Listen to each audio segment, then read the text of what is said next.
Sure. Well, we're going to see if people can What the fuck? hear us. Turning out my phone. Get my chat windows ready and all my cool kid stuff going on. Oh, I can hear myself. You have it on your phone or something? Yeah. Chris is. Dang, you can hear. That's a good mic. I see why it was $200 now. Can you guys hear us?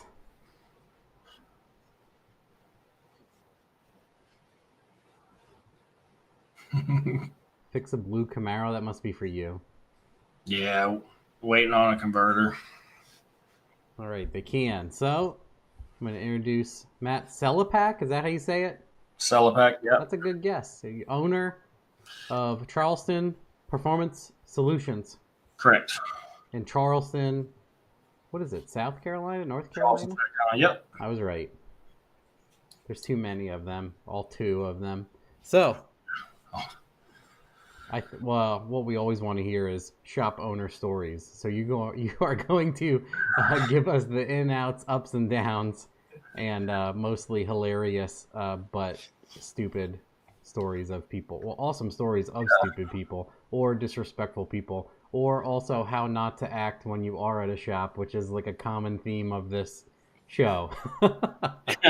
We talk about something and people are like, "Oh no, I do that," and we're like, "Yeah, stop. That's why no one will tune your stuff." You see it all the time. It's people. You run into all people from just all walks of life. It's crazy. By far, there are much better experiences. But we've got a list of probably 15 or 20 of just craziness, just full on crazy, good, bad, the whole nine. So I can kind of start or answer any questions for you or Anthony. But you've kind of got an inside look of it, so you already kind of know a bit. But we can start wherever. Yeah, I mean, I didn't do a thing this time. Like, you're a converter guy and ask us converter things, so you can just. Okay. I just want to hear stories. I think that'd be the funniest part. All right, let's see what we got here. Some people may recognize Chris Ortiz in the background. Chris Ortiz works or tunes at Charleston Performance Solutions now. If you didn't know, now you know. Yeah. Well, I'll go through this list. I mean, so getting into this, growing up, I guess, as Chris always says, an enthusiast. When you're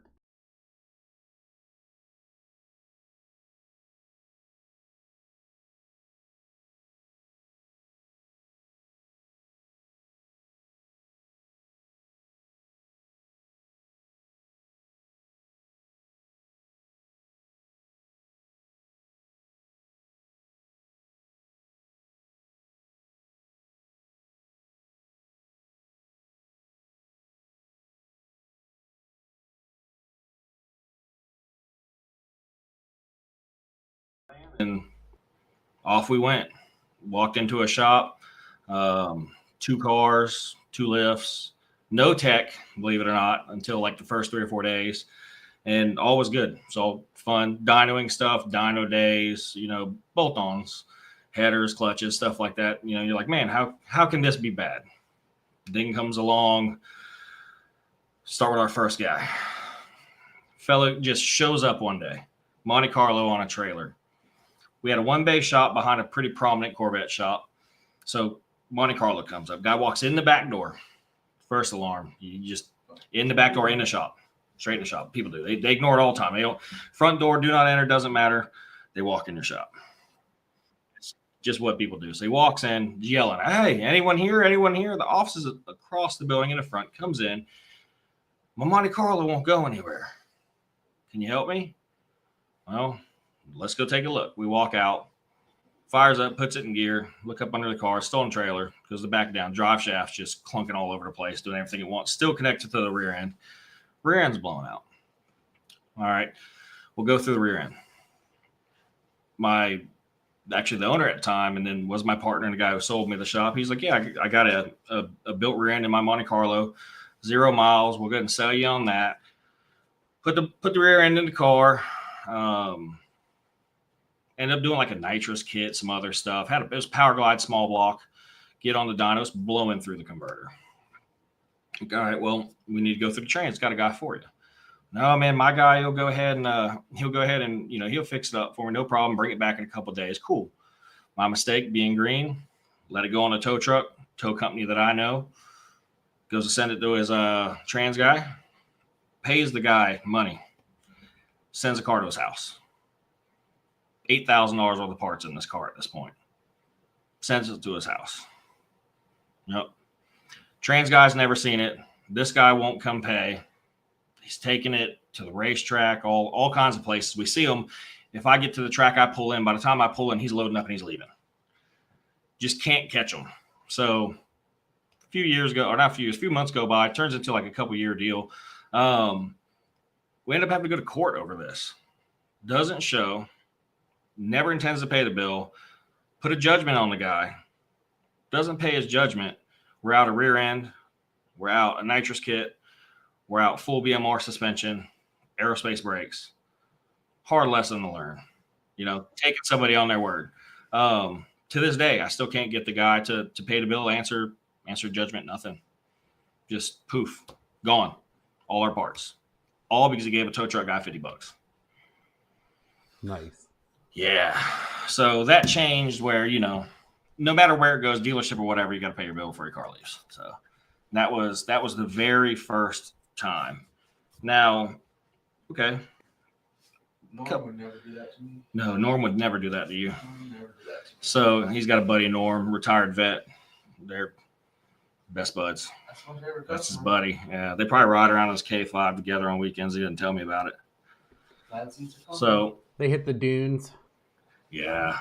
So around the same time, and I don't know, this may be a surprise to you. You'll have to look it up here in a minute. This is pretty good. Around the same time, that's getting smoothed over, and all the upstate guys, all the friends that were friends with Devin and all them, Josh Davis and them guys, we're all the upstate South Carolina guys. We used to be on Yellow Bullet and trash and be trashed all the time. So there was a guy. I'll leave his name out. There's a guy that had a car, turbo Camaro, and just decided to, give him a hard time about a shift light. Blowing through the converter, makes a pass. We post a picture of this car, or post a picture of the GoPro video in the car, and it's just his shift light, just bright as could be. It's like the sun in the car, nighttime video. So we decided to put it on Trash or Be Trashed. Go ahead and Google 100W shift light. Go ahead and Google it, and just click Google Images real quick.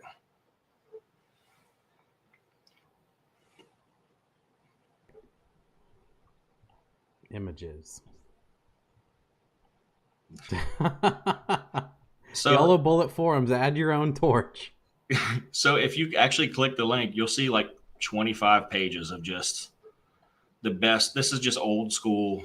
Is that Matt's 94 Z28? That's you? Unfortunately, yeah. That was 2012? sweet Boomer. Yeah, sweet boomer, handle there. This fella ended up getting so mad that he was going around places. We had just on the shop page, we had a 350Z come in the shop and had a misfire. His plugs had like 80 thousandths gap. And I posted a picture of the ignition key of the car in the gap of the plug. And then he just turned around everywhere. This is how they gap their plugs. And the guy ends up going off the wall.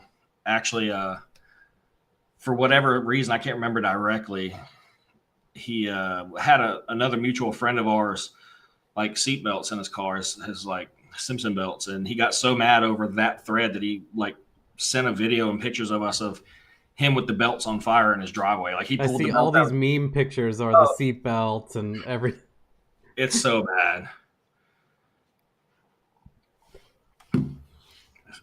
So that was pretty good. That was kind of the pinnacle of getting into things and just kind of, trying to be a business owner and not be not be an internet troll, so to speak, or give people a hard, trying to be more, be more serious, be serious about what you do. Didn't really work so well for me. But yeah, that was pretty good. That was on Super Forums, Turbo Brick. That was Club High Octane. I think that was right in the end of Fuel Slut in Florida. It was everywhere. It was all over the place. I think that guy I think he actually ended up in Arizona. Chris may know him. I'll have to drop a name later. He probably will know him. Chris probably tuned his car. Chris probably tuned his car out there. I guarantee it. I would never. Twice. Once for Yeah, free. twice. I would never do that. You ever tuned a white Camaro twin turbo? Probably not. The guy had your name. He always asks me stuff. I don't remember people. He acts like he don't know what he tunes. Yeah, I don't. Man, I got so much here. It's almost overwhelming. It's funny. So, of course, on the good side, some of the crazier things that you see. I fast forward a bit to a few years ago. I'm just cruising Instagram, making a post for the shop, and I get this post. I get this message on Instagram about possibly picking up a car like 3 miles down from us. It came over on a ship and was in the impound, so to speak, and they want us to pick the car up and hold it for a few days, and they give us a couple dollars. Well, we go over and look at the car, and it's Benny's Cresta from Benny's Custom Works. So I had no idea, honestly, at the time I told him this. I didn't know. I knew of, Mighty Car Mods and stuff, but here I'm on Instagram, go 3 miles down from the shop, and supposed to keep this car a secret. We walk in, and we see the car sitting there. That's kind of cool. Ended up getting probably 20 people by the shop just between it being unloaded in front of the shop and trying to be pushed inside when we picked it up while they flew over for Drag Week that first year, where they did some of their video and stuff. That you can go back and look at their Drag Week series on the Skid Factory and Benny's Custom Works and see some of that stuff where they were in the shop. A lot of fun. They actually put that Barra Mustang together in the shop. That whole series was done over there with us. Yeah, it's pretty neat. They just on that randomly, just one day, they're like, "Hey, man, you want to drive to Naples and back and pick up a car?" Me and one of my techs drove to Naples and back like 25 hours straight. Just picked the car up, and then they just out of nowhere, like Benny would hit you up and he'd be like, "Hey, can you go pick this box up?" And you'd pick up a box that had my Duramax just struggling. Get it to the shop, open it up, and it's everything they need for Drag Week. It's crazy to see how prepared those guys were, and everything marked, spare motors, pieces, parts to build the whole car, all pre-fitted. Pretty cool to see, the inside of their organization, what they do, and be able to be part of that was pretty cool. Just yeah. Yep. Yeah, coming right down in front of.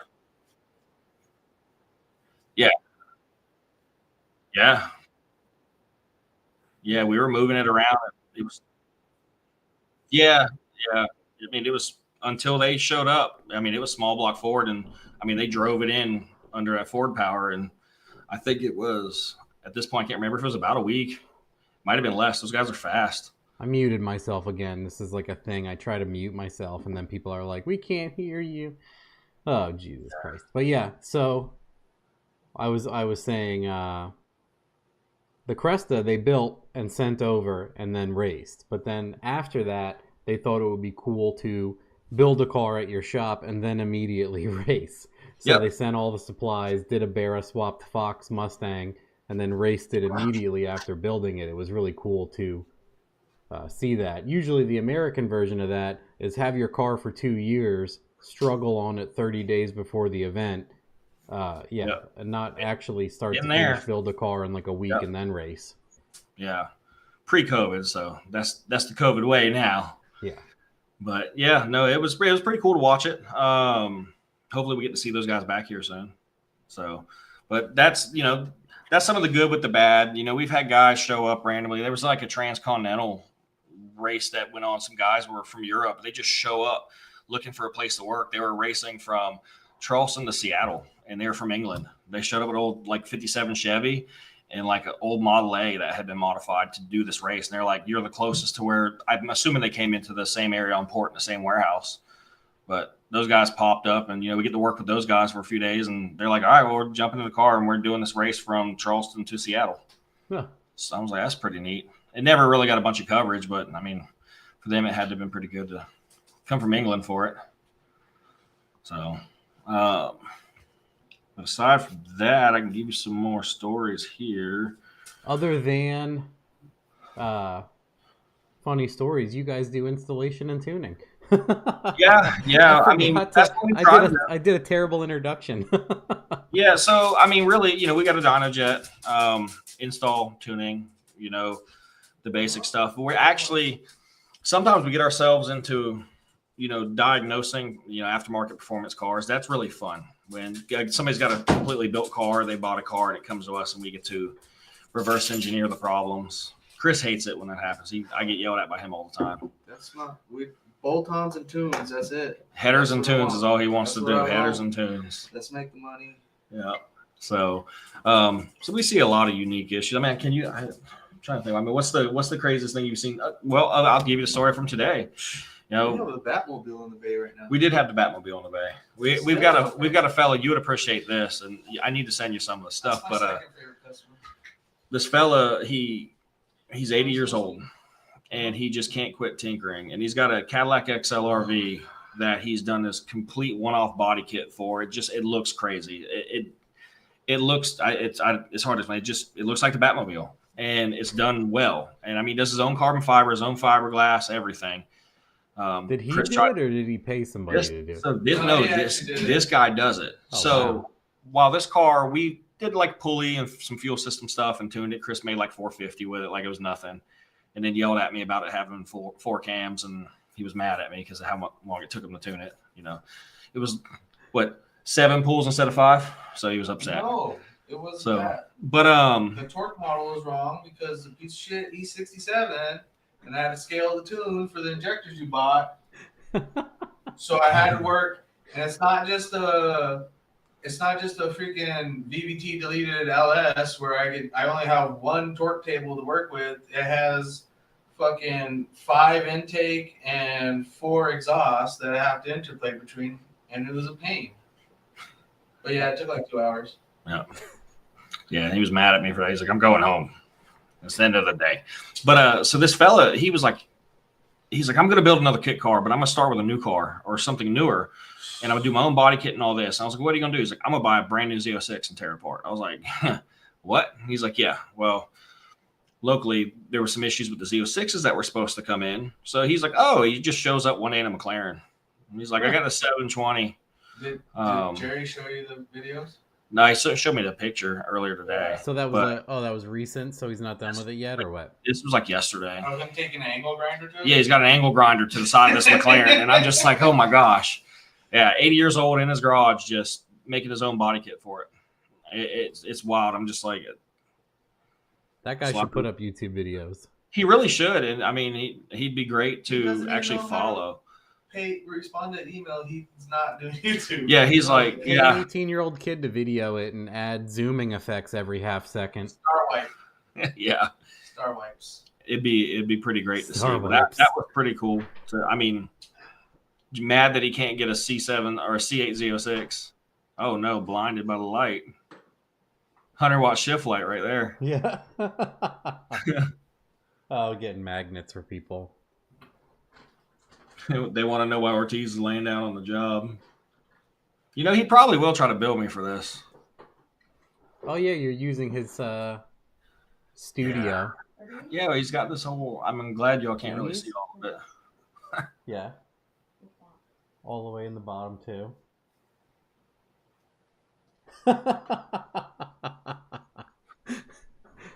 He wants to get hoodies.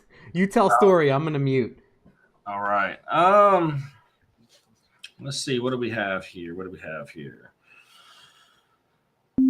So we'll go. Here we go. What do you think? Dan, Where's he at? he fucked you up. Dan. Listen, Dan's over here. He's just mad. He's got that one eye that sees into the future. Catastrophic failure. Go. What's favorite stuff to work on? Honestly, most recently, the favorite stuff's probably been the LT4 powered stuff, or really the Hellcat stuff, supercharged Mopar stuff. I mean, pulley headers 93 on a red eye, you knock down 900 horsepower like it's nothing. It's a lot of fun to see that stuff make that kind of power, that easily. The LT4 stuff, I mean, we do a bunch of these like CTSVs and Corvettes and auxiliary fuel system, flex fuel sensor, E60, 85, somewhere in that range, 660 to the tire. Those Corvette club guys, they love it. they're used to what their car makes as it is. And then you stick them in one and you've picked up almost 100 horsepower, almost 100 foot-pounds of torque, and they're leaving the shop damn near putting it into the fence. So that's pretty fun.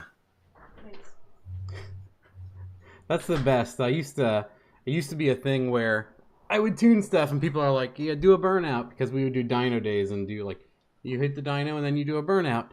And then people started like crashing into the gas station next door, and then you're like, okay, no one stop doing burnouts now. Yeah.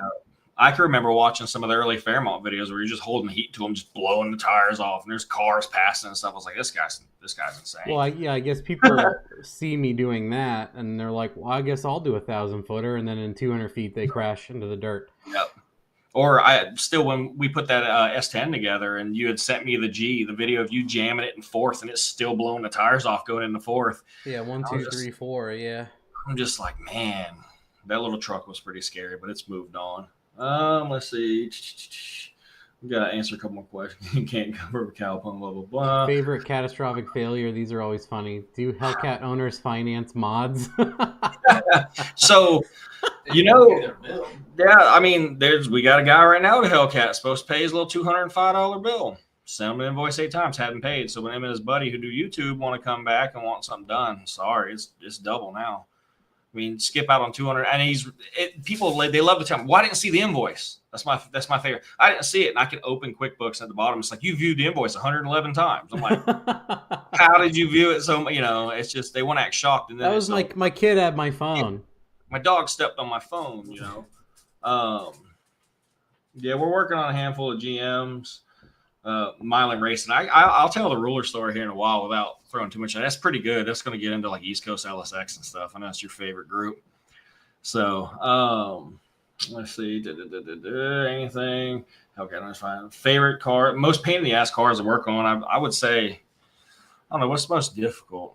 Early Trailblazers, GH, GTOs. We don't like any of those. Those they never go right. Trailblazer SS is like the worst car you could own. Period. Listen, they're terrible. There's no redeeming qualities at all. Even when they're done, like they're still a failure. Yeah, they're not. There's just nothing you can do. Everything sucks. Everything's expensive. The computer's terrible. The parts are terrible. The owners are terrible. The vehicle's terrible. The quality control is terrible. It's like, yeah, who hurt you? Who hurt you? It's just true. Let's see. It sucks to hear the truth sometimes. It does. From a guy that likes Fairmonts. That's the way it goes. I see a couple. Actually our favorite parts guy. It's either one of two brothers. It's either our favorite parts guy or a buddy of mine I used to work with at the dealership back in the day. But they're asking about the ruler question. So I don't know if you've ever seen our early logo. It's State Outline CPS Child Protective Services, like you said that one time. But on the arm, there's a ruler, and it says performance you can measure. So this is a pretty good story. This is probably the first time, we went viral. So we meet this guy. Well, actually, this guy calls me. He's coming from Texas. He's in the military. He's coming to Charleston Air Force Base. He says he thinks he's got a bad tank of gas. His C6Z06 developed some misfires. The dealership drained the tanks, and he doesn't really know what else to do, so he's going to bring it by for us to take a look at it. So he brings it to us. It's an insurance claim, mind you that. USAA, they're like, hey, do your inspection. We inspect everything. We don't really see anything wrong. They ask us to pull the heads. I'm like, why am I? I know they have head problems. We all know they have head problems. But he's like, oh, just pull the heads. We pull it, and the cylinder walls looked like marble. They were the most smooth, shiny, I wish I had the picture still. I mean, I was just like, okay, what's going on here? So long story short, we ended up doing a set of oversized Wiseco pistons in it. The guy wanted to go with a blower. We kept the stock rods, and we stock crank. So I think Brian Tooley did us at that time. It would have been just probably before like all the custom stage cams, but we've always been with BTR. It's just our favorite go-to. Deal with a couple others on some of the newer Gen 6 stuff, which we'll get into. But anyhow, so stage 2 cam, whatever, made like mid to high 500 set up for boost without boost. It's just a good 93 base, and he's going to put a blower on it. So he trades the car to a guy. And when this car gets traded off, comes apart. He hits me up. Now he's a new owner. I don't know this guy. This car has been running and driving for a year. It's been tuned for a year. He's like, hey, the car is skipping. What can you do? And it's like 11 o'clock at night, like everybody does. Hey, let me message the guy that built the car 11 o'clock at night because that's the right time. It's my emergency. This is I had all day, but this is certainly the best time to message. This is important. Yep. And he's like, oh, well, it's got some coolant coming out tailpipe on one side, and it's just not running good. I was like, okay, well, at that time usually don't run well on water. No, or with a piston missing, which this one had. So in the original messages, and you delete messages on Facebook. He had initially said that he money shifted the car and was like, LOL, went to like past 7,000, grabbed first instead of third. He deletes that. He's like, hey man, well, what are you going to do? You built this car. I was like, what do you want me to do? I can't really do much. The old, so what are we going to do about this? Oh, we got a good guy. You got a house in your pocket? Yeah, no, we got a guy over here. I'll give him a hard time in a minute, but in the comments. But yeah, so this guy's vet. He tears it up, money shifts it, wants me to basically, help him. So he's in North Carolina. I'm like, yeah, I've got no problem. I try to help you the best I can, see what's going on. Takes the motor apart in his garage. I mean, the motor's sitting on a spare tire. Heads are face down on the floor, and he is just having this complete meltdown. He's like, the pistons, they're too big for the bore, and he's got a Pittsburgh caliper measuring the top of a piston rather than the crown, showing me that he's like, they're too big. And I'm like, okay. I'm like, well, that's not possible, but all right. And he's like, I need you to just send me money. I have to have this car fixed. I'm in the military. I need you to fix this. I'm like, you money shifted. Like, I can't help that. The car's been running great for a year. So the next day he posts these pictures up. He's got a plastic ruler, like a plastic kid's ruler with a little thin metal top on it for like a straight edge. And he's like, this was in the oil pan. Yeah. I'm just like, what? I was like, that plastic ruler survived 220 degree oil temps like vets have, 225 degree. This is, yeah. But the ruler was the problem. Now, little does he know, we have a guy local to us that we sub motors out to. He built the motor. He's built great motors, got a lot of fast stuff. It's what we've done. We didn't even build the motor. It was subbed out. The owner knew that, and the new guy is just trying to get everything he can out of me to basically pay for this motor he money shifted that we built a year ago. That insurance is actually built. So this goes into like East Coast LSX and all that, and it's all going viral and everything. And he's just trying to get money from me. And it's actually like, if you go way back to my Facebook page, you'll see the screenshots of it, like way back years ago, like 2014. But in the end, all he wanted, he's like, I just need $1,100. $1,100 isn't going to fix that car, buddy. Like I offered, at that point, I even said, I'll drive to Jacksonville, North Carolina, and I'll take a look at all the parts you pulled out. And he'd never let me come up there. So I was just going to get pictures of it myself. It was a mess. So that basically, long story short, what that turns into is our new slogan, since he's going all over the place trying to, trash us for something we did that he did. We decided to come out with all of our new merch, and we stuck the ruler on the arm of the hoodies, and it's performance you can measure. So that was what that was. That's where that came from. And we have rulers. We still have ruler stickers to this day. And everybody's like, oh, a ruler in the motor. You put a ruler in the motor. Yeah, that's how we measure our clearances. We leave them in there so the next person can inspect. To measure the, our build. Crown of the piston. He would have been more accurate. That was too big for his block. That was running for a year ahead of time. Yeah, yeah. It's interesting what people will bring up as a serious point and not realize how retarded they are. Yeah, but I do want to go back because we got somebody that's tried to ask some questions here. So our AMG fam. All right, so probably one of our buddies, cop friends here. So got a buddy with a C7 Corvette. How long would you take to get a cam and all that in it? Well, as long as it takes to do it right within the customer's means. And the customer will probably see this. He'll agree. So I'll tell a story. This happened on 2 cars. This is another good one. And it's for this guy who probably has nothing to do with anything, doesn't have any money. And he's welcome to come pay the customer's bill that he still owes as well. So if you want to come pay, it's cool. I can swipe anybody's card. So back in 2014, one of the first Corvettes we got to mess with, C7s. I don't know. Do you remember the ARP issue where all the C7 head studs, the LT1, LT4 head studs were manufactured wrong and all the heads were coming loose? No, I don't work on new cars. True. And true. I only reuse head bolts, so I don't And that's have the thing that ARP killed me. problems. It's like Matt's over here with an impact driving heads on, and here we are, second pass pop. Hashtag ARP problems. ARP problems. Hey, ARP will take care of it. They're like, yeah, that's our bad. So they had a manufacturing issue? Yeah, so I guess the threads weren't threaded as far up, and the knurl hits the block, and your second pass pink pops off right in the block. That's so awesome. The very first C7 we got to mess with, we did heads, cam, blower, converter, all this stuff. It was like 700 horsepower car. But yeah, we're putting this car together, having a good time, excited to get it fired up that evening, and second pass on a head stud, tink. I'm like, that's not a sound you want to hear. End up having to pull the motor out. Our local machine shop saved us. They actually built a little tube and welded down in it, and were able to break it loose and get it out for us. Saved us, and went back together. And the cars had two different owners that we're friends with. Crazy enough, the latest owners, they're just, every time the car comes by, they leave it with me for like a week or two. And I'm like, oh, just drive it. Two different owners. It's crazy. I'm like, okay. So, but to answer our buddy here's questions, asking questions, yeah.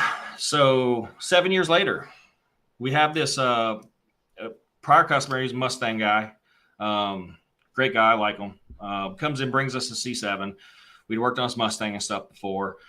We do BTR camshaft and some head work and some stuff like that on it. Our local head guy does it, and we put the car together, and the car's got this awkward misfire. So we fight a misfire and eventually we pull the head back off, and I can show you video or post this later somewhere. I might even post it in Sloppy because we have this on video. This is pretty good.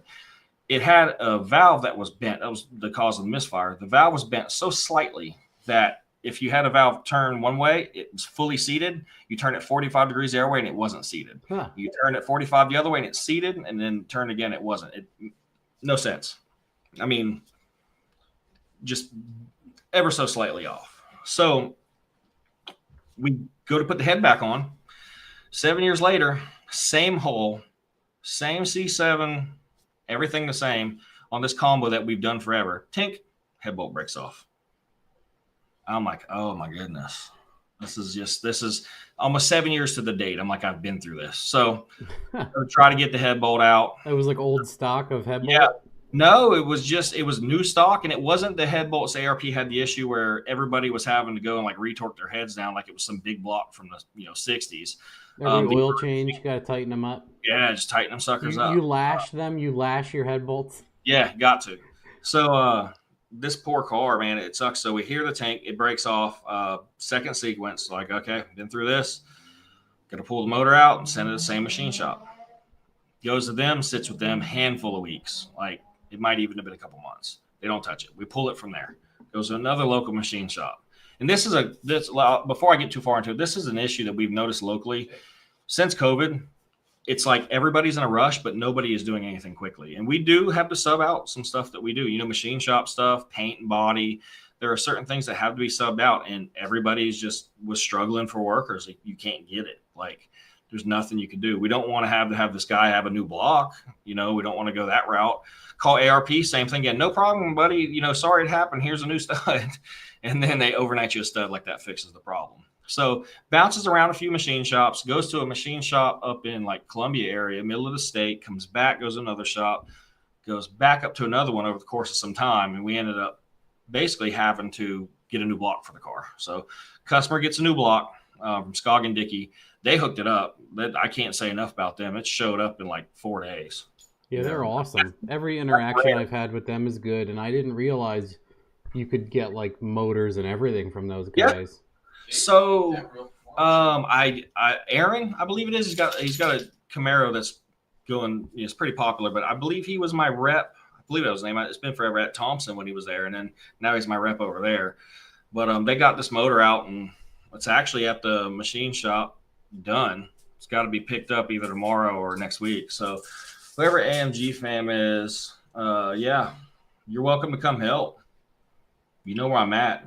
You think you know more than me, so come on by. I mean, it's just like it's easy as on the internet, but I mean, come on, let's go.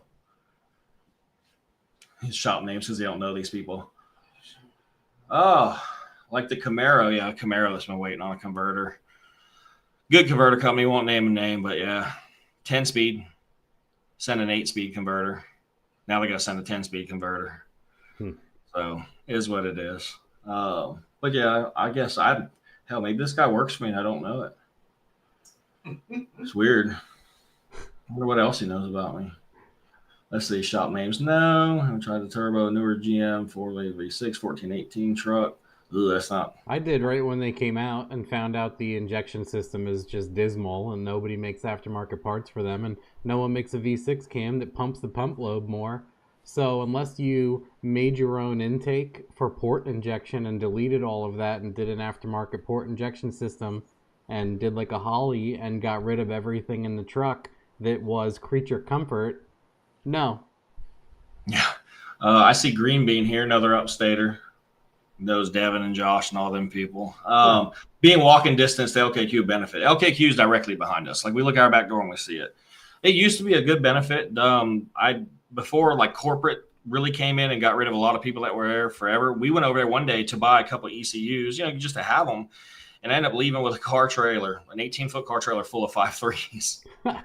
And the crazy part about that is the guy bet me. I was like, it's like 2:00. It's after lunch. We went in there and they made me a deal. They're like, we'll sell you these 5.3s for $265 a piece.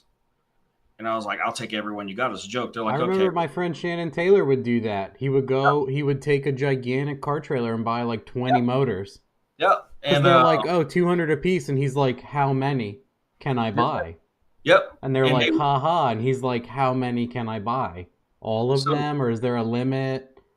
We bought every one that they had. And what was crazy is I was like, I can't pull them all. Like that was the thing that was going to kill us. Like, I don't have time for that. I could sell them, but I can't pull them all. And they're like, well, we got some guys that work here, like most junkyards, they'll pull them. And I talked to this guy and he goes, it's like 2:00. He's like, you be here at 6 when the doors close and bring me $1,200 and they'll all be put on your trailer. I was like, there's no way. Jeez. There's no way. And we got there and they were all he cut the frames off the front. Torch boy, yeah. Everything. Yeah. And had them all there ready to go. And then they didn't even care about all the core stuff, man. They were loaded, intakes, converters, everything. I mean, they ended up being like full pullouts that we got.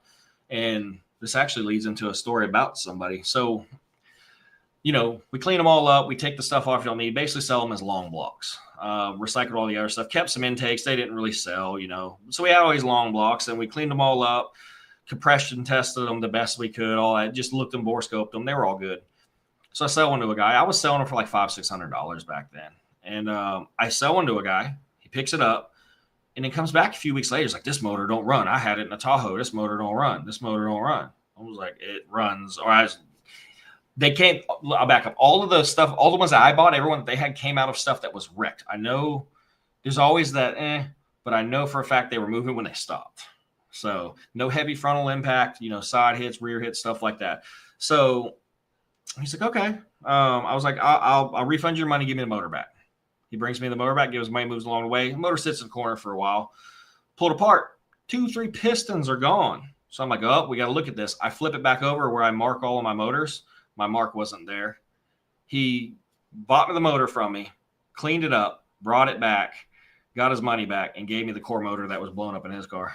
Got me that way too. And this was he was somebody that was a mutual friend. So yeah, he got me on a motor too. So still well in the profit, but to this day, I have to answer this one. Someone says, "Where is R35 Potato?" There's a guy that comes on these live streams. It's Potato R33, guys. Get his name right. He's usually way later. I think he works a weird shift because he's always like, "Hey guys, I'm here." Like he shows up way late sometimes. Yeah. But if he's on, guys, it'll be like 3 hours from now. But yeah, that guy's fantastic questions. And then usually, like I said, I did a terrible job intro. I think it's because we were just BSing so much before. But usually I'm like, I prepare questions. We just wanted to have story time. But usually I'm like, how did you get into hot rodding? Yeah. First car, and then how did you get into shop, and blah, blah, blah. So someone did ask. Is that the guy that asks the pizza question all the time? He goes, show me the biggest hammer in your shop. And then he's like, go get it. What's the largest thing you can, yeah. And then he usually does like the pizza and ice cream style ones. It's cool because you get a little too far into mechanical or whatever, and then he shows up and he's like, so what's your favorite whatever? Yeah, it's a nice, it'll be neat when he comes in. I'm a little sad AMG fan's gone. I was hoping he was going to have some more info about me. What do you put in that beard? What do I put in the beard? Nothing. Tears of crackheads. Tears of pain for running a small business. That's why it's graying right now. That's what y'all have done to me through COVID.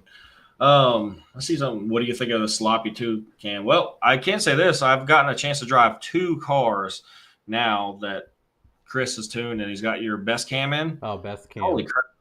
Well, Chris's Tahoe. My Duramax broke for the second time this year, something small. Of course, he's talking trash. So I drove the Tahoe the other day, Friday, while we fixed the return line issue. Stock converter, 02 Tahoe, just 204, my bad. It looks like, whatever. Same thing. They're all 9904s the same anyway. But, man, I drove this thing all over town on the E85. Probably had an hour driving it. It's the best driving camshaft on stock converter I've been in.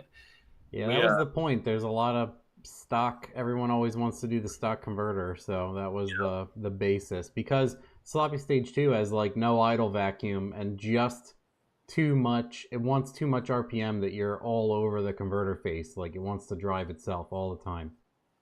Yeah, oh yeah. So that was the point of the... That's why Sloppy Stage 2 makes like 10 more horsepower above 6,000 than the other, the best cam, because it's dialed back in that area. I was at 675 in the Tahoe. You can get it down there. I left it trying to sell it from my buddy Chris here. Left it idling while I was putting some E85 in at the gas station, and of course it's just dick magnet. Every dude just like, what's in that thing? I'm like, oh, camshaft, that's it. They're like, no. My uncle had one just like it. It sounded like, I'm like, oh, man, this is crazy. But you hear Hop Coke cans. Yeah, hop a damn Coke can. Can't grab $100 bill off the dash. If you hear the cam, it needs a converter. And then, yeah. If you hear the cam, it needs a converter. So, yeah, not true. So, then we bought one for one of our technicians. He's got one of our old Caprices. He moved to us. No lie, like one of my texts, I'll give a quick story on him. He came to me about dynoing a LT car, and I kind of wrote him off because LT car. Hell, I had an LT car forever. Old LT1 Camaro. I'm like, Well, he ends up moving to Charleston from Virginia. They just picked a place on the map. They're like, we're going to go there. And then they come here and start their life over. It's crazy. And I've watched this kid progress so quickly in like 2 years. He's gone from that Camaro to, he had a Miata at one point. We were giving him hell on that. Real clean Miata. He sold that thing, made so much money. That Miata was so nice. He had a Miata, and you know how big he is. I know. No, trust me. I thought I was going to have to call the fire department the first time I saw it. So he's got a Caprice now, and he's done a lot of nice stuff to it. It's got a set of headers, nice intake. He's cleaned it up. I mean, really takes care of it. So we got him one of the best cams for Christmas. And he comes in. It was what? Was it right before Thanksgiving or right after Christmas, Chris? When we decided to the what? When did we do the job with him? Like it was right after Christmas or was it before? It was a little after. Wait. We go to the rod run like Thanksgiving, and then after that, it's Christmas and Thanksgiving is it's kind of a blur. It's that dead zone in the year. Wait. He comes in one day, and we're like, all right, man, we'll pull your car and take it apart. We're gonna cam swap it and tune it in a day.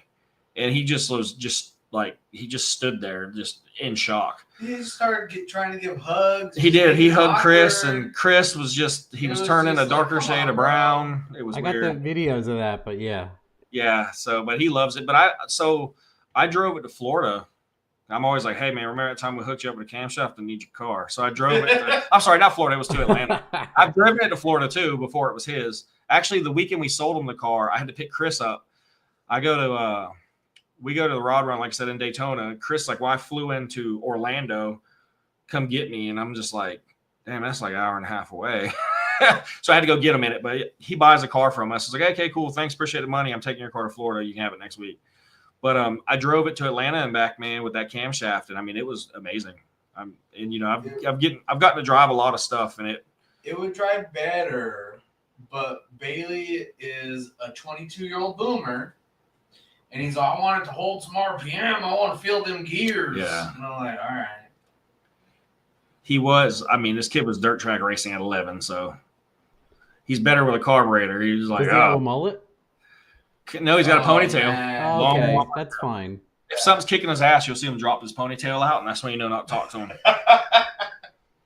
When the hair comes out. Yeah, and then Chris goes over there and just asks him like way advanced questions on purpose just to fry his brain. Like Chris will ask him a tuning question. Does it chill him out though? I think after a while it enrages him at first. Honestly, it's funny. So he might be in here. Christmas Eve. Okay, so we got our other tech, Jerry. He's literally a bootleg. He looks like Theo Vaughn. Honestly, he's like if Theo Vaughn. That's a compliment now. That's Jay Miller. He looks like Wish Edition Kid Rock. Yeah. Kroger. He walks like the Kid Rock meme. Whatever you want. Kid Rock on the beach. He literally walks like that. He's got the commission walk. Yeah, that's him. I can share one with you in the group. It's funny. We Photoshop them all the time. Let's see what else we got. Any more? Favorite ECU? Someone said Terminator. A tramulator. Where do you see the factory high pressure pump cap at on LT1 stuff? I guess on the factory, what I've seen, factory high pressure pump became a problem without meth in like the mid 700s on one of the ZL1s we did. It ended up making $8.99 on meth or something like that on the LT4 fuel, LT1. So actually, high 600s is kind of where I stop with most of the combos I do. I'm sure you could push one a little further. I try not to do meth because I just don't trust people with it. Try not to do meth. Try not to install meth. So like if it was 2007, I'd trust the car person with meth. Yeah. You can't trust people to. It doesn't. The attention you're seeking doesn't come with experience. So no. So yeah, like I could put meth on somebody's car and their wife could drive the car and then beat on it in a passing lane, and then the car could tear up 2 years later, and AMG fan would be in here and be like, "What'd you do to my wife's car when she was driving it?" Like it's that type of stuff. So we try to dumb it down, some simplify it. So you got to be another. I mean, we got another guy in here. Our buddy Josh got a CTSV that made 800 plus horsepower. It's 2650 car. You can trust him with it. He knows what he's doing. But AMG fan, nah, probably not. Let's see, Lewis, blah, blah, blah. So 550 on Moose, 550 on Moose, but they probably go a little farther than 550. We've done a couple of Pro Charge 6th-gen Camaros. There's Mr. Chuck. I forgot it's Mr. Chuck Down. I'm gonna give you a hard time about that name later. So yeah, we've got maybe let's see, 550. Yeah, so most of the Pro Charge 6th gens, I mean, you can bolt on their basic Pro Charger kit and you can make 560 or so on 93 with them. I mean, we see that a good bit. We did a Hot Wheels one not long ago. See, 2018, I've been any friends come over to Riviera Costa, 10 drink. We how was I regret not having autograph on my garbage. Blah, blah, blah, 2018. You talked about it a little bit in the beginning. Yeah, I'm just trying to think. I'm looking at this green bean. Daniel, you better watch out. I'm not talking about 6 gens. I mean, no. In the beginning, I mean, honestly, dealing with Benny and those guys, man, they're a freaking riot. I remember Al come in. It's 10 o'clock in the morning, and he's talking about how I would drink Al under the table. No, they drank the hotel out of Corona. They drank the hotel out under the table. Yeah. You don't even know. I go have me. Al's pretty cool. I've had him on a show. Yeah, I'll have some Taco Bell and I'll drink him under the table. That's so funny story. Have him on again. I want to have Nugget Garage. There's Scott from Haltech, and then there's that guy's named Scott too. It's hard to nail him down. I know like his shop life balance was really difficult for a while too, so I just have not wanted to bother him because Al put me in touch with him. And he was like not able to get back to me, and I'm not gonna harp some dude about coming to talk to me for who gives a shit. I was actually pulling into the shop listening to the podcast when Al and you were on there giving me a hard time about cow hoods. I was just like, these assholes. I think that I started that. Yeah, Chris actually is the one who started that in the group chat, and then next thing you know, I got guys in Australia making fun of me over cow hoods. So it's funny how that works. Good guys. I enjoyed it. It was a lot of fun. I learned a lot from them. They're actually, I mean, they're sharp guys. They're a riot, man. do not like. I don't know where they get their driving skill from. Like Benny, when he was leaving last day, he's like, watch this. And it had to have been an 8th mile burnout past the shop, around a curve, perfectly straight, in control, probably 180 mile an hour wheel speed with the U-Haul trailer. It just doesn't, I mean, it was there for like 6 months. Those guys are they're nuts. A good friend of ours that we always pick on, she's got a Mustang. And they were showing me some footage they got. They realized on the way to their hotel, they were driving next to her. And next thing you know, the burnout starts at 60 miles an hour on a 45 section of highway. And they blow by her. And it's burnout style smoke coming out both sides of the car, rolling. And there's like 4 dudes in the car laughing with their camera phones out, just smoking her out so she can't see the road. Those guys are nuts. Drank the hotel out of Corona. They were like, yeah. I think that's why the Aussies initially were interested in my videos at all, is because of 1,100 foot burnouts, all throttle, no brakes. Yeah, But I'm still drinking one of the two. Yeah. Look, we're gonna have to either go to Australia or when those guys come back and they're close this way, we're gonna get. I'm not interested in the bugs there, so they can come here. Aren't they supposed to go drag week? Drag week's in our hood. Yeah, drag week's gonna be closer, so we can. Like really if they go, we're there. Let's see what else. That's about our idea. Yeah, I think you're right. I don't think his name is Scott. I'm sorry. I might be thinking of someone else. Ask Happel. They call him the Hoff, the Nugget Garage. Daniel Kern said he's going to be at drag weeks. Where's Mustang? Tell him our idea, our Turo idea. All right, so we've got. See, this is going to be incriminating, and it's more Chris than me. So GT45s. Yeah, well, so I mean, I've always got, and actually thanks to one of the guys in here, Milan Racing, I've always got access to LSAs. I at one point I think we had 3 or 4 of them around. Chris is like, let's just Turo a Camaro or something with an LS motor, supercharge it, do drag week, film it, return to stock, and return the car. And I'm just like, this is such an amazing idea. It would be funny to give it back with the LSA. That's what. Well, we talked about it. If we can figure out, and I mean, I thought of just gifting it to him, be like, here, man, Yeah. But then what if they're a dick? I know a guy. I know. Actually, I know 2 or 3 guys that do Turo, and one of the guys, I guarantee he's not watching this. If he's got something like that within the 10 cars he usually has, 100% I would do that for him. I would donate all the parts. It'd be no problem. So, but it'd be funny just to return it and see how long it took him to see, where the hell does LSA come from under the hood of my 5th gen convertible Camaro? Coleman swap Matt's Kia and run a 4388. I think the boards would time out before you get. I mean, one of my Fairmonts ran a 21, so I know the boards are at least that long. Oh, here's a good one. Are 4th gen Camaros obsolete for performance shops like yours? Yes and no. A lot of them are clapped out.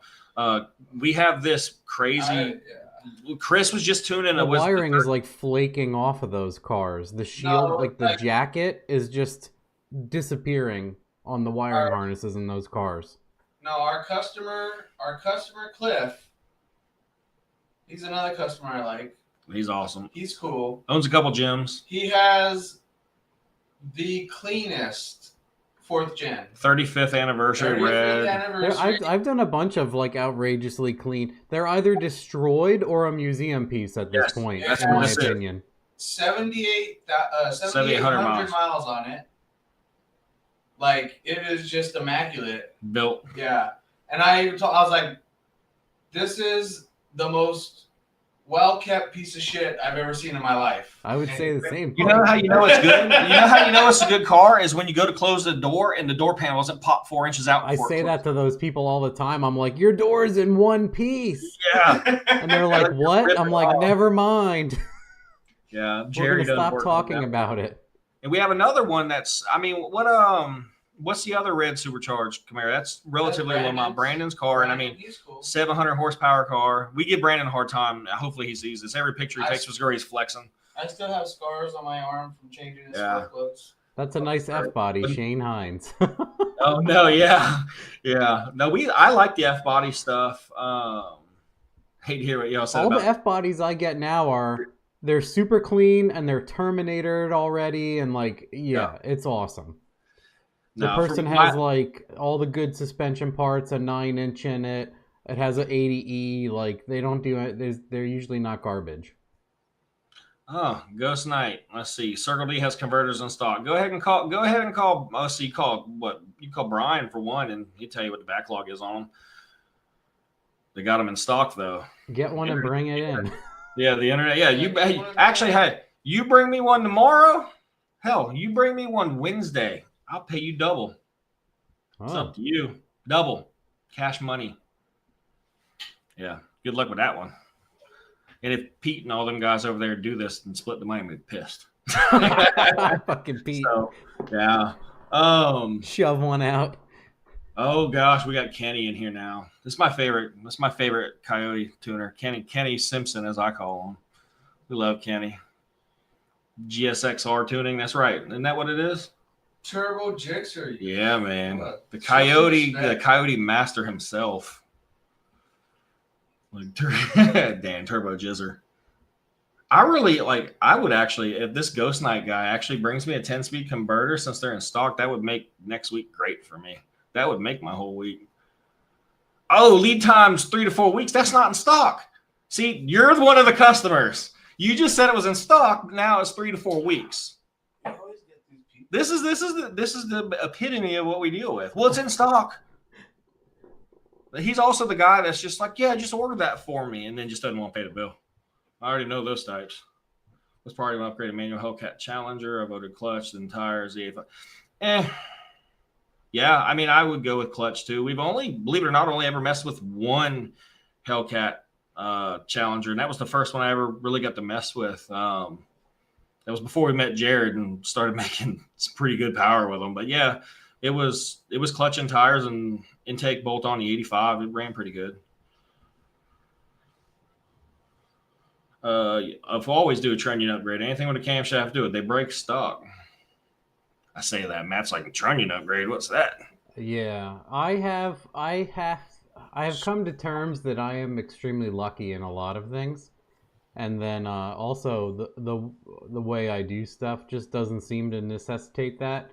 And then also, if I was a shop and I said you didn't have to, it wouldn't work out for me either.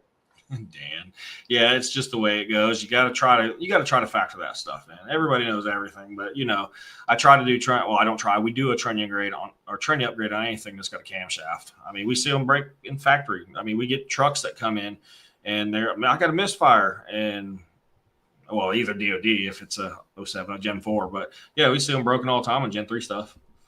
Camaros, I had a Camaro, same thing. Let's see if there's anything else.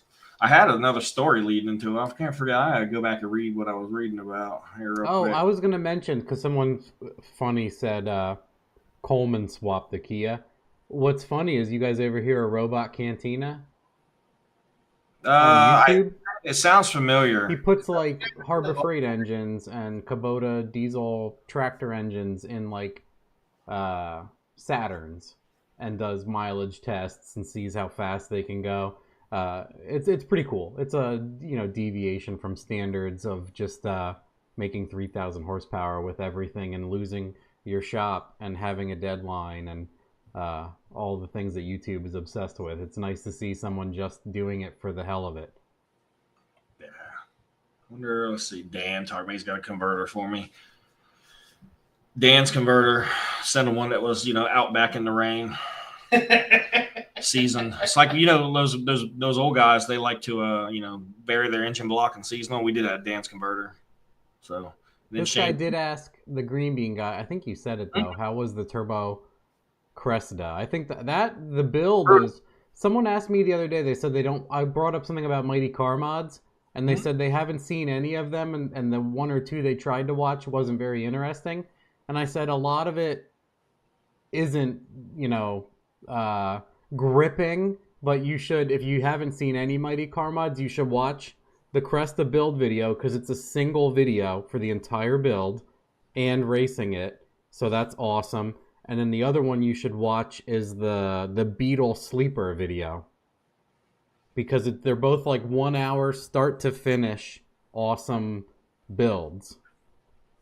Yeah, it's some of their I started going backwards on like a lot of the Mighty Car Mod stuff, And because I for whatever reason, I just and never came across any of my stuff. I guess the algorithm didn't target me there for that. Gave me all the 1320 stuff that Chris likes. But yeah, I mean, I started going backwards, man. Some of their older stuff's great, and then I love watching the Skid Factory and Benny's Custom Work stuff. I think they present it well, and like I don't know. It keeps me entertained, and it's hard to do that. I just like the drunken English. It's they're British cowboys, man. That's what they are. British cowboys. That's just like, it's so funny listening, or like when they start yelling at each other, I'm like, I don't know what they just said. No, I read somewhere that it was because they were all drunk, like all the time, because they're prisoners. It makes sense because they shorthand stuff that doesn't need to be. So it developed into their own intellect. Yeah, it's all slur, servo, arvo, like all that stuff. Like, how hard is it to say gas station? That is way cooler than fucking our language. Like, I guess. Yeah, it's fun listening to them. It's a good time. People still, yeah. Anyway, our Andy Milan in here. That's like I said, the fella that gets us all the LSAs and all my hardcore GM parts. You know, he gets me stuff that it's hard to find. He does it for me all the time. He's got he give me a hard time. He's got a nicer older C10 that's like a root beer brown, big block and stuff. But he's like, I hate to hear what you said about my car. You got to remember, I got that big block Camaro too. So yours is nice. You just need to paint the cab cream like we were talking about. I'm gonna hate it until then. So, but yeah, we ended up putting a 4L80 in it behind the 454 with the controller and everything. And man, it made that truck so much better. Now it just needs EFI. Holly's one development vehicle for the 6L80E controller is a big block truck. Nice. That's good to know. I learned that. I didn't know that initially, but one of their development vehicles was actually just like, that's cool. Like they just did a completely non-standard thing to test the 6-speed with. Yeah, I'm excited to see some of that. I'm excited to see if Chris goes ahead and puts one of these together. I get it. They're gonna send me one, so I gotta work on that there. What's that? That's going in the which car you got? Give me one Fairmont. Then the Fair. Okay, so I that's need what one of you're those. I'm gonna give my steering wheel to a friend of mine that does like CNC CAD crazy stuff and be like, make me paddles, bro. Paddles, yeah. Doug can do that. Doug does anything with SolidWorks. Yeah, but if I tell him it's for a Fairmont, he might tell me to go to hell. Yeah, exactly. He's too well to do. I posted the link and he's like saying something about he'd rather watch cuck porn than watch guys complain about their lives. Well, that's what he does in the group chat while we're all sleeping. Yeah. Wake up, it's story time by Uncle Doug. I'm like, chill out, Doug. Unless it's Kenny. He loves Kenny. Anyway. Let's see what else. All you need to do is tell Doug, hey, Doug, how much do I need to put in my Roth IRA for you to design this for me? And he'll do it for you. Okay? That's how you talk to Doug. Let's see. I like giving Doug all the time. Because he just cares about you so much that he wants you to put money in a Roth IRA. He's made me money. I'm not gonna lie. He's made me money. I appreciate you, Doug. We'll give you a hard time, but you've made me money and our buddy Ray with Born Again Hot Rods. I'm gonna give him a shout out. My cylinder head guy. This oilless turbos, I've never had experience with them. Oh man. I know that you guys don't like them, so that's a good answer for you guys. Electronic gates, I don't see anybody controlling them that well. And even places like Fuel Tech and Boosted Boys and some of those other guys seem to be all working together, but all those guys blow their motors a lot. Not for so. This is a good. I'm sorry to cut you off, but you ever seen a car you tune whip some poor asshole on the street takeover? Oh man, the street takeovers are so good. That's a good question. Videos. But no. Luckily we don't do that. Well, yeah, kind of. So I never know. I mean, first of all, racing, you're gonna blow stuff up. Second, those guys blow stuff up a lot. Third, I don't know if the wastegate's any good because of are the people tuning it incorrectly, or just trying too hard, or just making a mistake publicly. Like you know what I mean. Like if I'd never used one before and I did something dumb 3 times in a row and broke it, it's a harsh way to judge an E-gate if someone did it incorrectly 6 times. But I don't see anybody going really fast with an E-gate.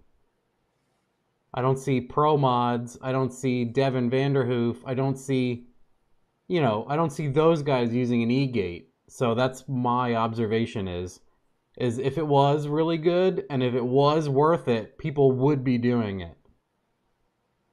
Good way to look at it. Keep it simple. Yeah, Rob Dahm again. Like Rob Dahm is like, this E-Gate's great, and he has boosts all over the place on his logs. I'm like, just please, like, yeah, that guy. I don't know. He really sucks it when he wants to promote something.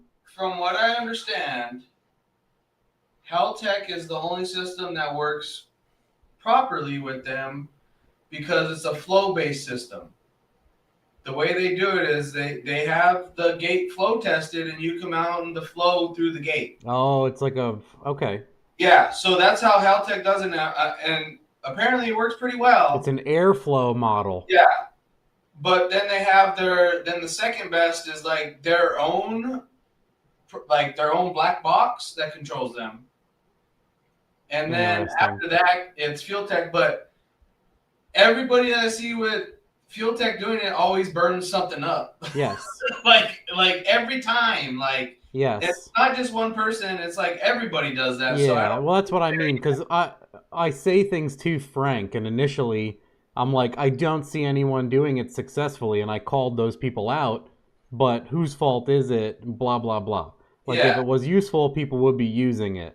If it was a good move, people would be trying. Not people who are, like, they're excited to use it. They're like, wow, an E-Gate. Wow, Fuel Tech. They're using it because they're getting thrown it.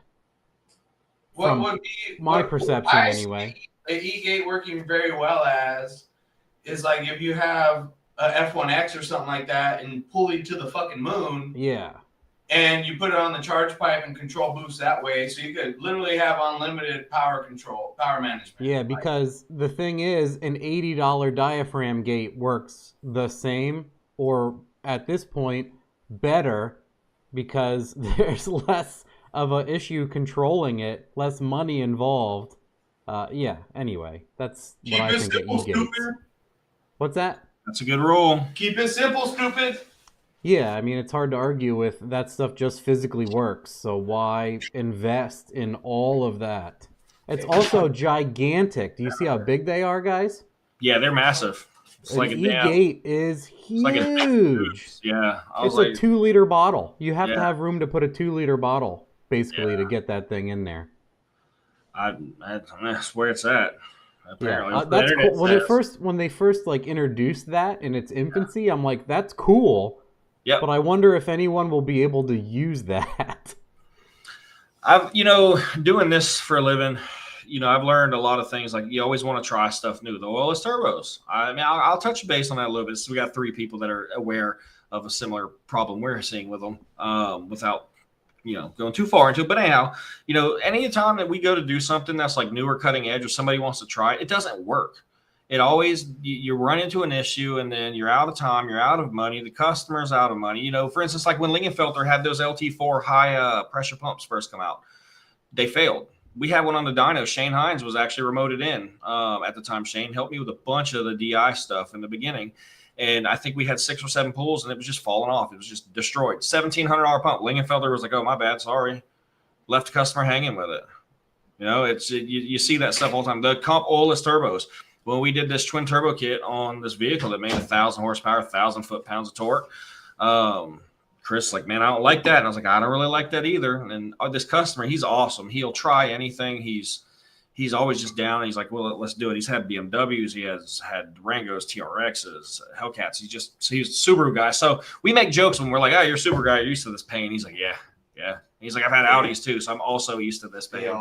Yeah. But man, we had a set last 3,000 miles, which is going to be sent back and warrantied out, but it's still, the truck's down. Got to pull the turbos off. We had to put the. Is it the journal eats itself, or does the compressor contact? It's the shaft bent. The shaft bent. I don't.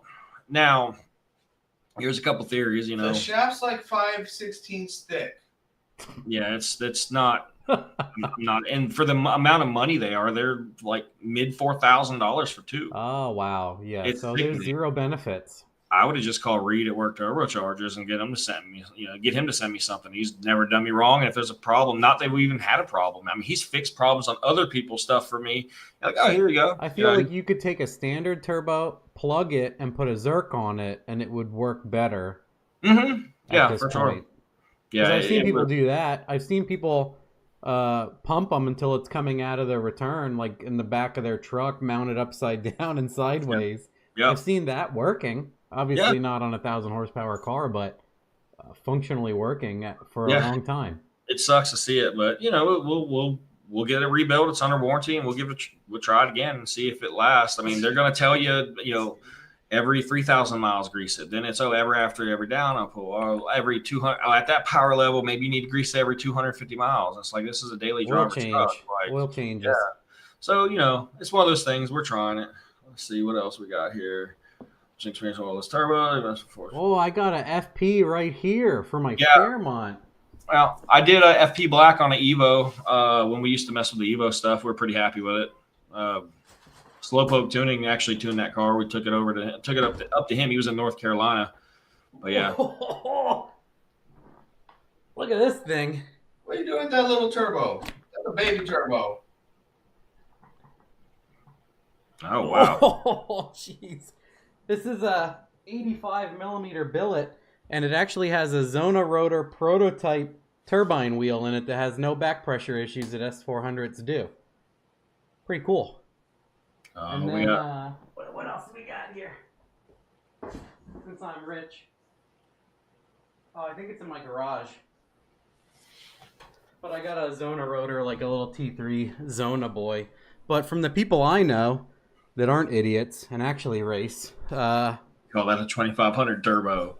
That who is it? Jordan Martin, one of the guys that races the GTRs and has the Huracan that does wheelies, 1320 video, exclamation points. He has like stock location 76 millimeters, and the car traps like 224 miles an hour with significant weight. So they make some jam, as the kids say. A little bit of spice. Let's see if we got any other cool stories in here. We got a bunch. Let's see if there's anything else. There's a good one talking about GTRs. I got a GTR story. So this is interesting. One of the first GTRs we ever got a chance to mess with. Guy brings it to us after it was at a wrap shop in town. The guy's no longer here, and he's like, "Hey, I need you to go through this car. Like the brakes were messed up, had a bent wheel, trans was sloppy, just coming apart. It was bolt-on car, like 600 horse car, whatever they made then." Jeez. And the wrap guy actually stole the car, went to buy drugs in the car, ran from the cops, or attempted to, drove over a parking curb, tore up all the underbelly stuff. It was a huge ordeal. Insurance covered the car, painted it. Like when he wrapped it, he had all kind of cut marks in the factory paint. The car ended up being amazing looking in the end after a year-long process with insurance. This is years ago. But anyhow, on the test drive to determine if the trans was just shot, which it was, we're out there. He's like, "Yeah, just beat on the car a little bit. You'll see it's doing funky stuff under power." So we're doing it. We're beating on this thing left and right, and get back to the shop, and this bag slides out from under the seat. I'm like, okay, the hell is that? And, I'm just like, that's weird. Open the bag, no lie. There is a meth pipe, teeth, and meth.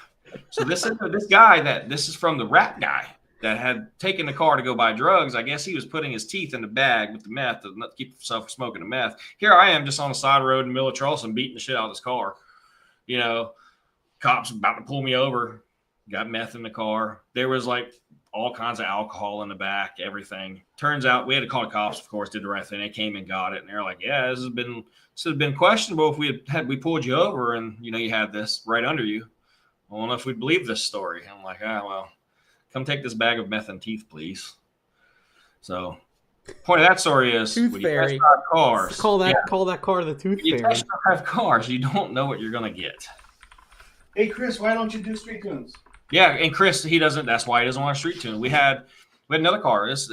We had a kid bring us a Bronco. He lifted it. It was an older square body OJ style Bronco. It was nice, blue and tan. He brings it to us. did the full Holly workup on it, the drop-in EFI tank, all that good stuff. I mean, it had every Holly accessory you could put on it. It was perfect. It was nice.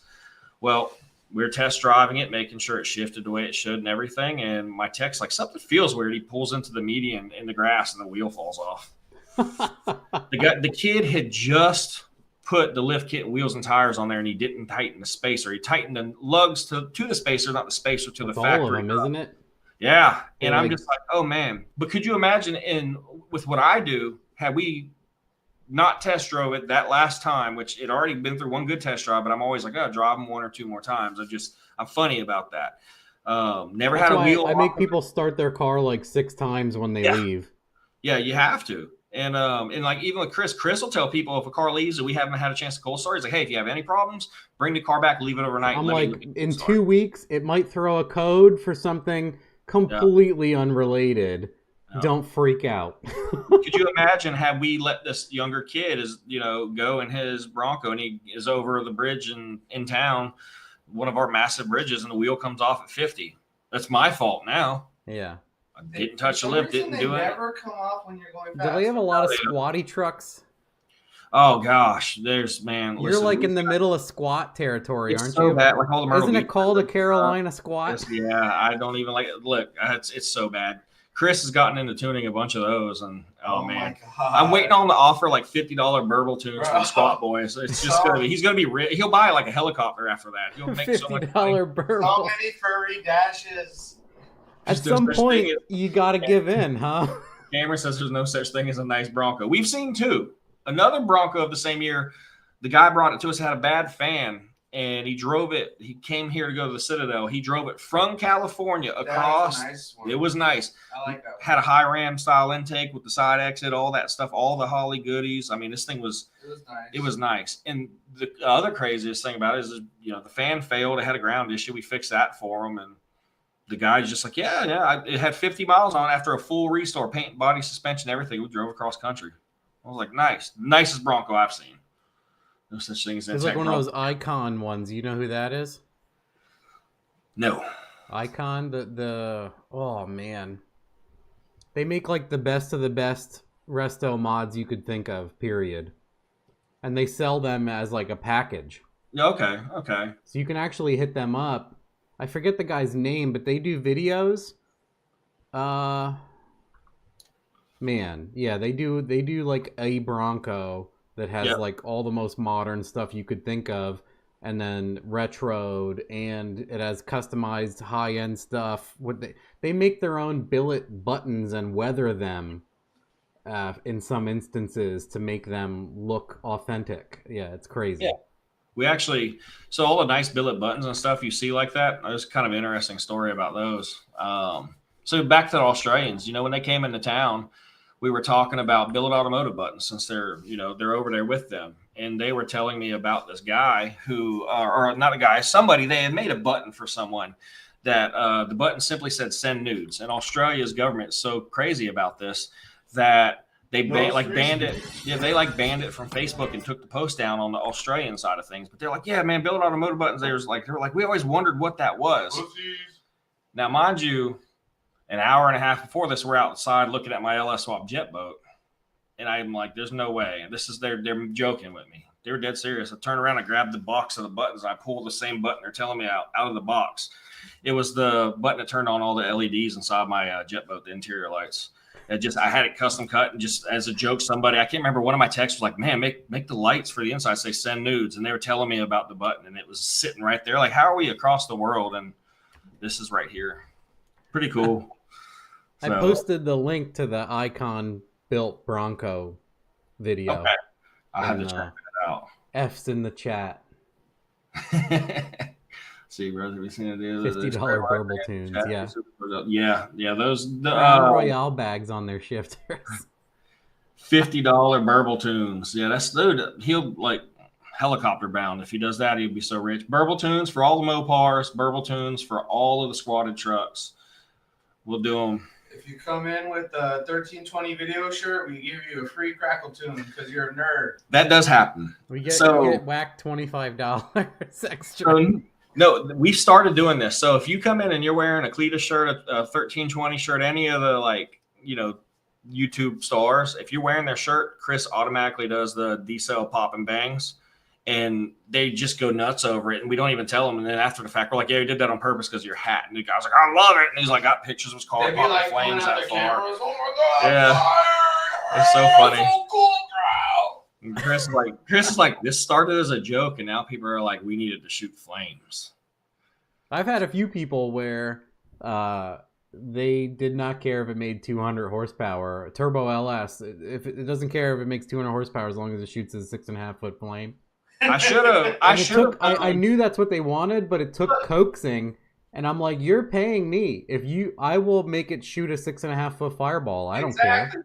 I will talk shit to you about doing it. Yeah. But I don't do it because it's your fucking car. I don't care, bro. Yeah.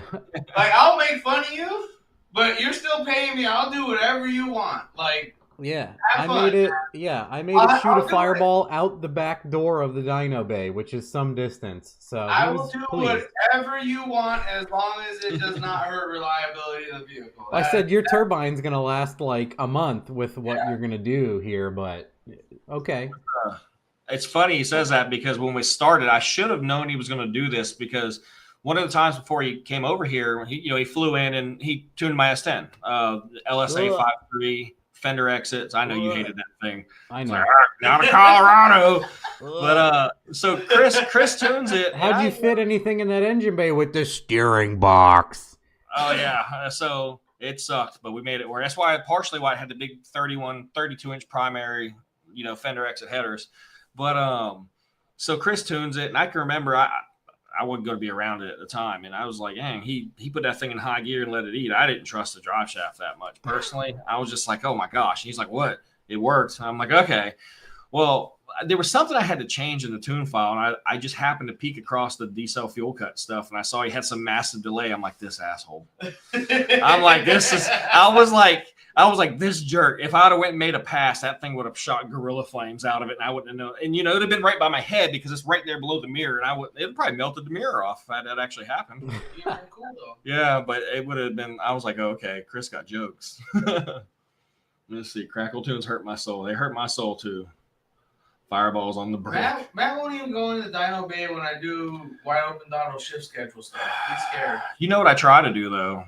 Just if he's in one of, if it's a Wednesday for Chris and, he's got to tune an XLRV and something else comes up, I've got this ongoing joke with the guys and they can tell you, I bet these customers, I was like, I'll give you $50 off your bill if you just open the passenger door and get in the car and ask them a question.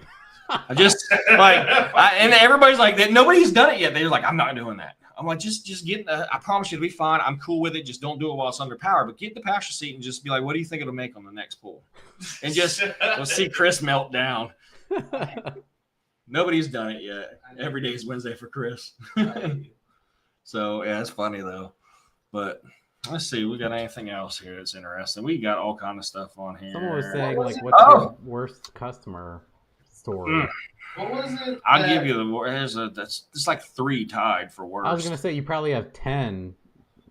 Yeah, it's weird being in the South because like that's just how people are. Like you coming from like the West Coast, you're like, oh man, that guy wanted to fight me, and then going to the East Coast, they're like, no, that's just Tuesday for that guy, man. Like that's just how they are. Like I'm like, what? Like to me, I was like, damn, we were about to scrap that guy. He's like, nah, that's one of my favorite customers. We weren't going to fight. We were just having a disagreement. Chris is like, oh. Like his first day, it's 9:45, and a customer of mine, he pays his bills, comes by all the time. He's always gets an attitude. He's one of the people that's got my cell phone number. Me and him go back and forth all the time. And man, he had some work done at the trans shop across the street and comes over cussing me out about how much it cost at the trans shop. Because I told him to go there. And Chris is there looking at me, and I'm like, we need him back and forth. Chris is like, dang, y'all about to go at it. I'm like, no, we're good.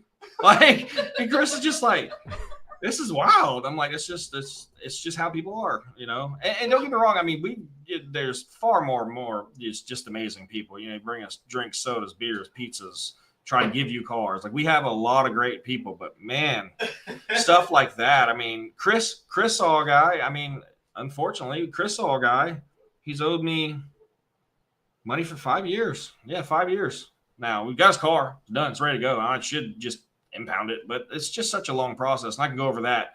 I've only done that twice now in the 10 years I've been doing this, and it's just not. I don't ever want to do it, but that's probably my worst customer story. We'll save that one towards the end here, but this guy comes in and he's just like, we got big guns. We got real guns. I was like, I don't really care what kind of guns you have. Like, he's just, and he like walks out and act like he's going to get a gun or something. I see him. He grabs his car door, doesn't car door, comes back in talking about guns again. I'm like, why are you in here talking like I don't have two near me and one on me. What are you doing? You know, it's just funny. And then when he leaves, was he not, Chris, did he not threaten to shoot us and then was dapping me up when he left? It was an awkward week. It's just crazy. This is a good question. What percent of cars that you tune have no problems on the dyno? That is low. Less than 50%? I'd say close to 50-50. Less than 50. Close to 50-50. Huh. Like, I'd say 50-50, like, it just needs plugs or wires or something like that, and it's good to go. But, like, or they don't know how to install a catch can, like, which is 90% of people don't know how to install a catch can. It's a vacuum leak, and they're just like, oh, no, why it's running weird. I'm like, yeah, because it has a massive vacuum leak because your catch can install. Oh, we got 38%. Oh, better throw that in the table. We got a couple good questions here. So, yeah, 50% is kind of, I mean, we have weeks that are like where, you know, we'll do nothing is good. Yeah, like well, I guess you have somewhere like, say you do 2 cars a day and 5 days straight, and you know, out of 10 cars, only 2 like just barely caused the problem, and then we're all looking at each other like, what's going to happen next? Like, when is the demon car coming in next? Oh, you mean like the Tahoe that was on the dyno today that we need to take apart and put block off the cam tower? That was a good story. You should say that. So we talked about the story. Today's a good example of one. I forgot. We weren't live when we talked weren't about live that. So it's a nice Tahoe, real clean Tahoe. I mean, super clean. What year is that thing? Do you remember? 14 Tahoe. Truck Norris camshaft. Guy put it together himself. Runs good. Chris had his base in it after the guy did his own work, and he brings it back. Actually killed the transmission. Not related to Chris. It was already bad. So Chris actually used a torque manager. No, the tranny in there bang. Yeah, so and the Griffin trans across the street it hits. It's built great. That motherfucker bangs. So it gets back on the dyno today because we had to install the correct cam gear. He had, it's a Gen 4 motor, and he had a single pole cam gear in there. You want to be mad, but people do it all the time. It happens. It happens. And when you search for something like that, you don't get a good result. So. Yep. So it was just he learned a lesson, and that's what Chris' thing. If you learn a lesson from it, you can't be mad. So he learned a lesson. So anyway, Chris tunes this thing. It makes 303, 309. I mean, bangs through the gears, everything's great. Probably 6 pulls, done. All of a sudden, oil pressure's gone. Like, that's awesome. Well, like we forgot to check the oil pressure thing on your last flash.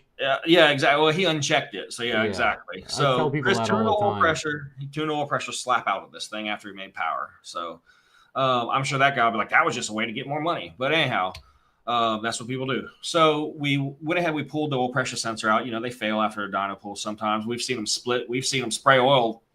Almost to the ceiling when they break. I mean, we've had them break off of the metal hex head and the whole sensor pop. So we look in there. There's no screen in the block, and everything's relatively clean. So fire it back up after it cooled down. Had 20 psi at idle, about 30 psi at 3,500. Call the guy. Hey man, your trans is great, runs good, got your cam gear fixed, made good power tuned. You have no oil pressure now. Worst phone calls ever to make. They're terrible. I hate doing it. He's like, oh man. I was like, can you tell me about, when you did this camshaft yourself, did you nick any cam bearings? Anything feel weird? No. Did you put an oil pump in it? No, I didn't put an oil pump in it. I'm like, okay, I'm trying to eliminate issues. He's like, well, I'll tell you what I did do. I didn't have my oil block offs. So I just JB welded those holes. I'm like, what? He's like, yeah, I just put some JB weld in there. Use the factory valley tray and everything, just JB weld. I'm like, oh my gosh, here we go. So we're gonna pull the intake off tomorrow. I'm pretty sure the JB weld if he JB weld is likely that he probably didn't clean it properly and it didn't stick to the oil, and then it's on the dyno making pressure. I guarantee you it kicked 1 or 2 of those out. I mean, there goes all the pressure, yeah. Yeah, the pressure gone. And with it cooling off, it's probably why it made more pressure because the oil was now cool. And I actually told him, I was like, hey, go on sloppy and look. I mean, there's a way to do this. If the stuff's back ordered, just get the Timken bearing, pull it apart, and bam, knock your bearings in, and you've got a DOD that was block. awesome when that guy posted that. That was a lifesaver in 2 instances because it's still hard. I have some CBI streetcar block off showing up Saturday because they've been back ordered for a month. I'm sure somebody somewhere, you in here too, you're probably mad about your cam kit that, I just hit order and go and it's my fault. That's probably somewhere, It's just, where's the UPS strike? Yeah, and then UPS strikes coming. Oh, God forbid. Remember when GM had their strike? You couldn't get lifters? Oh, man. Yes, I heard about that UPS strike. You guys were posting about it. What's funny is I didn't hear about it anywhere else, but you guys know. He's like mad customers in the chat. Who else we got mad in the chat? Oh, Sonny. I think he saw it previously, or he just heard you say it. But yeah, there's immediately people trying to make you look dumb and just making themselves look really fucking dumb. And like I said, it's crazy because initially I thought it was someone you knew joking, and then while your answer, I'm like, oh, this is a shithead. Yeah, and it trying happens to be a shithead. Yeah, there's always people like that. But I mean, I welcome it. I don't care. I mean, anybody, y'all got a problem, come on. Come see me. It's not a big deal. You just want to keep them forever. You just want to keep the car forever. Well, yeah, so what you do is you just keep the car. You just keep them all. Space, and you don't want the bill to get paid and the fucking car to go away. Yeah. A good business model is to just keep all the cars. Yeah. Yeah. All well, that way, actually, you keep the money and the car. So that's probably a double win. So, Yeah. But we did have a question about the best was the guy that admitted there was a wait after. Yeah, like, how are you going to be like, they have him in stock, bro? And then 4 posts later, he's people in the chat were like, dude, a month is a little different from on the shelf. Yeah, Why did you just say that? You just incriminated yourself. I actually already have a delivery date ready and set up. I had to get here before I had updated it. If the guy's here, cool. You 4th of July-ish, somewhere around that range, you'd be good to go. You're ready to roll. Even at the end of that, I'm like, get it. Yeah, but the thing is, and you're like, I'll pay you double. I'll give you till Wednesday. They got a whole little, and you know what's funny? I played this way on purpose. If you'll notice, I didn't share this on my Facebook page until today, and I shared this link and what we were doing today with certain people blocked and not public. So I know your bitch ass is on my friends list. You're sneaky. You deal with this. So that's a lot of bullshit. Yeah, because it's what people do. They be in a Snapchat group and they're like, the car's been there that long. They're working on something else. Like, I can post. I went 2 years without posting during COVID because COVID was bad. And honestly, that was the closest I was just going to be like, I'm going to go work at Walmart. They don't have the headaches I have because I do care about the stuff I do. I care about the way people feel. Chris don't, but I do. I do if I like the customer. Yeah, he does if you like. And I mean, I try to like everybody. I care about Norm's car. Yeah, a lot of people, I have a handful of bad, but I have a lot of guys. Is Norm like Sam? Dude, this converter guy is killer. Like the owner of the car, not the guy crying. I don't know who it is, so we'll have to figure that out. You're on my friends list, so we'll figure it out. I'll just call a guy when I leave. But imagine being such a cuck that you have to go defend your friend. Well, no, they got a little Snapchat group and stuff, and they want to complain together. How much of a cuck do you have to be to do that? No. Like, you can't trust your friend to be like his own man and do his own shit. Like, you have to fucking try to button his business like he's your female. Yeah. Like, you're just a cuck. But this guy, he's been awesome. He's had some hurdles. We did some, it's not really like one-off stuff, but we're trying to, this 6th gen car that we're doing, it's gonna be fast. It's gonna run real well.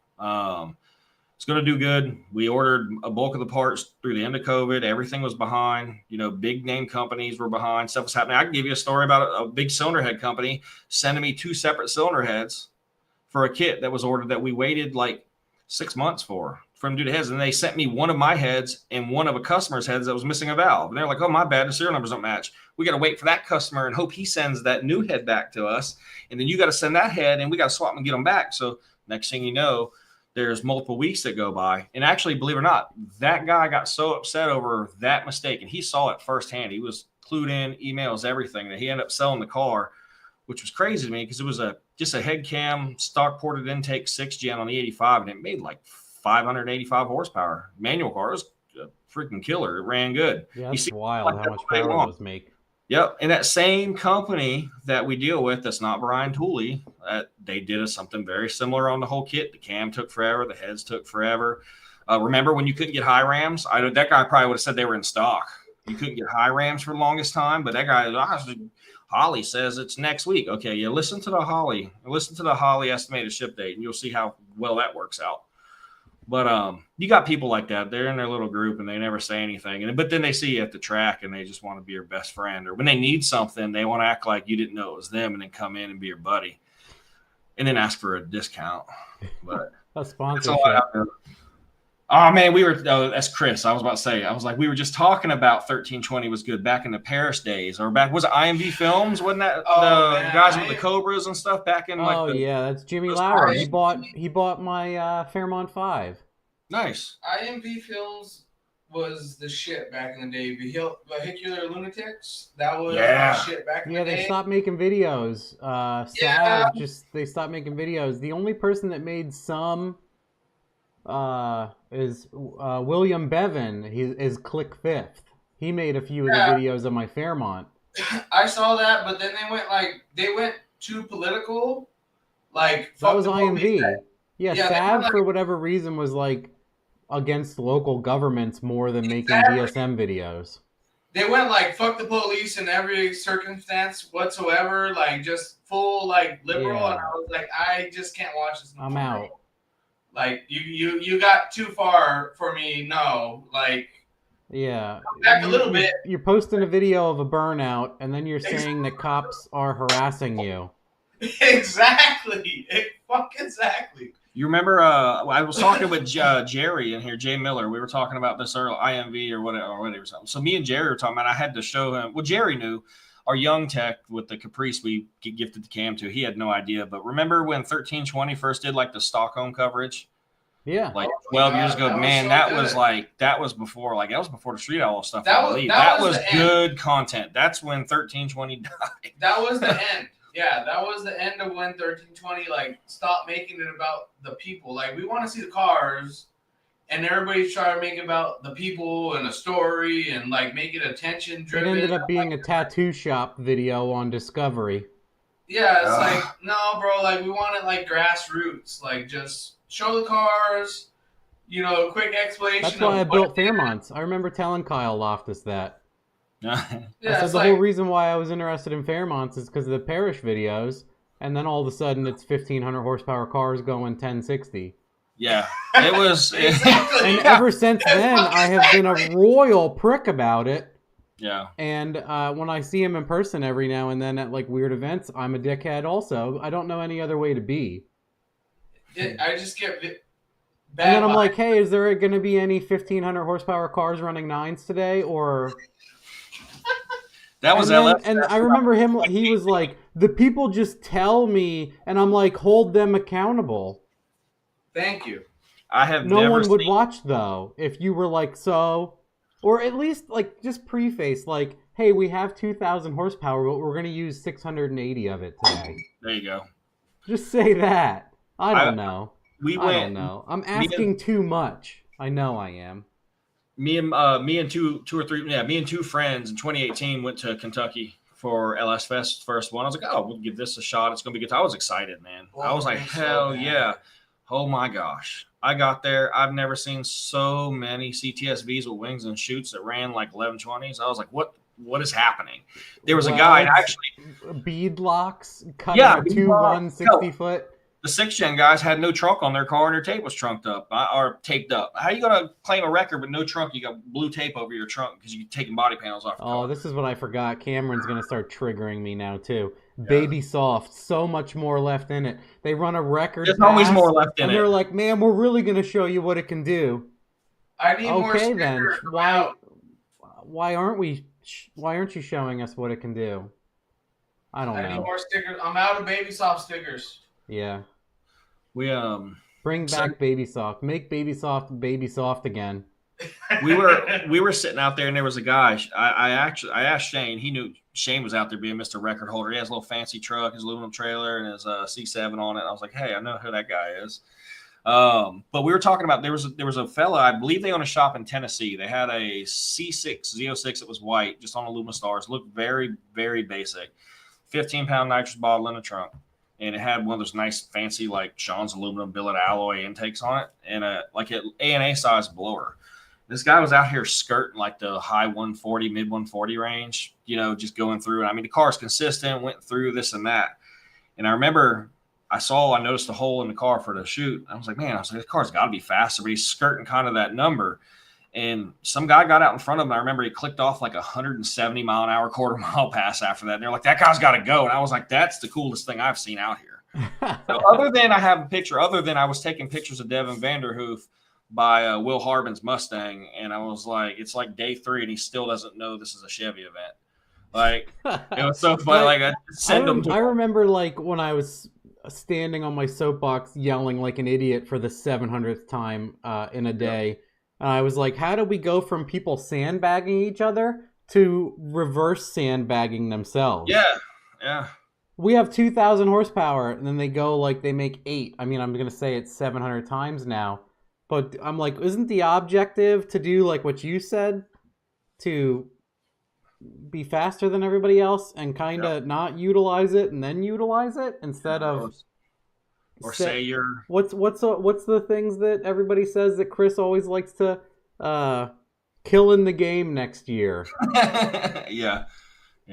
Kill in the game. Bro, Matt, did I ever tell you the story? We keep bumping this thread. It's going on 3 years now. I remember that guy. Your truck, right? No. It was a customer... And he went 9s in his vet in Arizona. And these 2 clowns came in there like 9s are easy. And we're like, okay, like, do it. We bump that shit like every 2 months. Like, anybody run any 9s yet? And they still haven't. You make like memes? Y'all got any 9s in here?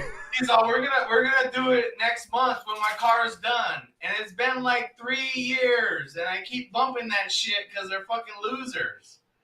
Like, show me it's easy, bro. And I'm the asshole for going 8s for 8. Right?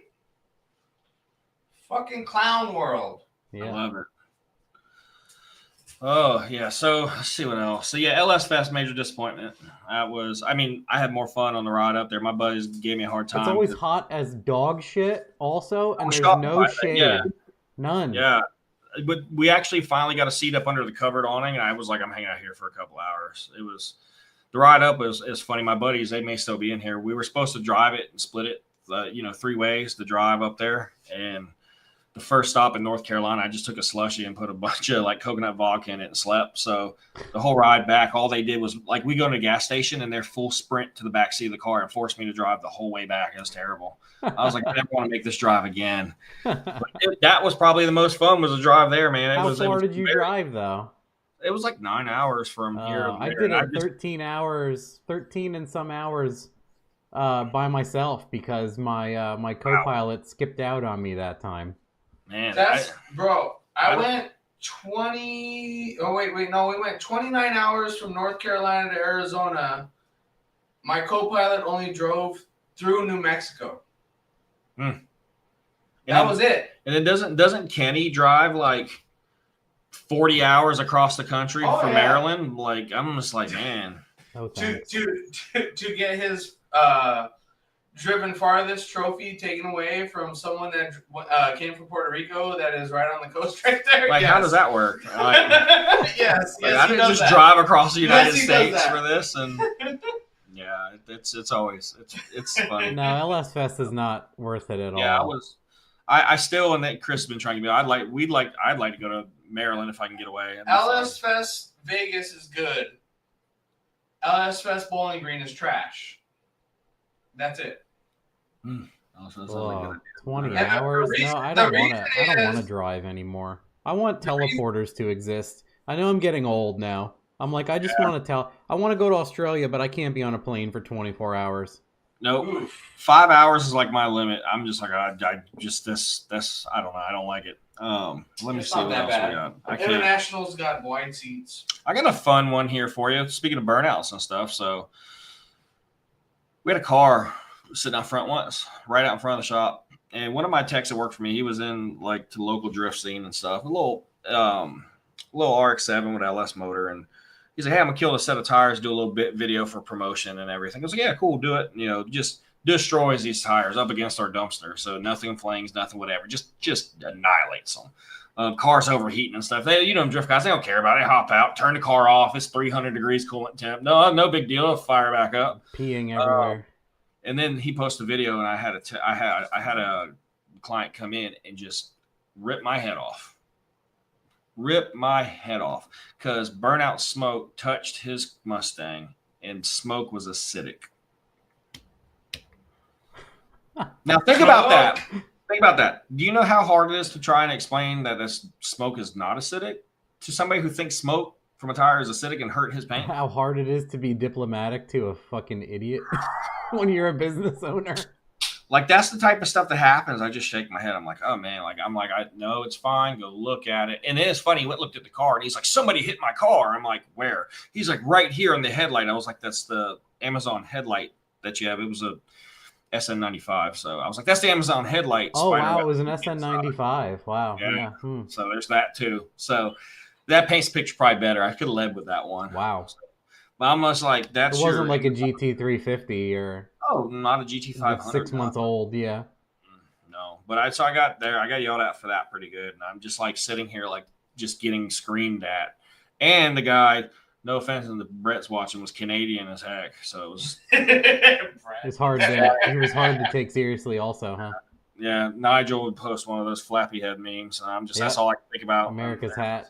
Oh man, yeah, but it's just so funny. I was just like, and then like when that stuff wears off and you're like driving home in silence, you're just like, did that just happen today? Did I just get yelled at for tire smoke that was seen on Instagram on one of my text promotional videos for the Myrtle Beach Drift stuff he does? It's just trippy. That's let me see. Don't let air touch my don't let the air touch your SN95. V6 convertible. Cameron is wondering. No, I wish actually. All right, it's not best for the story, but it was an actual Roush Cobra. So, but still, and one of our texts got one. He's like, "It's a Roush Cobra. You can't get these wheels." I'm like, "Jerry, I can buy those." 4,000 instead of 2,000. Yeah. So, but and now me and the guy get along great. Don't get me wrong. If he sees this, he knows that we get along awesome. So good dude. He's brought the car back multiple times, but that was like one of the first times we had to deal with him. And I was like, wow, burnout smoke. What else we got here? That was pretty funny. Oh, I had a guy. This was cool. I had a guy that was on a cruise ship like 8-9 months out. Not a cruise ship, but a container ship like 8-9 months out of time. Built a Land Cruiser for him over the course of 2 years. Pretty cool. It was on Chevy frame.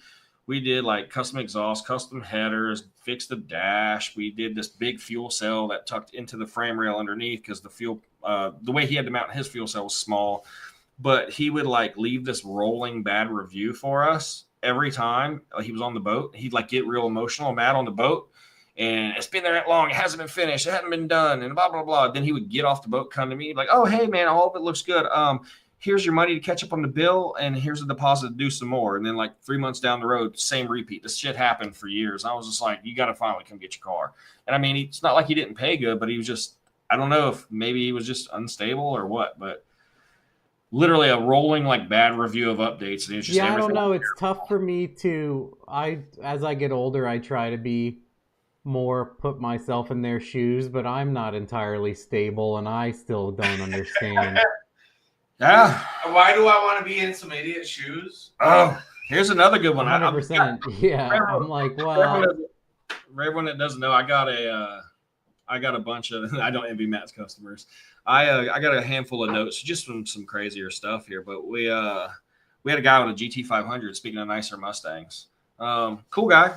I'm just big, like 09 style or Coyote style? Yeah, 09 style. So, I like those cars. I'm going to admit it. I hate to say that, but we do. I do. So he's got a GT500. He comes by the shop and he's like, hey, man, I want to do some stuff to the car. I was like, okay, let's do intake, pulley.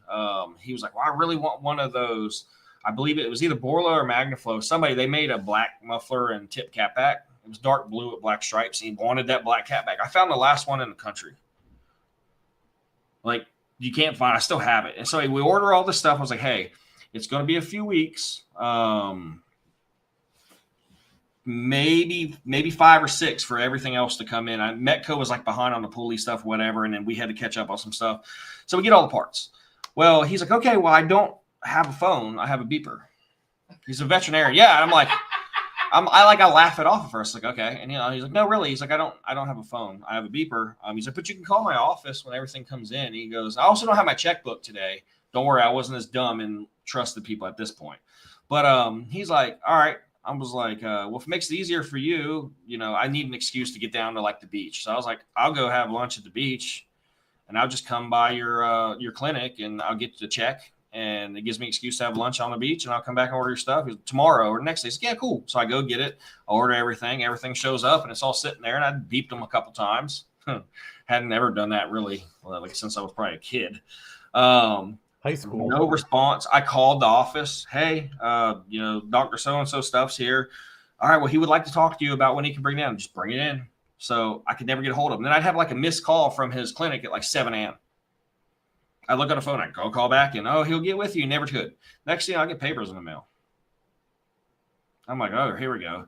Guy is suing me for breach of contract. I'm like, what are you suing me for? So I'm like, okay, whatever. I'll play this game because this stuff could be funny. I'm like, okay, I'll play the game with you. Whatever. I give my response.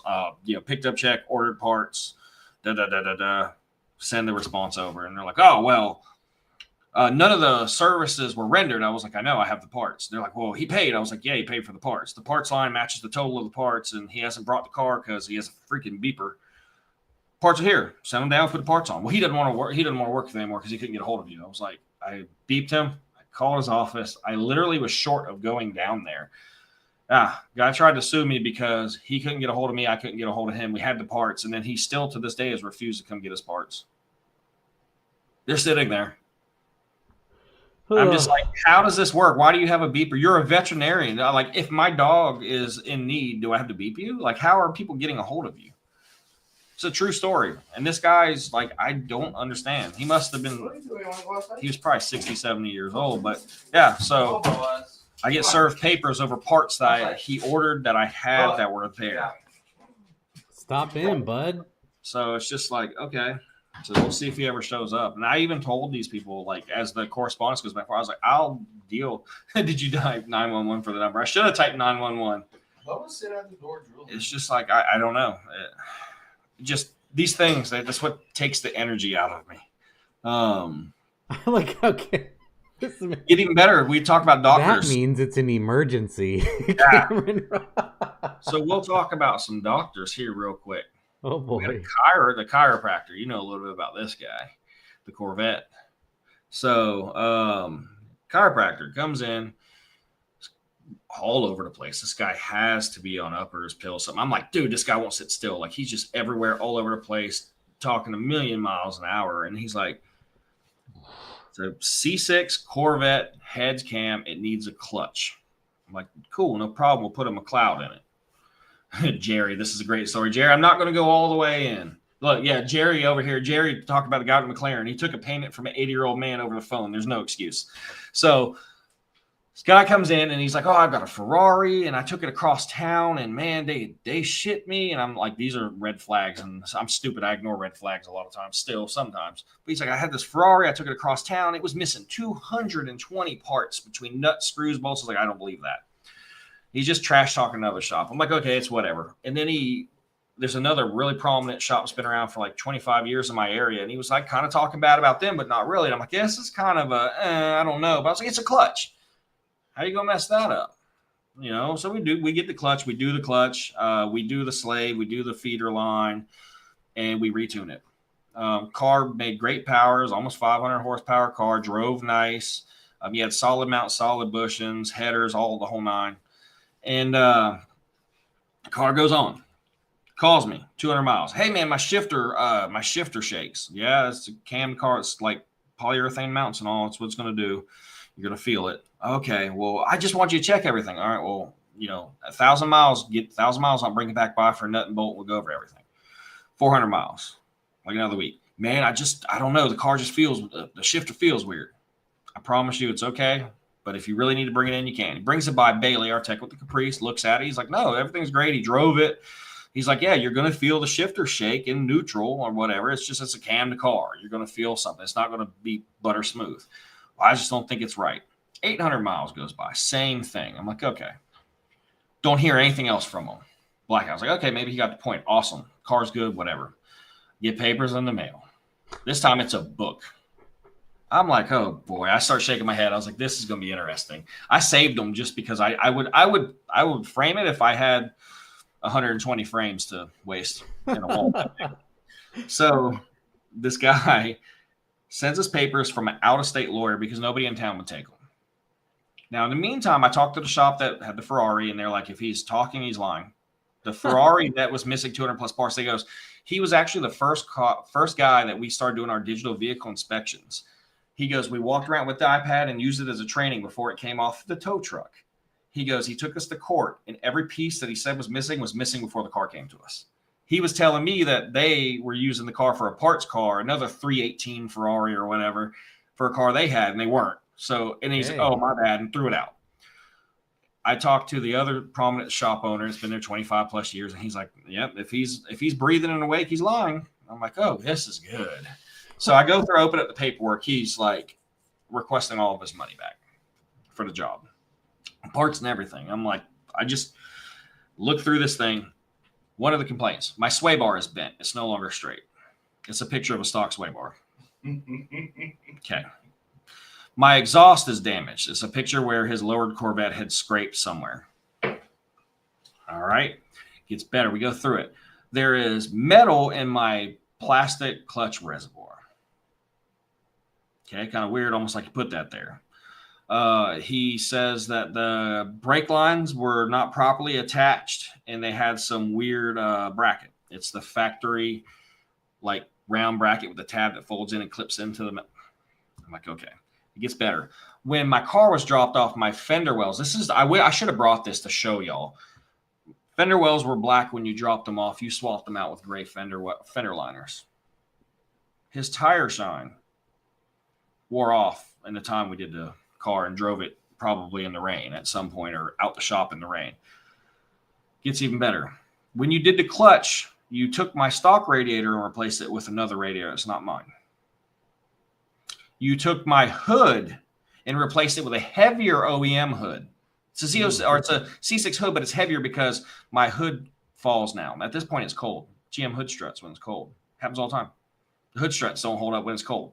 You switched my hood. We did not realign his front and rear fenders properly. Because you had them off. Yeah, well, to do the clutch, you have to do that. So, The body off. Among and the fender wells. And the all hood. of this stuff. Oh yeah, it's crazy. Among all of this stuff, and then I would get these random phone calls on Saturdays when they thought we were closed. So I'm waiting on the papers. I'm responding. I'm just telling their lawyer. No, I deny. I will not. I'm not coming. Nope, I'm not doing it. None of this is right. So then he would call on Saturdays. Well, we had a bright idea to close Mondays and work Saturdays, and I was there when they answered the phone, and he was screaming left and right. Just cut off the top of his lungs. Oh, you must have a good lawyer telling you what to say because you're making me look stupid. Well, no, sir, you're making yourself look stupid. I don't have a lawyer. I actually am just declining. Yeah, like all this other stuff. He's going on, and he's like, my wife left me because of the similar stuff. People stolen from me. Dude, I have videos of the phone. I might be able to play a clip loud enough here if Google Drive will do what Google Drive's supposed to do because it is crazy. So all of this stuff, he's just cussing me out, freaking out, and then like calming down and telling me I'm not a bad guy and then freaking out again. And dude, it was psycho stuff for like 45 minutes. Wow. This goes on. Well, then the car does actually break. We told him we wanted to do a master cylinder as well, and he declined it, and I have that on paper. The master cylinder fails. He tells me he wants to bring me the car to fix the master cylinder. I was like, all right, I'm going to use this opportunity to take pictures of everything on the car and play him back. So brings us the car. We put a master in it, inexpensive. I was like, okay, the car's good. Everything's fine. He's my best friend, cool, hanging out with me. And he's like, well, can I drive the car before I pay you? I promise I'll pay you. I have to just say, how do people have the time and energy to put this in? They have, I don't even have the time to fix stuff that needs to be, let alone fabricate. Anyway, sorry, I just had to say that out loud. I think about this all the time. Like I think about it all the time. Like I'm like, I'm like, man, I got to take care of this, or I need to do this, or I need to run across town. Like, it's just, it's hard to go to the bank sometimes with just walk-ins. And I'm busy, Is this true? He says the overly friendly people are almost always scammers. Actually, that is very much true. Yeah, I will say that. The ones that are your friends, like 60. Unless they're older guys. But let me see if I got okay. the video. So let me just see. I don't deal with the same customer base as you know. People who are interested in having me tune their car already watch me be a rude asshole on the internet and already deal with like a month for me to return an email and then 2 months for me to schedule them to be lambasted when they show up anyway. So I don't have that anyway. I'm trying to see if this will work. No, it's just, this guy was just nuts, man. I mean, we took his hood, we took his fender lines, we changed this, we had his fenders off. So I'm sorry I interrupted, but you did the slave and then... Yeah, we did the slave and then he wanted to leave. And I told the guys, I was like, he's never going to come back, but we did the slave. The slave did fail. He declined, or not the slave, the master. The slave was done. He declined the master. I'm sorry. Which is weird because when you're spending, 35, hold on.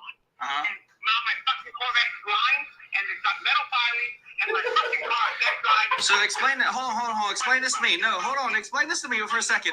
No, explain this for a second. Listen to this person's voice anyway. Sorry. Oh, he's weird, man. Plastic. Hey, listen now. Asshole. You said that your completely plastic hydraulic system has metal shavings in it. That's weird because there's no metal. Let me go. Oh, it's skipping out or sprint things over here. Hold on. This is loading. You have to start archiving these for later shows. Well, I totally, honestly, kind of forgot about this part of it. Let's see, because I was been yelling at me for 10 minutes. Yeah, talking cussing at me when I'm offering you a solution. You tried to say we changed your hood for another OEM hood. You realize your hood's got a VIN number on it, right? I've been calling them out. You do realize that the VIN matches it. You realize that, okay? Your fender. Oh yeah, because you know I'm right. You do realize that the whole hydraulic system on that car. Yeah, he just goes on and on and on. But he was cussing. There's one point where he goes on this like 2-minute rant. There's like 23 minutes of this phone call here, where he just goes off. It would ruin my night to hear any more of it. Oh yeah, but this is the stuff we deal with. So we let him go. I sent him his bill twice via email, tried to call him, everything. Never heard from him again. Not a problem. I don't have to waste my time going to court and proving that what we did was done. Because when the car came back, I said that was my way, and it's just like we looked everything over, and the car was fine. But yeah, it's pretty wild. Let's see, Jerry. Let's see. For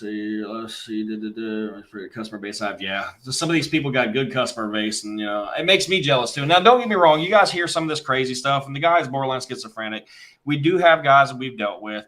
The 2 people that were in here crying earlier that I probably won't see, but they're on my friends list that are watching, and they're watching what we're doing. We'll go back to the whole 6th gen thing. The owner of that car, man, he's awesome. He's cool. I'd do anything for him. He's a good guy. It just sucks that we went through COVID.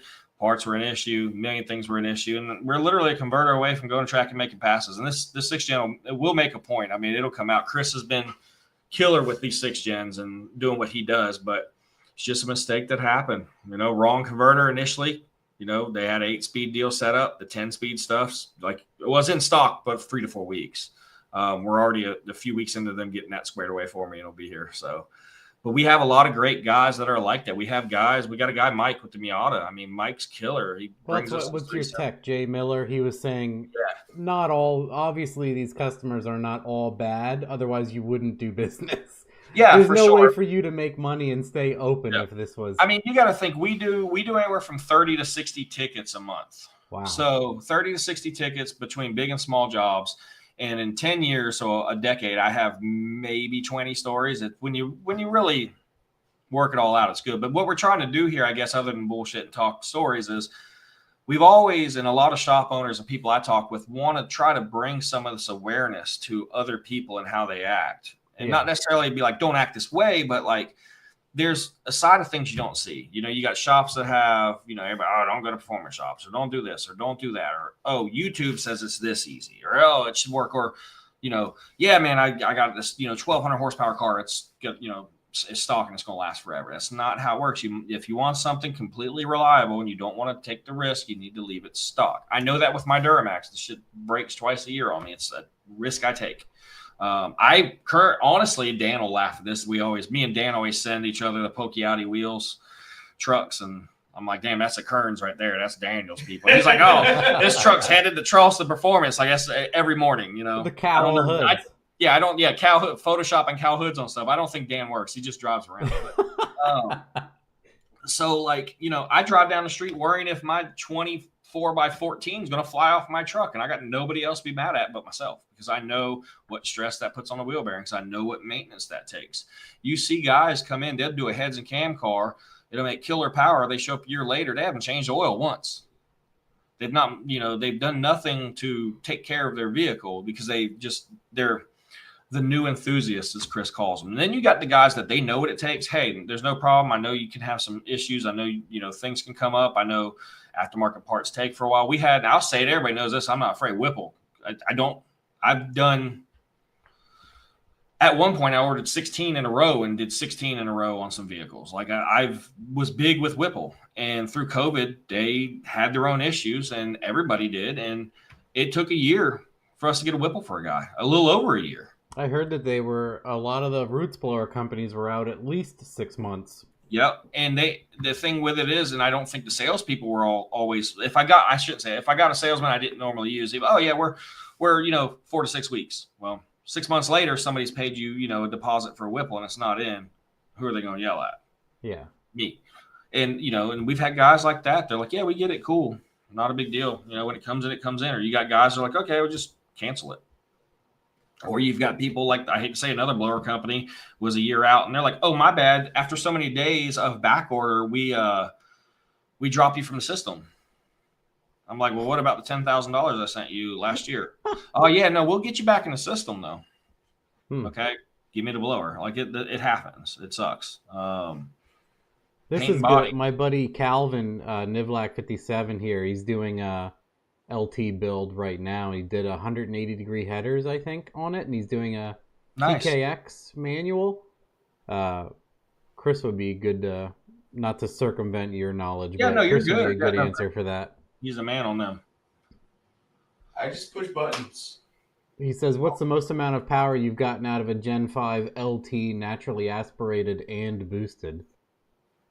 Well, you're doing a port injection setup, right, Calvin? So that's I think we were talking about that before we went live too. Yeah. About port.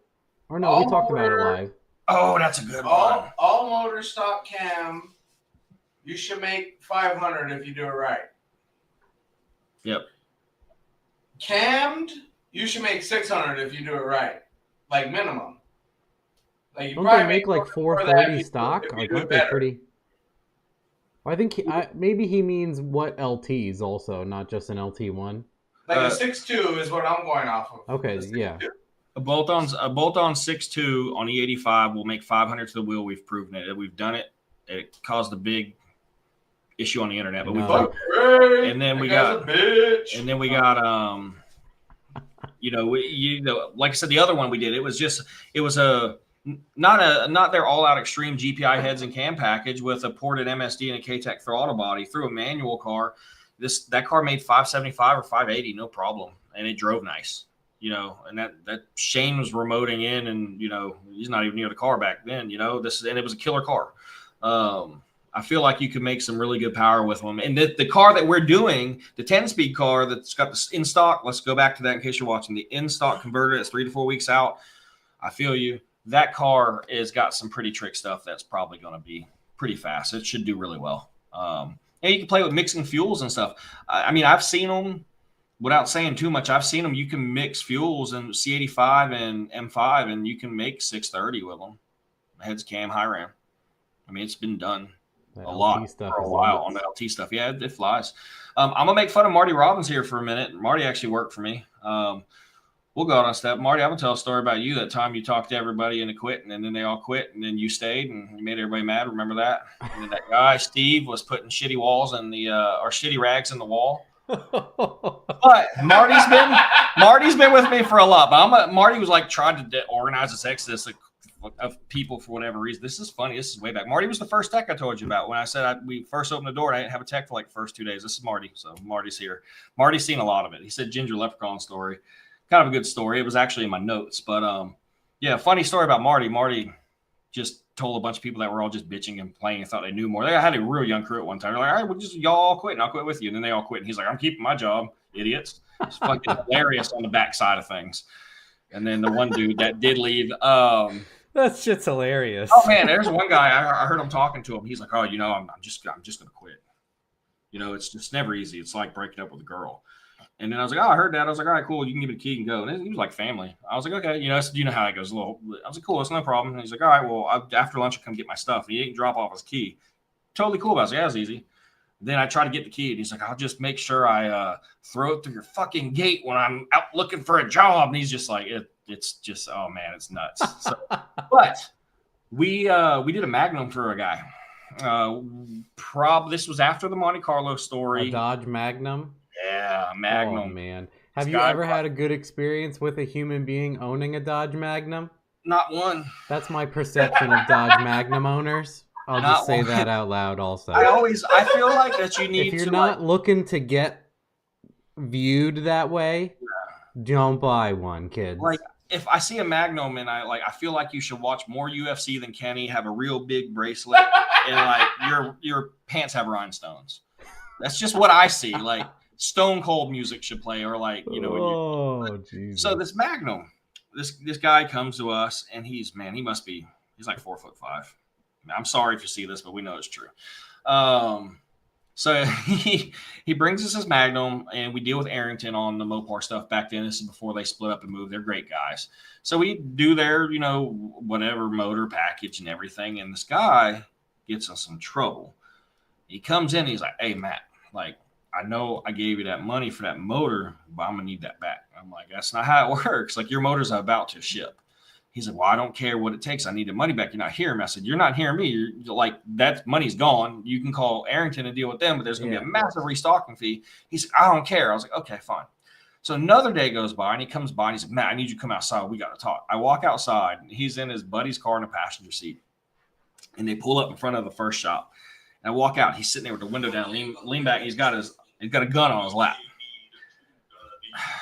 That doesn't scare me personally, because you're not going to show it to me if you're not going to use it. That's just the way I think. And if I die by that, then whatever. I'm sorry. If I get shot one day, y'all go find the person. But this guy has got this gun on his lap. Yeah, I like guns. I'm looking at him. And he's like, get in the car. We're going to go to the bank and get my money. I was like, I'm not getting in the car. I told you, you can't. I said, we can go inside and call Arrington and get you your money back after the restocking fee. That's probably going to be half, because they have first of all, they have the motor, the stock motor as a core. And then they have the money, and it's literally a week or 2 hour shipping. I go, it's a high point. I'm like, oh, here we go. That thing is not going to fire if they wanted it to. So I was like, no, man. I said, come on in the office. We'll call Arrington. He refused to come in the office. Refused. Would not do it. And then his buddy's like, we need to leave. He's like, that boy. He's like, he don't fear death. You go in there, you ain't coming back out. Don't go in there with him. And then they take off.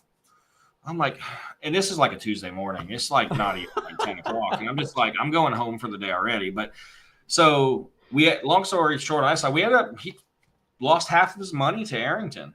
They were like, yeah, we'll send him the other motor back, and there's a little bit of money. And then a news article comes out.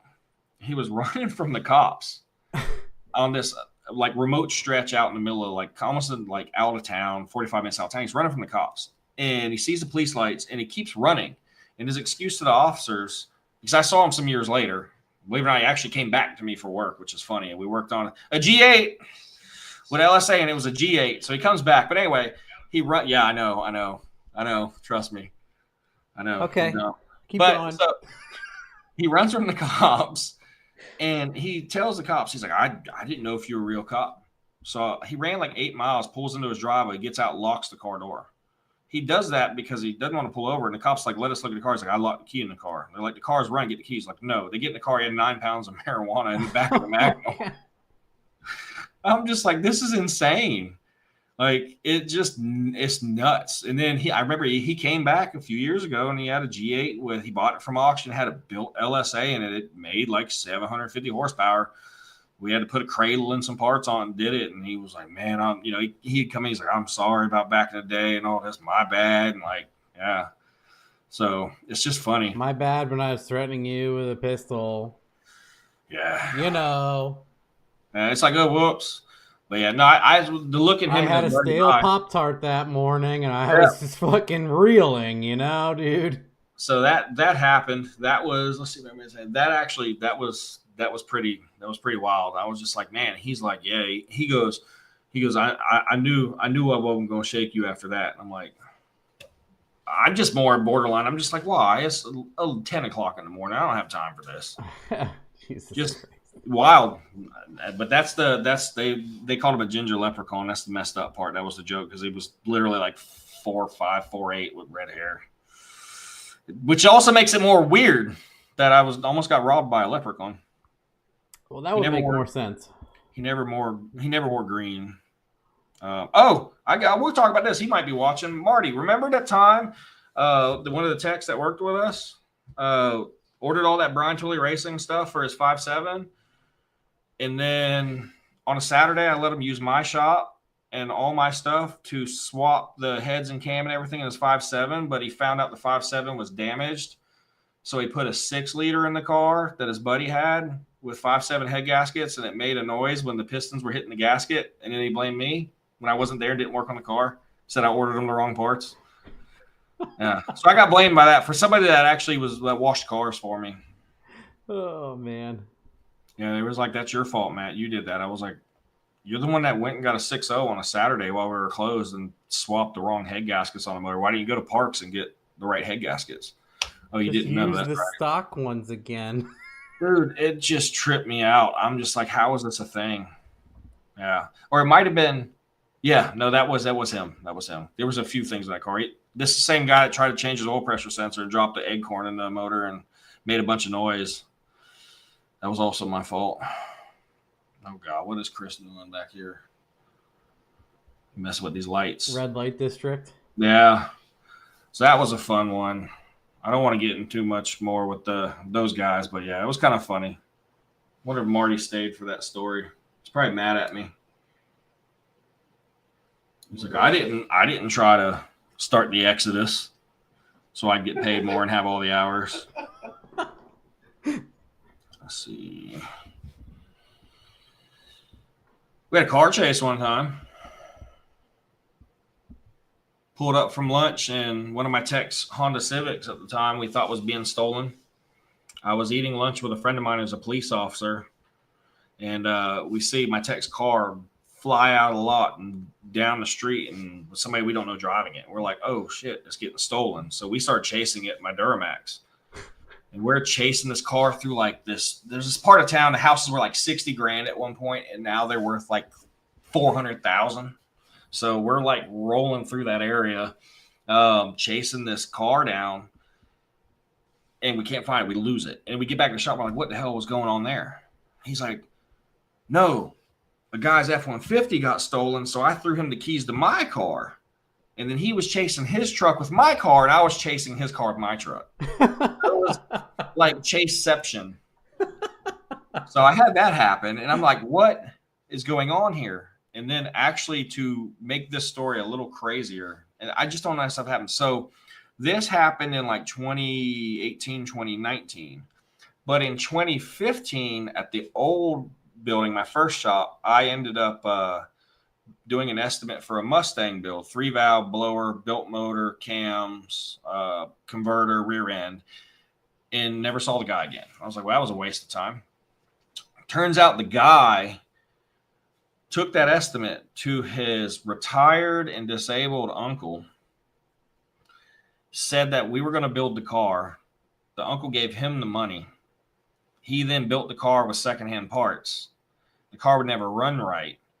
And then the uncle came to me, to my shop, about the car while I was at lunch that day during the car chase day where I was coming back.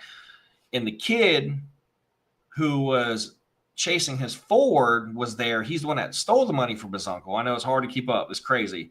And that stolen truck was actually a diversion for him to get away from his uncle to face why he took almost $30,000 from his disabled uncle and said he gave it to me to build a car that he actually took everything for. Whoosh. And I'm just trying to have lunch, man, and build cars. Wow. Yeah. This guy's, yeah. I think Cameron is really happy with his employees at this point. Yeah. Right? I mean, I got great guys now. They have some weird stuff like where people, have tried to steal or whatever. Right. But man, I think he's gonna go to work tomorrow and be like hugging. I love you guys. Here's the pizza, and then they're going to talk shit behind his back. Pizza party, guys. Pizza party. So, our tech Jerry just said that Chris's little room here is like a set of Mopar headlights, and I kind of agree. All the color changing RGB stuff. You guys are haters. It's just haters, bro. That's all. Just haters. But yeah, so there's so many. Cameron, I got a good one for you. We had a Lincoln Town car come in for head gaskets one time. A little 4.6 car. Lady drops off. I need head gaskets. I was like, that's kind of weird. We were actually doing head gaskets on another Lincoln Town car at the same time. They're the same color. They're both white. So I was like, that's really weird because I don't ever touch those cars. I don't even know why I was doing head gaskets on a town car. See, I do stupid stuff like this. Well, lady drops it off. Head scam intake. Yeah, lady drops it off and pulls it in my gate. We locked the car. We never even moved the car. The next day she comes in. She said, hey, I forgot something out of my car. You get a chance to look at it? I was like, no. She said, why don't you get something out of my car? Comes in, blowing up on me. You stole my money. You stole from me. You're a scam artist. I'm like, whoa, like what's going on? She's like, I had money in my car and you stole it. I was like, I haven't even unlocked your car since you locked it. It hasn't been moved, nothing. I said, but let's check the cameras. She started getting real quiet. I was like, oh, that's kind of weird. So I knew I was starting to press it. At this point, she had already called the cops to try and press charges on me. So I'm going through the camera stuff. Cop walks in. She's up in the front office quiet. I'm like, this is kind of weird. I look through and I find some footage like 11 o'clock at night where they stop in the main part of the road, not even a parking lot. This is crazy. Jump the massive fence with razor wire that we have. Jumps the fence, goes to the car, unlocks it with a key fob, gets something out the car, jumps back over the fence, and gets into it was a white LeSabre. Would you believe it was the same white LeSabre sitting in the parking lot that gave her a ride she showed up with, I'm sure. Yeah. So the cops are like, hey, that's the car that's outside that you came here in. You want to talk about charges? We got something we need to talk about. And I ended up just was like, get your car and get out. She said, can I please just leave? Can I please just leave? I just want to leave. I was like, just get out of here. I don't even have time to do the things. Yes, they came back and I don't know. They had to have gotten torn up by the razor wire. There's no way they didn't. But because in that area, you can't see a whole lot, but you could see clear as day, super HD. I mean, you can see the Ford key fob unlock. And then, they took it and then they tried to call the cops, say it was me. And they were sitting outside in the parking lot. That plan didn't work. No, that's the extent people will go to scam you. Jesus. Sickening. So, pretty wild. Let's see what else anybody got. No. Let me see. There's not a lot of questions. We're all reeling from these stories. Yeah, oh yeah, it's rough. Normally there's some questions going on, but we're all in shock. Everybody's like, oh my gosh. No, I still have faith in humanity. These are a collection of stories that are over the last decade. We have far better people. I mean, no, Chris has no faith. I still do. I mean, they're still good guys. They're still good people. Lost and they're beyond retribution. It's, I believe in them. Beautiful North Charleston. That's what Jerry calls it. My guys ain't that bad. That's rare. It's North Charleston, South Carolina. It's apparently one of the top places to live. Oh man, best customer. That's rude. There's a bunch of them. I can't really just name one. How dare you? He loves Norm. We love Norm. He's already firing it off, Norm. That's a good. That's a good way to break up the stories. Is some good customers. Yeah, which Norm, Norm Cliff, is my favorite customer. Tell me all about Norm. I want to know about Norm Cliff now. Is after him. Oh, that's a good one. Cliff is a good customer too. Brandon is a good customer too. Matt's an okay customer. I get in trouble for my attitude. He has a gay Miata, but he's okay. But that's about it. I think worst tune. I think like stupid fixes or most Derek common with the TRX. mistakes. Yeah, Derek with the TRX is cool. I mean, there's a lot of great guys. I mean, I truly have far more better stories than bad. But man, like I said, you guys need to see some of this stuff. I think we should do like the mechanical stuff for like so like the lean and all, or so. I know they had asked before. So 10 years, 2 cars. The way you do it in South Carolina is if somebody doesn't pay their bill, they have X amount of time to do it. You have to go through a process with the DMV. It's like a 30-page packet. I pay a lady to do it that does it for all the towing companies. One of our Twisted Hook tows for us. It's actually, I believe it's Sister. They're awesome. They handle our lowered cars, everything. They prioritize us. They're great. Love these guys. Well, anyway, so she handles all the stuff. She does the like the title search, the lien search, finds out, make sure it's not stolen, does all the DMV, and then brings me a packet. I pay her, I fill it out, and then it goes to the court. So nice. It's a nice product, but it's still. So it used to be about a 90-day process. When COVID hit, it turned into a year process or more. Oh. And then now it's turning into like about a 6-month process because I just went to court the other day on one. And they were like, oh, let's give the guy another shot. I'll see you in August. I'm like, why? He's not here. He didn't contest. And it's a $17,000 invoice. Like there's no argument. So and they're like, okay, well, let's give him some time to come in. I'm like, okay. I've done that too, where argued, fought, gone to court, and the other person's not there, and they try to give that person a deal with me. Yep. And I'm like, how about you give me a fucking deal because I'm here? Yeah, and it's like I've done this. I've gone through the process and all that. But so all that happens, and then you go to court, and then the court can tell you, okay, well, we're going to go ahead and have they have like a bailiff come down type deal, and they just put eyes on the car, check the VIN, stuff like that. And then you come back within 30 days, and they do an auction, and people can bid on the car in South Carolina up into, so say it's a $10,000 invoice. They can bid on the car, but you have 10,000 credit in it. So my invoice $10,000, so I'm already pre-bid up to 10. Now, if I choose to say somebody bids 5,000, I don't ever want to deal with that. I could say, okay, cool, and then I get the $5,000, 8,000 up to 10.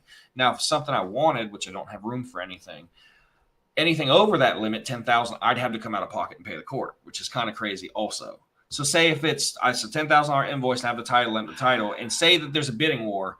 If I wanted, I'd have to pay the court the extra to take it. But if somebody else bids, say 15,000, then I get the full 15,000. So really, it's like I'm the one that's got the credit, but I'm also in the bidding, if that makes sense. Yeah. Wow. Yeah. Anyway, so we've done that. I'll save that story for last, which we'll probably get to here for too long, I guess. But it's so complicated. It's always funny when people are like, "Just do this," and you're like, "Just the paperwork." Yeah, it's just not worth the time that you go to the court. That's why you're like, I got people that haven't done this, and they're like, why do you even have it that long? Yeah, and that's just that. Like I've got 2 road race oriented Mustangs, 4 valves in them with blowers that have been sitting for years that I just want gone. I just wish customers you can't get rid of it. Yeah, and then if you ever did, you would get your shop closed. And I'm liable. I actually have 2 or 3 other. I've got another wild story. Not that. And if someone breaks into that and steals the blower, it's that's your fault now. It's crazy, the stuff that you see. I had a guy. There has to be a way to like reinstitute these laws to make it easier to screw the people, so that you don't have to deal with it. But then that's a money-making thing for some shop that's going to pop up and do it and close. Yep. Well, like Chris knows, any new shop is always the best shop. Oh, yeah, it's the way it goes. I remember when I went through all that in the beginning, and everybody, I'm like, people loved everything about it. I want all the shirts. I mean, you still get all that, the same thing, but now we've been doing it so long. If you have new places pop up, it's just what they do. And everybody, oh, that's the newest, greatest thing. And you see a lot of that. That's a whole nother story there. Just between Charleston's got crazy animosity between shops. There's like 2 or 3 shops we all get along with, and vice versa. We're not at each other's necks trying to steal work because we don't have time. There's more than enough to be done. But to go back with there's more than enough people to lean hold for work. Yeah, exactly. So we'll go back with all this stuff and deal with dealing with like titles and stuff. So one of the other ones, I'll give you kind of a crazy story. And it's the next thing I'm going to have to go back into. So we had a fella. This is all gone. Yeah, Chris ain't gonna show up to work tomorrow. We got 2 cars to tune. Look out. He gonna be walking. This is that. I bet you, I'm Chris. just Chris was saying. in his own house just now, trying to act straight like a cop was here to get to the bathroom just now. Bet you he's like just walking I'm straight. just saying. I still drink Allen under the fucking table. No. That's all. Here we That's all I'm go. saying. Here we That's go. Al's gonna freaking put him in the hospital during Those drag Aussies week. don't know how to drink. So we got a car. Well, we had a guy that used to come by the shop all the time. Retired Navy, cool guy. Worked for the AutoZone. We worked on the Silverado, his Mach 1 and everything. And he'd always tell us about his son. He loved his son. His son was in North Carolina. His son had a Coyote car with a Roush blower on it. I think it was one of those like 720 packages. I think he bought it that way. But he's like, man, I want the Mach 1 to run like with him, and I'm going to leave this car to him. Like really cool, just OG old school guy. He would come by. He'd bring us food. He would come in the shop. He'd pick up a broom. He'd help the guys. Like this dude was awesome. We loved him. He didn't show for like 3 or 4 days, and turns out he had killed himself. Ugh. We had the Mach 1, and the motor was out. Everything was put together. Or not everything, but everything was taken apart. His son on the backside was working with him behind the scenes with me. So the motor needed to be gone through for whatever reason. I can't remember what happened. I think it's like a head gasket issue that went bad. Something happened. We had to go through the motor. And his son was like, hey, I want to send you a rotating assembly and some like stage 2 cams or some 278s or whatever they were that were hot for them cars. And I can't remember at this point. He's like, I'll send you all that stuff. Put it in my dad's car and don't tell him. I was like, hell yeah, cool. So he sends me the parts, pays for the parts. We get all those parts. We get the car, and then like all this happens. So now the owner's gone. Well, the probate court wanted to take the car. And all he could talk about was, hey, I want to do this for my son. So in my mind, I'm like, I'm going to do everything I have to do to get this title, and I'm going to gift this car to the son. The son had already had money into it. All those parts were already paid for, and the motor was already machined. He simply did the motor and the machine work. We hadn't got to reassemble the motor, and I think we had like a clutch that needed to be ordered, and I think some headers needed to go to Jet Hot, but he passed away, so we had stopped on that. 2 years I fought for this car. 2 years. I finally get the title because I was like, yeah, y'all owe me like 2 years of storage and everything. I finally get the title. I call up the son. I was like, hey, so-and-so, I got your car, your dad's car. I'd like for you to come get it and gift it to you. The guy comes and gets the car, takes it. I give him the title. Don't bill him any storage. Don't bill him any of the 2-year anything. And 30 days later, I get paper in the mail. I'm being sued. Huh. I'm being sued for a clutch and coated headers. That didn't go on.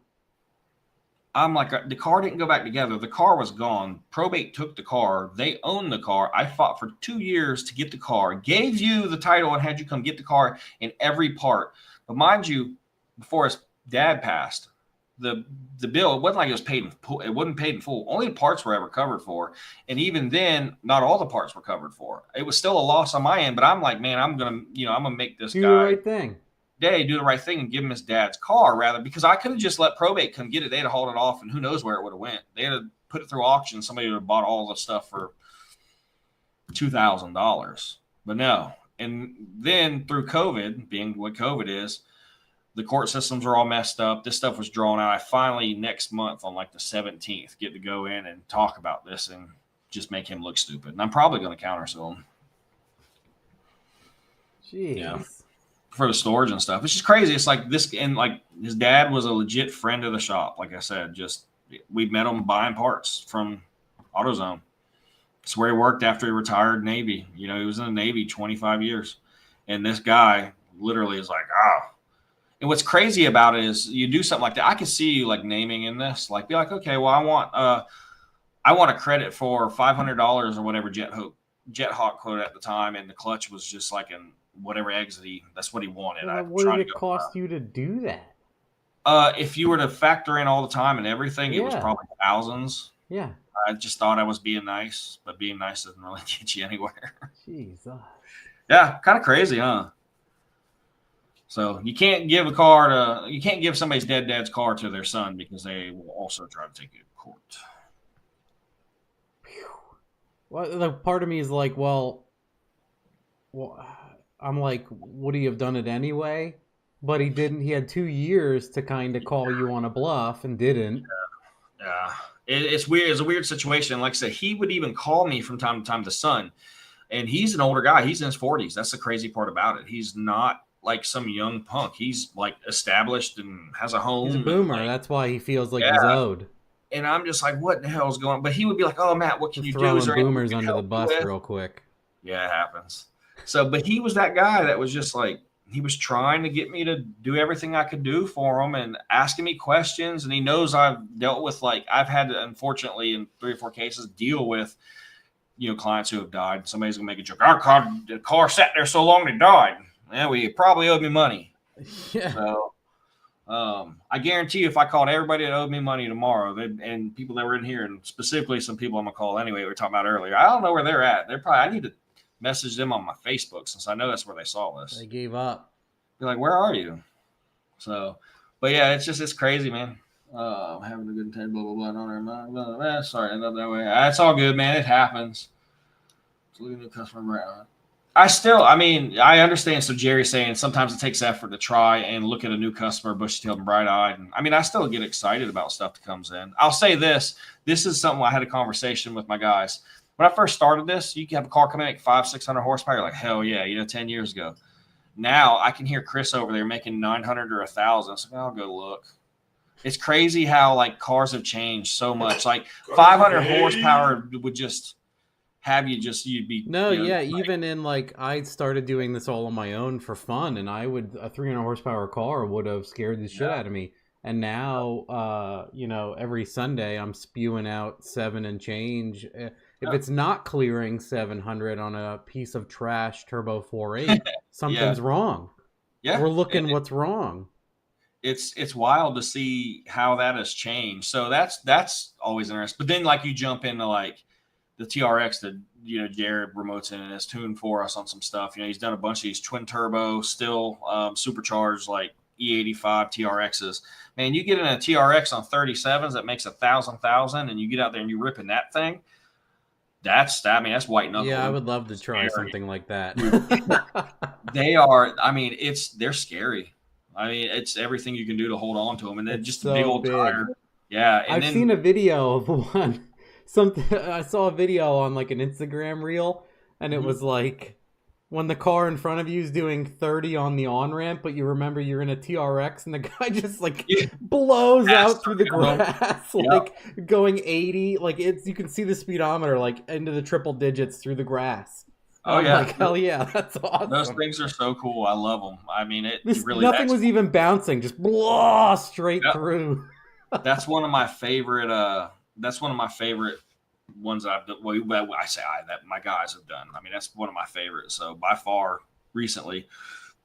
But then, like I said, just it's funny though. I catch myself thinking back, and trying to be bright-eyed and bushy-tailed. That's what I'm kind of getting back to is what Jerry was saying is, I still share the excitement. It's still there, but you got to just not let these instances and these people bury you. And like as a shop, like it's funny. I can like unleash the masses. We were talking a little bit about this earlier. I haven't posted.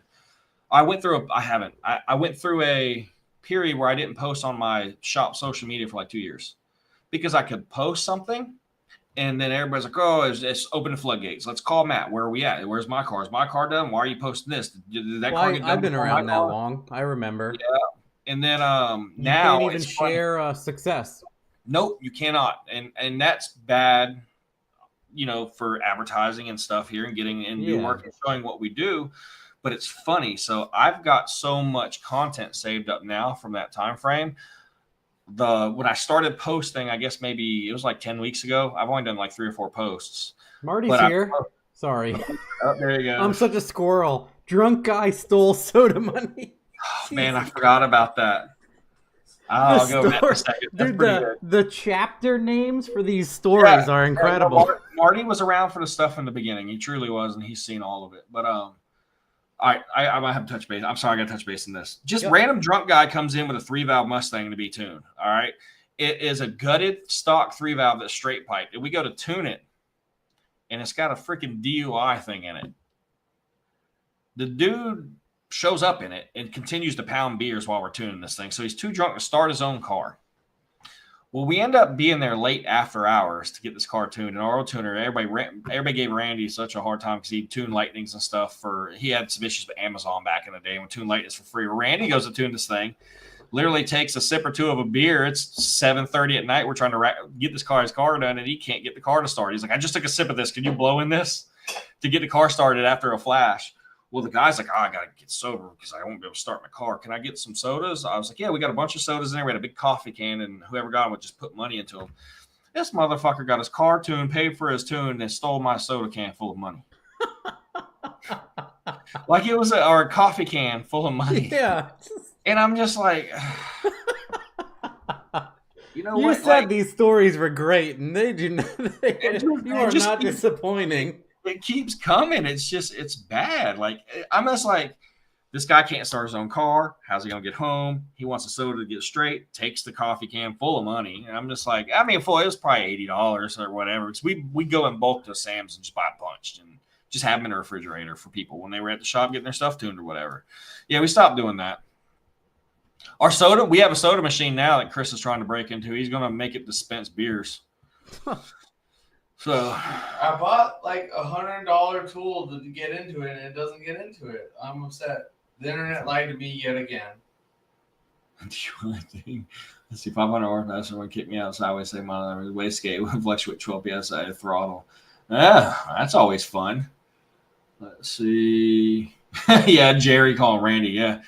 Randy's got some good stories too. When he was there, we had this fella. He looked like the guy from the Green Mile, just big, huge. The dude's massive. Used to race Hayabusas, and he's just slow talking, super calm. Yeah, like we were like, how are you 6'6", 300, but you race bikes? This don't add up. That's all of those dudes I met. I used to race motorcycles a lot from like 06 to 2012. Yep. Before I built my Fairmont, and I learned so much from 380-pound black dudes on Boozas, more than I've ever learned in my life. This guy was so cool. They taught me how to dollar bet. Yeah, oh god, I learned the dollars folded up so tight like a pencil in their hand controls everywhere. Yeah. And then they're like left lane, right lane, just walking on their way up with their Boozas. You wonder how one of those Boozas can hook so well, but I mean, they're holding it down. We do dollar bets at the Dyno Days. That's something like I say to people all the time now. I'm like, 50 horsepower. Who wants dollar bets? And no one knows what I'm talking about. Yep, and we do it all the time. But or what else is crazy? Watching some of the bike guys, watching somebody try to steal the brake by watching some guy's clutch hand and literally get the brake and leave first. That the bike guys trip me out. Yeah, they stare at each other. Yeah, it's wild to watch. It is. That was quite a culture shock for a white dude from rural Macungie to go to ATCO and get taught so much by. Nice. By all accounts, I should have been scared of these men, right? And these guys, I mean, big dudes on bikes. This guy, he's real calm talking, nice guy, just polite. Like he just come up, shake your hand. How you doing? He's just Southern gentleman. And he goes and he wants this. Is why Chris don't go in cars. He's like, hey, I think I got this little bit of issue going on. It was like a 99 Mustang with a Cobra swap in it. It pulleyed on the 85. It might have made 550, 600 or something back then. But he had a GoPro with him, and he takes him on the side road, and this thing is just tank slapping left and right. This guy's grabbed at every gear. He's looking ditch, trees, ditch, trees, ditch, trees. They come back to the shop, which is like a quarter mile away, pull in the shop, get out the car. I see Randy's hand, my old Ford, and his hand is just buried into this convertible top, and he gets out the car shaking. And I'm like, are you good? They pop the trunk, and tire smoke comes out the trunk in the shop. I was like, oh, my gosh. He's like, look at the GoPro. And this guy's just banging gears. I mean, he must have held it through. Honestly, it was like a wilder version of your G35 video you sent me where you jammed fourth. It was just... Hey, Chris, right on your street doing. Yep. So, and he never got in a car with anybody after that again. Yeah.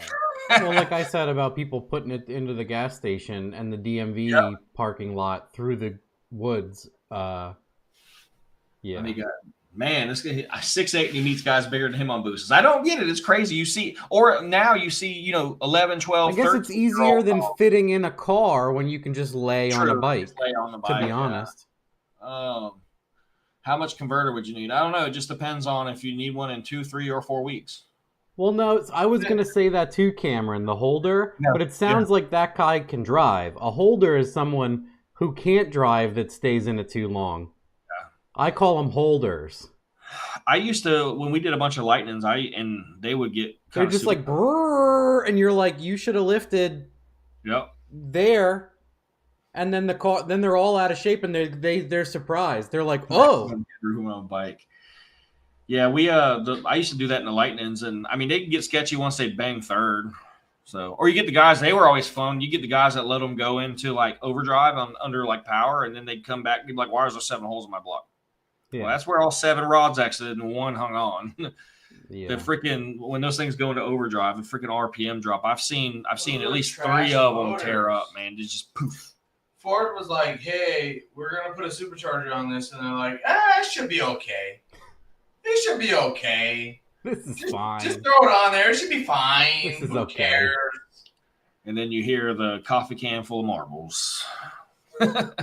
My favorite are, I got good enough to hurt the motors, but quick enough to feel them fall off on power from dyno tuning so much. Yeah. You're like, ooh, I lost like 50 horsepower. You can feel it like immediately, or it's like, and you're like, uh-oh.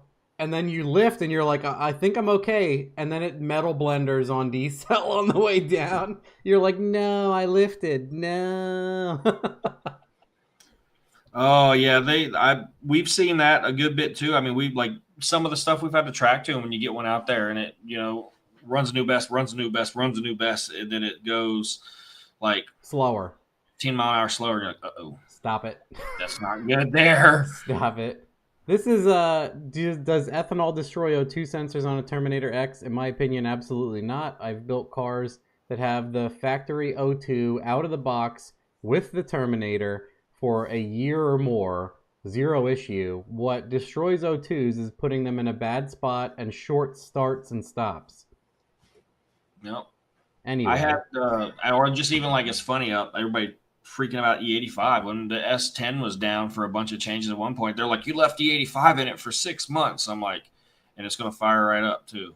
And no issues. But yeah, S10, it killed one sensor because I was less than 18 inches away from the fender exit. And that was still, actually, Chris told me this was going to happen. I just didn't listen to him. I knew it. We made a test pipe that went off the side for tuning. It was another 24 inches. Yeah. But the S10 would kill them. And that was because, like, out driving around, you'd get a little bit of, like, get caught in just a mist of rain, kill an O2 sensor in a hurry. But, got that O'Reilly's lifetime warranty on them. Yeah, all right. Yeah, that's why the car needs to warm up and everything. The ethanol fuel is, what's it, hydrostatic? Hydrophobic is it repels water. Hydroscopic. It absorbs water. So yeah, people that don't know, that's why people that have an ethanol race car start it, stop it. Their valve covers are filled with snot because the oil isn't getting hot enough to bake off the moisture. Yep. Get guys that come in with them all the time. You look, they're like, my head gasket's got to be blown, and they're looking, under their oil cap, and they're like, well, all I've done is pull it in out of the garage for 3 months. Yeah, let it run. And it'll just melt away. Floor it. Put it on the trans brake for 20 minutes. It'll clean up. Yeah. What else? I shop and you'll start hating people too. Blah, blah, blah. I'm not trying. Yeah, I don't hate them, but yeah, I mean, trusting you. What gets me is you trust people, and it's the ones that you end up trusting that end up getting you the best. I mean, I hate to say that, but if you just that story about the guy with the Mustang, holy shit, it's wild. I wonder if there's any more really super. Let me pull up this thing here. I'll go back to my notes because I mean, there's some smaller stuff. Their Magnum guns cost that. The Ruler Corvette, that was good. What's your favorite cars to see in and out of the shop? 6th gen Camaros currently. That's your thing right now? Yeah, they perform well. Chris has got them figured out. I mean, they bang through gears. People are happy. The car is good. No problems kind of thing. Yeah, C7, Z06s, same thing, man. Some E85 and 650 horsepower car and manual. They work. Hellcats, easy power. Aside from the unlocks that you have to do, they're a little expensive to tune, but they yield good results. And honestly, I hate to say this, but I don't know if you know this. I mean, Kenny knows this because Kenny won't mod my stuff for me, Mr. Coyote Master. But I mean, I'm a sucker for the Coyote stuff. I like it, the boosted Coyote stuff as well, to the point where I went out and bought a 4x4 F-150. So, And I knew better. I knew to stick with the 6R80. Cameron's probably Cameron's going to yell at me for this, but I got a 10R80. And yeah, so now we're replacing the CDF drum because it's spun the bushing and the sprag is locked up. It killed the ENF clutch packs, and that was a built 10R80. So I pulled it apart. It was a nice surprise. I pulled it apart and it had one of the Suncoast billet bolt together 4,000 converters in it. That was a nice bonus. But yeah, 10R80 is just trashed. So you couldn't have stopped that. Yeah. Cameron may know the guys, or I know they're in some of the groups. It's over at Griffin Transmission. So I'm happy I know Griffin's going to be happy with that. But is there any way, I've heard him say that, I'll ask all of you guys, is there any way to like pin that in place? Can you like TIG weld it, or what the hell? I'm just I'm a not complete design flaw that no one has a fix for yet, because that's what like Dale Follett says. It's you fix it and yep, I got that. I ordered that. I pick it up an updated drum tomorrow and a new sprag tomorrow. See, here comes Kenny. Kenny's like, I can fix that crackling it does when it's cold on the 85, but he won't. Whoa, excuse me. Woo. Appreciate it, Cameron. It did move out of the spot the tow truck dropped it off at. It drove around. It went through first, second, third, and then sounded like a dyno brake stopped itself. So that was a bit of a surprise. $17,000 invoice. Kenny keeps going up on his prices like I try to do to him. So yeah, I got the updated CDF that I'm picking up from Ford tomorrow. Suncoast is sending me the stock count ENF clutch packs because that's what was in it. And then Chris back here listening to freaking Instagram. Look at him. So that's my homie Ricky, bro. You gotta give us some respect. Come on. Cameron. I'm just gonna send this thing to you, and then will it hold 1,000 horsepower? That's what 10R80s hold, right? 10R80 is good for all motor, or if you have a truck. Yep. That is it. Yep. Otherwise, too many ratios for under power. No. And when you come back down the access road, you're gonna be like, and then you gotta do a relearn at the end of the track. That's what it is. Yep. Let's just tell what it is. Like that's what you should expect if you want to do a 10R80 anything. Like when you're coming down the access road, you're like,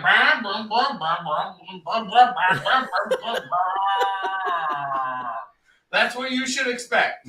We should have tried. All right, that's it. That's it. Gotcha. If you expect anything else, go leave your shit stock and shut the fuck up.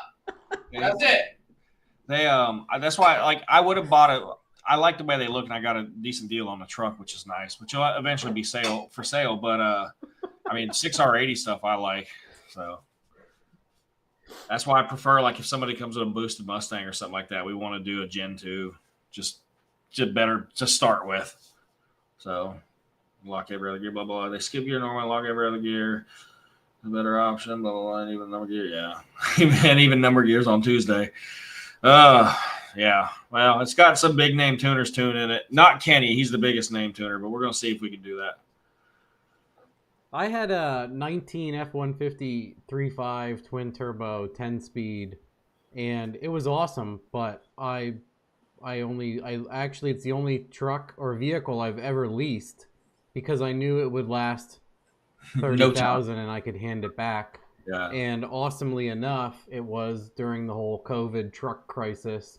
So 2 years in, they're like, hey, can we pay your truck off and give you $8,500? Oh, yeah. And I'm like, come and get it. Yep. Thanks. I don't need it. I'm tired of making... I own all my vehicles. I'm tired of making payments on one. It's actually hurting me physically. But don't they shift entirely too much, like all the time? Mine, ironically, people made fun of them, and I thought it would be terrible, but mine was actually really good. So, like they just I drive them, and I'm like, this shifts entirely too much. Mine was like it would do like the 1-3, and like it would skip. Yeah. But exactly. It would skip appropriately.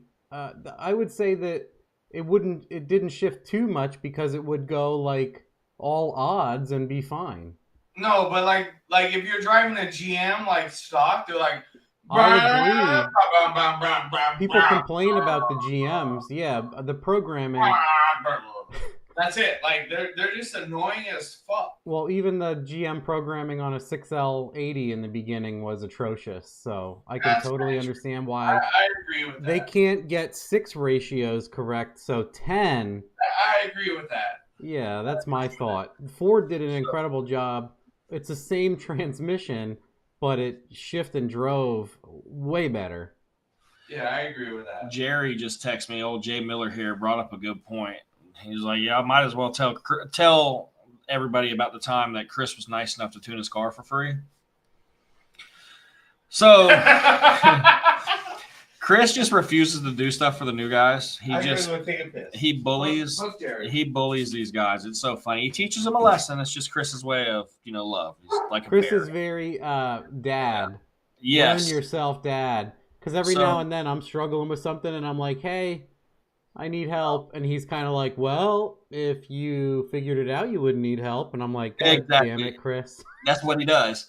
So, Chris, I need help, not dad advice. I call Garantham if I needed dad advice today. He's like, oh, you want it done? You should just do it. It's that easy. I just want to fucking be done for the night and go home. Yeah. Thanks. So maybe I would PayPal you money if you helped me instead of for a dickhead. Exactly. So he's got this like 99 Roush Mustang GT thing. I don't think it's a Roush cover, whatever. He's always bragging about his wheels. So he's had it forever. And Chris is just like, we found out that Jerry had the old SCT switch in it, right? And Chris is just like, hey, can we sneak out here to Jerry's car while he's working, steal the chip? And I'm gonna put the worst. Look, Chris can't even pick stuff up. That whistle pig got him. It was my fucking poster, bro. So he puts like the worst burble tune you'd ever hear on this car. It's crazy. So we put it back in and we put it on the position. Well, then we were like, dang, we got to get Jerry to drive something. He's in here. It's a true Roush. It's a true Roush. The wheels are rare. But, so. No low ballers. I know what I've got. We're just like, Jerry, man, like, go do something cool. Like, make a pass in front of the shop. Like, we don't want to see 220 horsepower make a pass in front of the shop, but whatever. So I can't remember. He either went to go get something that we made up for him to go get, or he goes to make a hit. And we hear him. He leaves the shop first, second, let's go, and like second to go to third. Is blah, blah, blah, blah, blah, blah, blah, blah, like that. Because he's like, I think it fucking blew up. He's like, something's wrong. My car's blown up, and we're just dying. Like Jerry, and then he starts Kid Rock walking on the beach, like just a Kid Rock, just like trying to figure out what's wrong with his car. And it was just because Chris tuned it. So Jerry would leave like love notes on Chris's computer when he'd leave because Chris got them banker hours to beat traffic. So he'd like print out poems and put them on his keyboard and stuff. And he's like, after he figured out what happened, he's like, Jerry just had no. He's like, hold on. He goes, so you mean to tell me Chris tuned my car for free?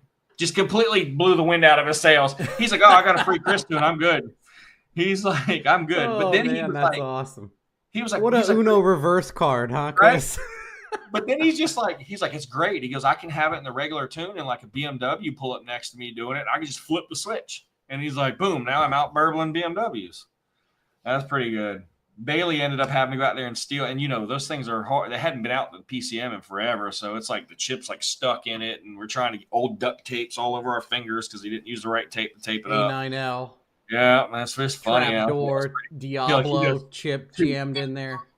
260. So I'm sorry, I didn't make 220. He claims it made 260. I don't remember. I guess I do remember that. Okay, 260 horsepower. I had a 2000 GT 2-valve. I made 225 to the tire on my dyno. It would go a 13.3 at 99. Powerhouse. Yeah, and then I sprayed it with a 100 shot, but I had a 410 ratio. Yep. So it quit making power at like 5,000. So if I had 370, it would go 12.6 at 112 then on spray. Yep. On a 100 shot. But I was like at 7,000 RPM and it quit at 5,000. So a 373 probably would have gone to 12 too. Well, we used to have more fun back before, people started ruining us with some of these stories we have. I remember when the Coyote first came out. Or Randy, the guy who used to tune with us and everything. He had like a full bolt-on 99 Mustang that had, back pro chambers. It was the typical Mustang. It was his wife's car. And I had a detail business back then. I'd cleaned this car multiple times, been through it top and bottom, and had no reason to believe it had any nitrous on it. It did. Anyway, another buddy of ours, he goes, he buys a new Coyote in 2011. He's bragging. He's like, man, I can't wait to race some stuff. These cars are making like 400, like they're badass. And then Randy's like, oh, I'll try you. They get out there in the middle of nowhere, and Randy is wearing him out with this 99 Mustang to the point where he's just like, what's going on? Like, we have the video. It was like on Street Fire and stuff back then before I got rid of it. But he's just pulling on people with this 99. It was so funny. And I remember he was like, yeah, man, he almost wanted to like take the car back to the dealer because he thought something was wrong. That was every time I went to the track because people had 4-valve cars with like heads, cam, everything. And they were going 1420 at 118. Yep. And there I am, asshole, totally stock one with 410s out of Eddie Boner edition V6 Explorer, bombing it on 27-inch slicks. A 13.3, 13.2 at 99 miles an hour. Those were good times. I remember those guys at one point were trying to bet on who built better motors, and they were like trying to tune their Lightnings without the blower belts on them to see who was faster on motor. I was like, y'all are just, we don't have time like that anymore, you know?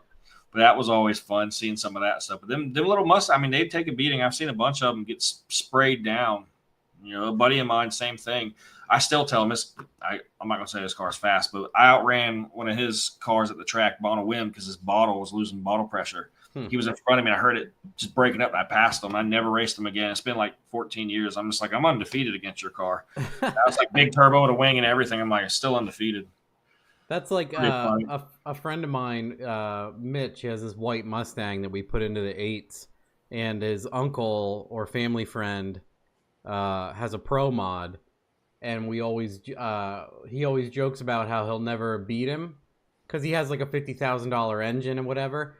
But he runs a delay box and all that retarded shit. And I'm like, Mitch, first orange, take the fuck off. Yeah.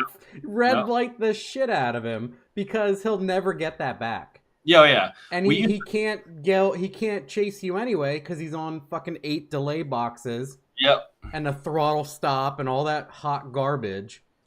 He'll never get you. Like that car was like a high 7s on a really good day. So an 880 Mustang. Leaving on the first orange on a regular tree, you're never getting him.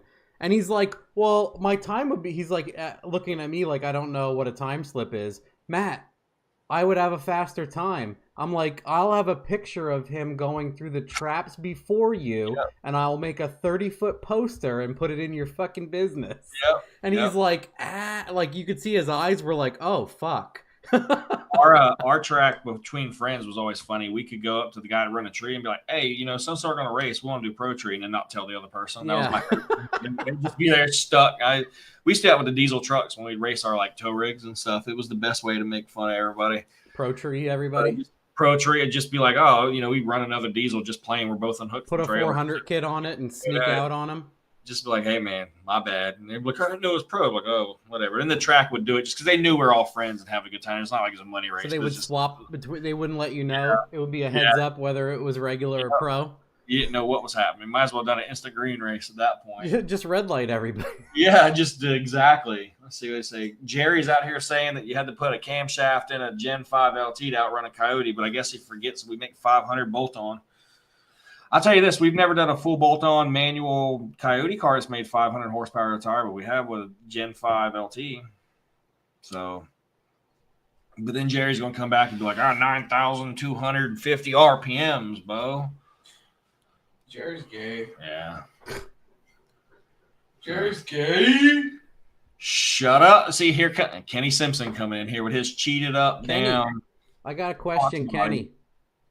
I have seen when Coyotes came out, Coyote cars would make like a 50 horsepower difference car to car. What the hell is up with that?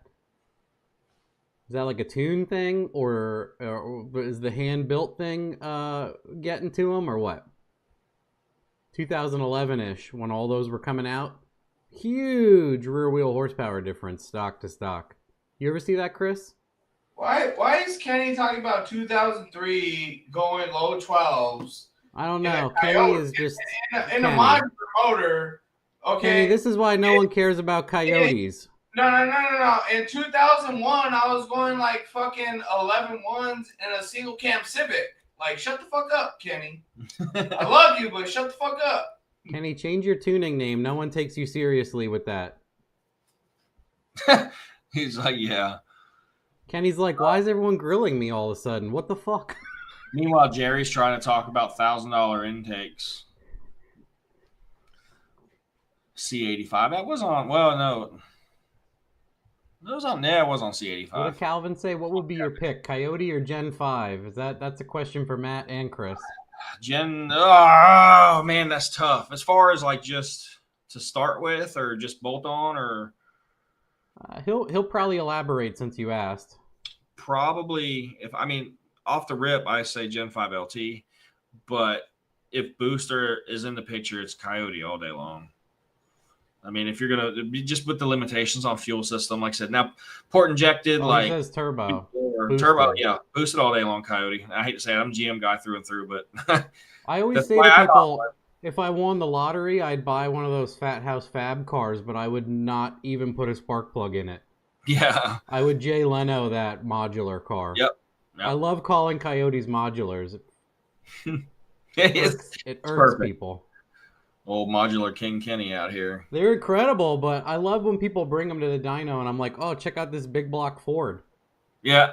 And then if people get upset, you know that they're Ford for life. And if people laugh, they aren't an asshole. Yeah. Let's see if I got anything else in here for you. Pull these notes back up. Since Kenny won't tune my truck. Talking about what at Pikes Peak?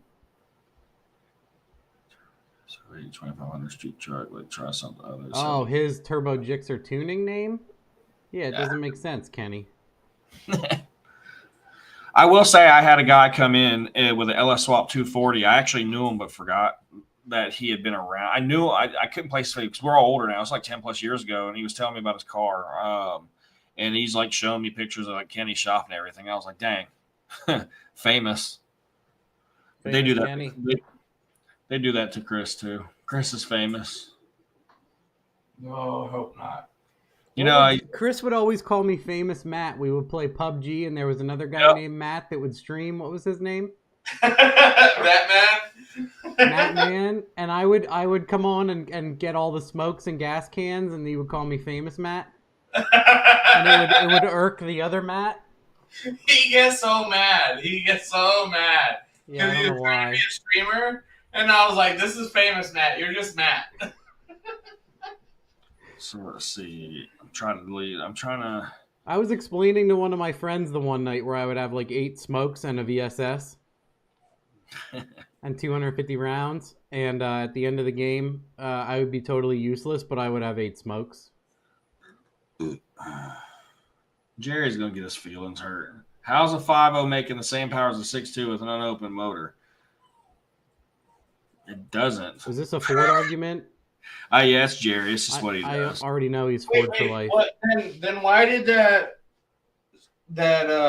6th gen make 500 horsepower? I've never seen. We opened the motor. I've never seen any Coyote on ethanol make 500 horsepower at our dyno. Well, I've never seen it. He already said $1,000 intake did it. Come on. I didn't know he was doing an L83. To be honest, is that a new video? Nice. Talking about, look, Kenny's, I always forget he's behind, so he's probably just getting home to his big, nice house out there in those redwoods and that part of Washington that he loves. I bet you he's got like beautiful grass and a big garage. He's got like 6 cars. We need Kenny on here to tell us some stories about how he's got 14 cars. Only 14. That's probably more than that. He's probably catching up to you. That's white people shit. That's going to be hard.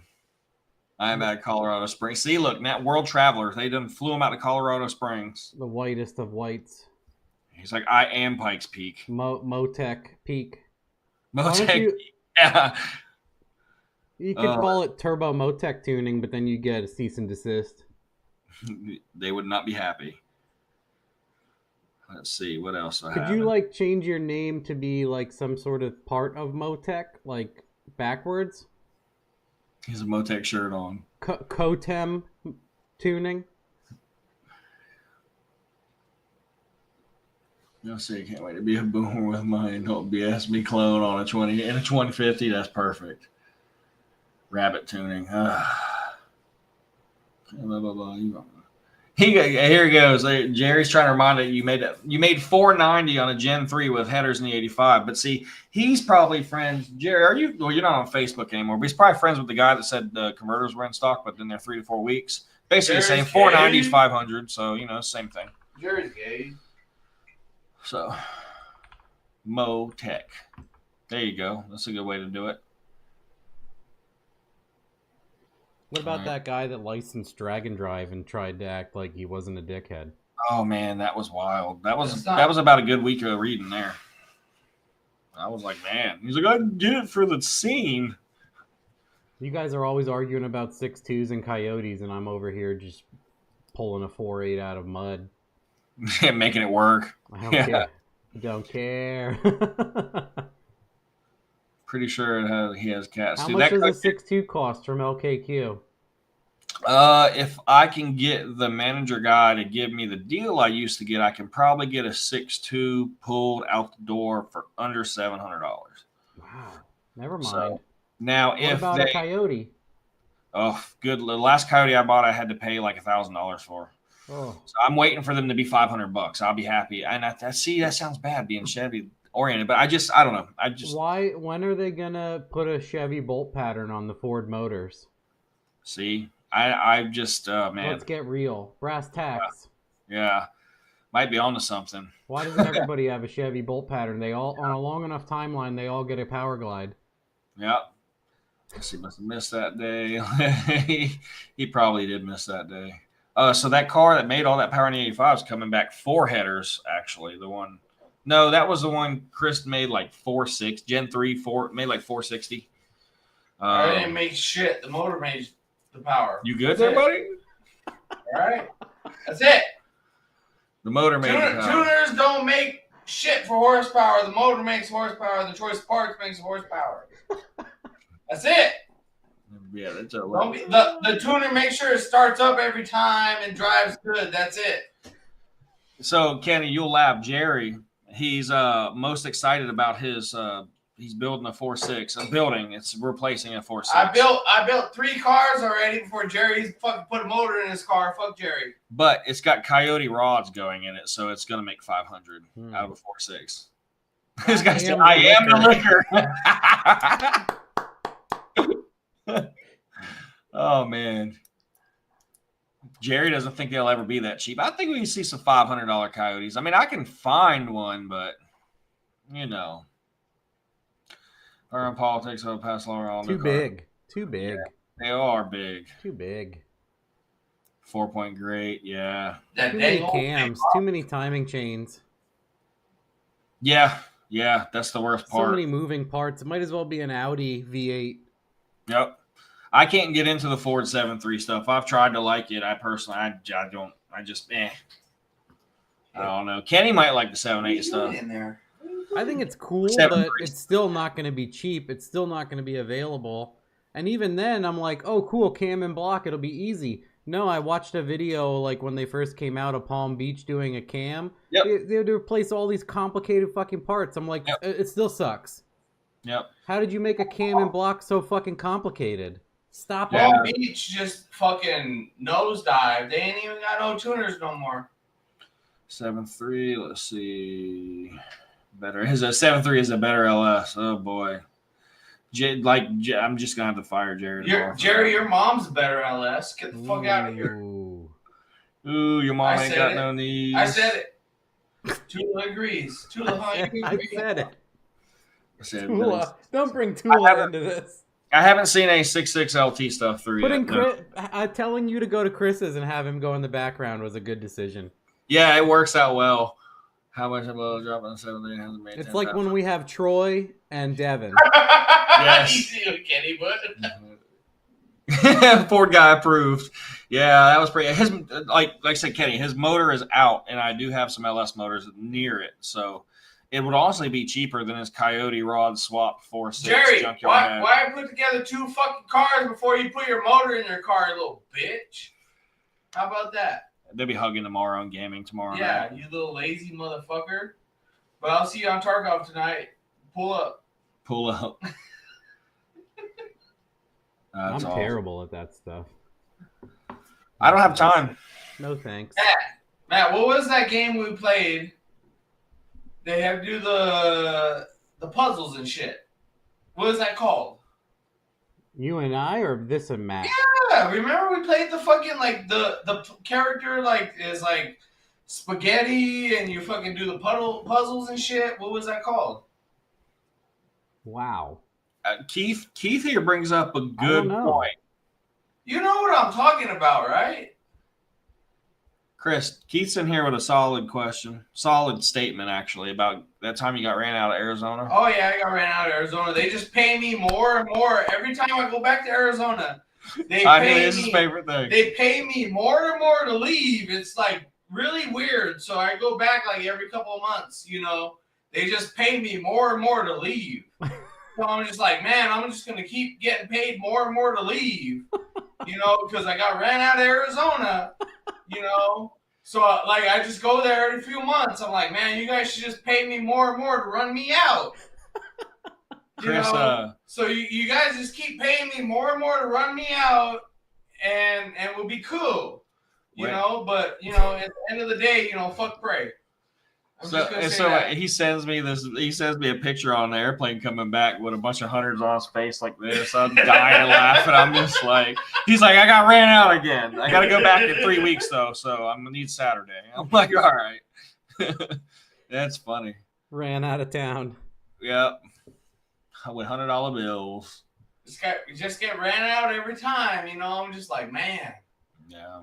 They keep throwing this $100 in my face, and I get ran out. It's like that scene when Joe Dirt runs away, and he's like, "We don't want you around, Joe Dirt." 100%. It's so funny. Yeah. Wow. They just run me out with my auto trader in hand. You know what I'm saying? Not the auto trader. You know, that's the rumor I heard around here. They just run me out. You know. What's happened? What about the Coyote makes? They choose a boost application. Even though I'm picking up like 70 horsepower on a fucking, you know, CTS with no timing change, you know, I'm just ran out. So good question here with the Coyote stuff. I am the liquor. No, with the Coyote stuff, I would choose Gen 2, just Gen 2 automatic with a 6R80. I've not seen a lot of issues out of Gen 1 stuff, but we've also not really pushed them much past 680 or 700 might be the most that we've done on Gen 1 with like a Beefcake Special, Paxton 2200 or something. All the turbo Coyote applications have been Gen 2. And then I'm going to be experimenting with Kenny at the keys. He just don't know it yet. With the boosted Gen 3 with like it won't be turbo, probably be like a Odin or something. Kenny's going to make me like 1,050, and it's going to be reliable. It's never going to have a problem. It's not going to blow up, and if it does blow up, it's his fault, not my fault. So there's that. And if it is, I'll make 97 posts in all the groups about how terrible Kenny is because my truck blew up when I'll co-sign. I put 87 in it on accident, and this tuned on it, you know, E85. Kenny's Isn't fault. the Coyote ECU really good? Shouldn't it know better? Self-tuning. It's like Holly, but better. I know. I hear a Coyote ECU is better. I mean, it has more cam sensors. Kenny, you hurt me. I know Kenny's my favorite because he's just as mean as all of us. He knows it. Kenny. He knows how mean he is. Use 85. Kenny's going to be the one to answer all the differences. Kenny will probably rattle off cam specs and which cam's different, and the cylinder wall liners, which one's thicker and thinner, and he probably even knows build dates. What was it back in the day? The tech skid block, the test skid, whatever the fuck it was. Hey, you're going to get Jerry started now. He's going, I got the Romeo. foreskin block. Got to get the foreskin block. Yeah. Chris is going to send it. Actually, Dan probably ate dinner and got tired, right, Chris? That guy ate dinner, got cross-eyed, and went to sleep. Got cross-eyed. The skid mark block. I'm going to forever call it the skid mark block now. Yes. Is that one of them skid mark cobras? Skid mark. Oh, skid mark cobra. Oh, whack block. I like skid mark better. Yeah, that's pretty good. Poop jokes are always better. I can get down to it. Cameron's got a point. Dan is laying in bed with his cat. Let's be real. You know, it's funny. I've got. I feel so terrible. I met Dan at PRI, and I was so out of it by seeing too many people with my social anxiety. Dan was like, "Hey, Matt," and I was immediately like freaking out, like, "Why are people calling my name?" And I like stared at him, and I was like, "Who the fuck is this?" And I'm like, "Oh, Dan, Jesus Christ, I'm sorry." I was gonna ask him who he was. That's. See, I feel like a misunderstanding, blah, blah, blah. I'm like, he knows Matt. Look, even Kenny, shut up, Jerry. You're an LS boy now. Oh, that's funny. Cameron was there. Matt knows this guy, and Matt can't remember. He was there. My brain was like, I was on tilt. We go to Florida and do the rod. Like I said, we do the rod run, and the week of Thanksgiving, go down and have a great fun. It's like an hour and a half a day, and he won't come. Jimmy Lowry talks about that. It's a good time. If you get out, we didn't do it the last 2 years. I'm hoping this year gets back. But if you get out and you do like their little cash days and stuff they do just outside of Daytona, it's actually it's a pretty good time. There's a lot of fun. The first year I went was a lot more fun. It's just a ton of street racing. I mean, they're out there in A1A just tearing it up, and then it got like super locked down because of COVID. You can't stand in a parking lot with 3 cars. You're going to get sick. Get the jab. By the way, we sell alcohol 24 hours a day, so that's cool. You know, I'm like, hell yeah. And then we found out we had literally a rolling bar in the back of my old Caprice cop car one year.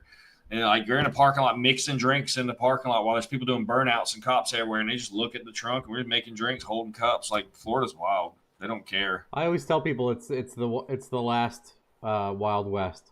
Yeah, and it should stay that way. I'm not saying we should fix it. Yeah. If anything, it should maybe be a little bit more crazy to keep people out that want to go there to relax. Yeah, for sure. It's always that's the one thing I do a year usually. It reminds me of like I was explaining to someone the other day about the Isle of Man TT race. How it's illegal to have an event so deadly everywhere else in the world, but that island makes it legal, and people still try to cancel it.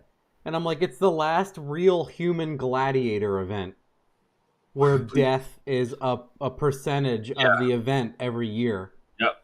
There is a death toll every year. Don't take that from humans. I was so happy when they started showing more of like the actual like first person view and like the GoPro footage and stuff, the helmet cams from there. It's nuts seeing like when they're passing people at that speed. It's just like, wow, how do you even react? Yeah, you think you're like, what a pussy that guy was. Yeah. That guy was doing 130. Whoa. Yeah. The amount of head shake constantly some of those riders are driving through.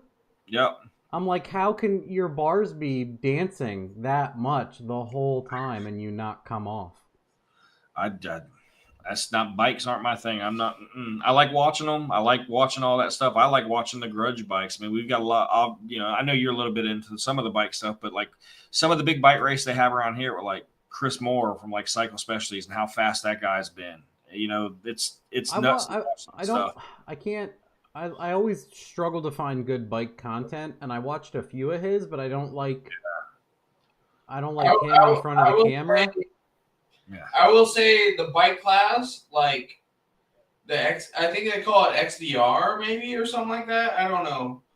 But the bike class at World Cup Finals is my favorite class that I see run. And I love to bet on those motherfuckers because they fucking go fast. Yeah. They go fucking fast. The more Mafia guys, those motherfuckers. Well, I remember talking about that guy, and I'm like, I was asking him one time on Sloppy about cool bike videos to watch, similar to automotive stuff that isn't garbage. Yeah. And that guy's, I take him with a grain of salt sometimes. But then people are like, he's a hack job, he knows nothing, blah. And then he goes out and he's like the only bike ever to go 5s. Yeah, destroys everything. And I'm like, he's a total asshole, right, guys? Yeah, he's fucking clueless, apparently. The more racing guys, those motherfuckers get down. Yeah. And anybody that says otherwise, you're just a hater. Yeah, well, people were talking shit on him, and then he's like, oh, cool, hold my beer. Boom, 5s. Yep. Yeah. And Remember when they kicked him out of the? I don't know if you saw. They kicked him out of like one of the big bike shootouts. It was like $100,000 shootout. so he wouldn't win. And they contested him, tried to say it was a totally different bike and everything, and they kicked him out. I was like, man, who's going to destroy those guys? Yeah, I like watching that stuff. That stuff's pretty cool, like I said. But yeah, because people told me about him, and then other people were like, that guy is the whole slew. And I can't watch a lot of automotive YouTube stuff. I don't even think I could watch myself, obviously, but whatever. They're like 3 hours away from here, so they're just upstate. I think what they do, like they put the bikes on and he shows everything. So he's like one of the only places that actually does that. Yep. I see blah blah blah blah. I see It'd be cool to have that guy on. I don't think I've ever had any motorcycle people. It would be. I wonder if you could get him. That would be pretty neat. I'd like to see what he got to say. And I know he was in like the forums when back in the day, all the South Carolina stuff. He was in the forums. I mean, he'd have I remember he had like SRT Jeep at one point, a Supra. I only got introduced to him when I actually asked about people that do bike stuff on YouTube for me to watch. I think Matt should have Pete Nichols on. I had him on. Did you have him on? Yeah. Dang, Chris, I missed it. I like Pete.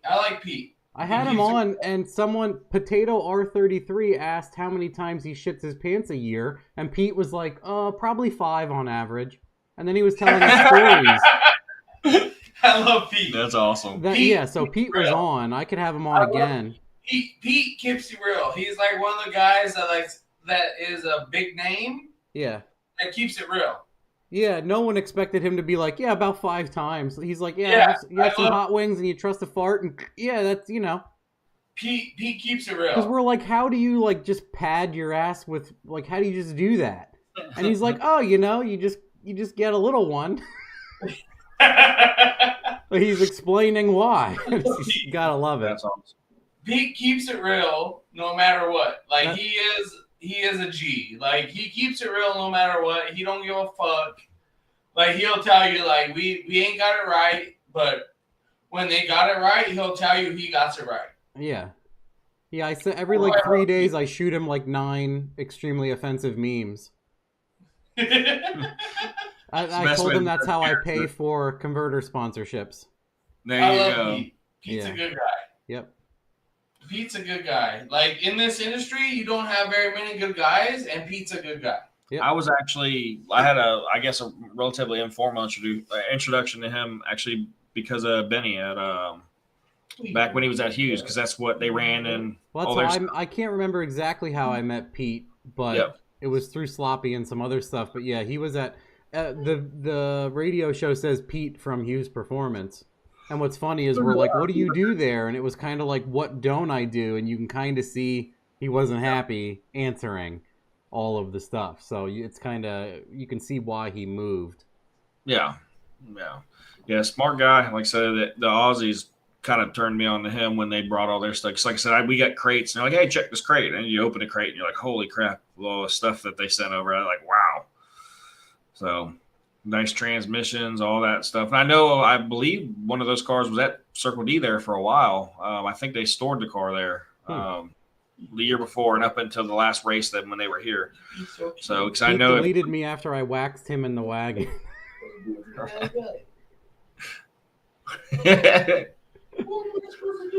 Man, I'm trying to think anything. I'm trying to think if I got a best and worst for you. You guys, I'm sorry. Is there questions now? I'm asking people, anybody listening or interacting with us. Do you have specific questions about tuning, Charleston? Is there a good Mexican taco place down there, Chris, or what? I have found one good Mexican place. They don't speak a lick of English. That's how you know. Yes, that's how you know. I try to teach them some English while I'm there. Pressing their own tortillas. Yeah, I'm like, hey, do you have this drink? Do you have this Hornitos? You know what I'm saying? That's a Mexican drink. Do you have this Hornitos? And what? They look at me like, no. And I said, no. That's the Hornitos I want. Right there. That's the one you want. Yeah, that's good. And they're like, okay. I was like, yeah, that's the one you want right there. That's a good one. This And is they the whitest dude ever. Is there such a good? Is there such a thing as a good But Mexican place? Matt, no. Let me The explain. whitest whites right there.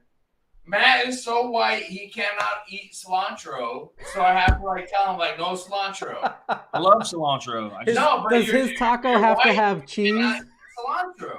yes.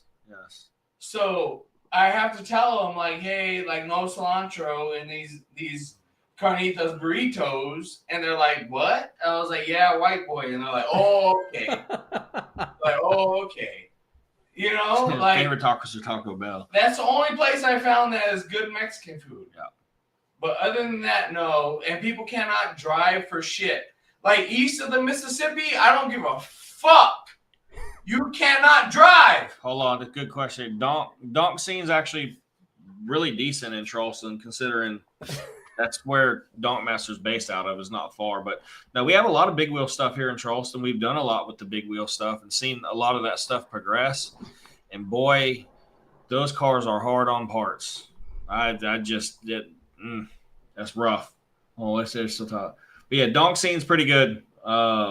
We've had them shipped over, and we've worked on them from Las Vegas. We've had them come from Texas, up from Florida. They've been around. It's been a little while, but we've had our hands in a good bit of them. Jim, get yourself a good taco place. Let's see. Hit up some Browntown brohabs and ask them where to get tacos. Boy, hey, Cameron will run the bubble class. That's what we Look call it. for a place with a handmade sign that sells street tacos. The Vic Boys. We always say that he should do a Donk Vic. Oh, yeah, 100%. Because he has every other Vic. He has a modular one. He has a LS one. He has a 4BT Cummins one. Well, Jim, let's help out Jim. Jim, I don't mean to be insulting. You need to find a cool taco. You need to find a good taco place.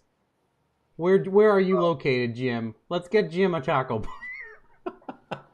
Let's use the power of the internet. Tell us where you are. Someone can suggest a taco place for you. It might be unsettling if you can't speak to the people. MY. What's MY? I'm having a brain fart. If you think it's unsanitary, you're in the right. I was going to say that also, but I didn't want to insult taco places. Upstate New York?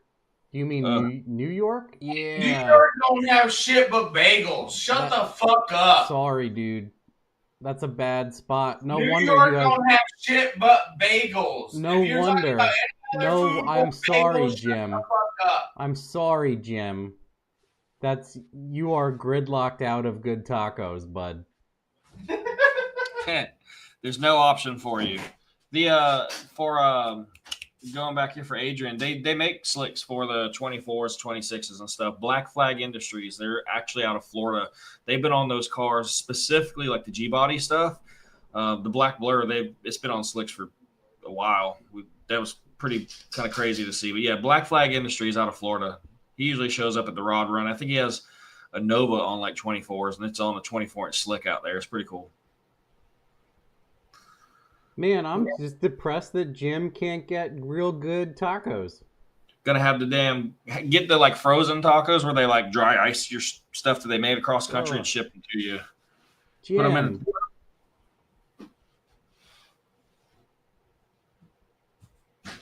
Will I be trying the Torque Storm with a best cam? I'm not sure. I want to be swapping so many cams and things. I already have like a stack. I sound like an egomaniac. I have a stack of power adders I want to get to, and not be swapping cams and stuff the whole time. Jim will overnight you a taco. Adrian, look up. Oh man, I'm drawing a blank on his name. Why are people talking G-Dog. about tacos? G-Dog 803. Look up G-Dog on YouTube. He does all the filming for it. You'll get into that down south like donk racing. That's a good question, my buddy. I was just talking about Click Fifth. Remember, they made the videos about the Fairmont. William Bevan took over for IMV Films, basically. He says, "What's the weirdest engine you've seen make good power?" That North Star. I thought you said World Star.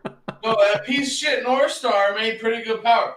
That motherfucking motor sounds good as fuck too. Like y'all be haters as much as you want, but that North Star sounds good as Is that fuck. the same bolt pattern as like a TH400? I don't think so. It's basically a C6 chassis, so maybe. I don't GM know. Coyote. I'm trying to think. What's the best thing? I mean, honestly, up until I didn't know anything about the Barra, I was shocked. I'm like, that made that. But then they're like, yeah, it's just a 3JZ. I'm like, Well, oh. look at the 4200. Yeah, I remember watching the 4200 That's stuff. Calvin I was here. turned on to Nivlac that. 57, that's Calvin. 4200 Pioneer. That stuff Everyone's was like, pretty, let's buy Barras. And he's like, we have all of them in a we've pile got all already. of them in broken Envoys and Trailblazers in the junkyard. I probably get those $100 a piece. Yeah. For real though, we like. I'd say in like the last 2 or 3 weeks, we've had like probably like 4 or 5 people like ask about the Atlas shit. Yep. Like I'm sure it's a capable platform. I've never really tuned anything in it, but like if you want to, like let's try it. I don't give a fuck. It is pretty cool. It's a little bit. I'd like to try it one day, but it's a little bit tall and I don't know. Yeah. It's just too easy to do Impact and LS together, and that's just where I'm comfortable. I don't care. That and Turbo D Series Civics is all I want to touch. Yeah. I wish D those. Series cost $50 to build.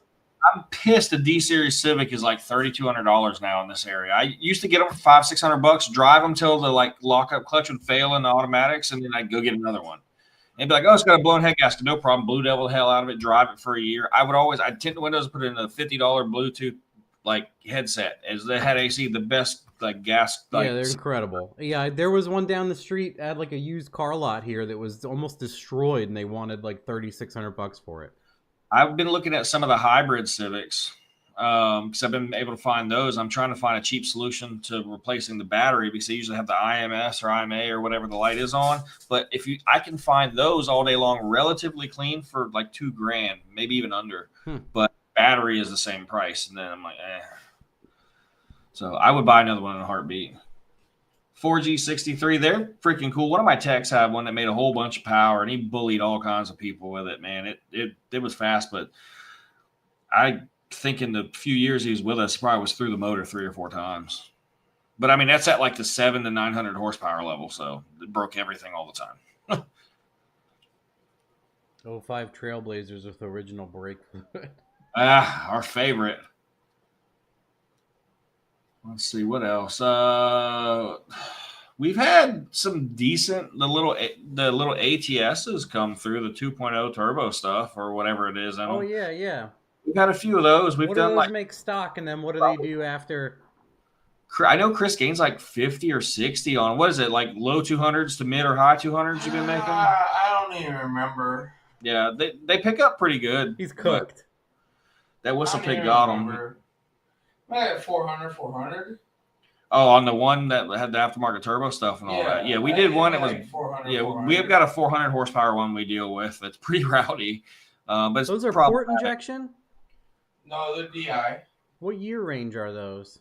That's what like a 15 up. Oh yeah. Wow, okay. Yeah, that guy, his car, it runs pretty good. He's a good guy. Yeah, he's nice. He's nice. He's got a good customer. Another good story with him. If Chris says someone's a good customer.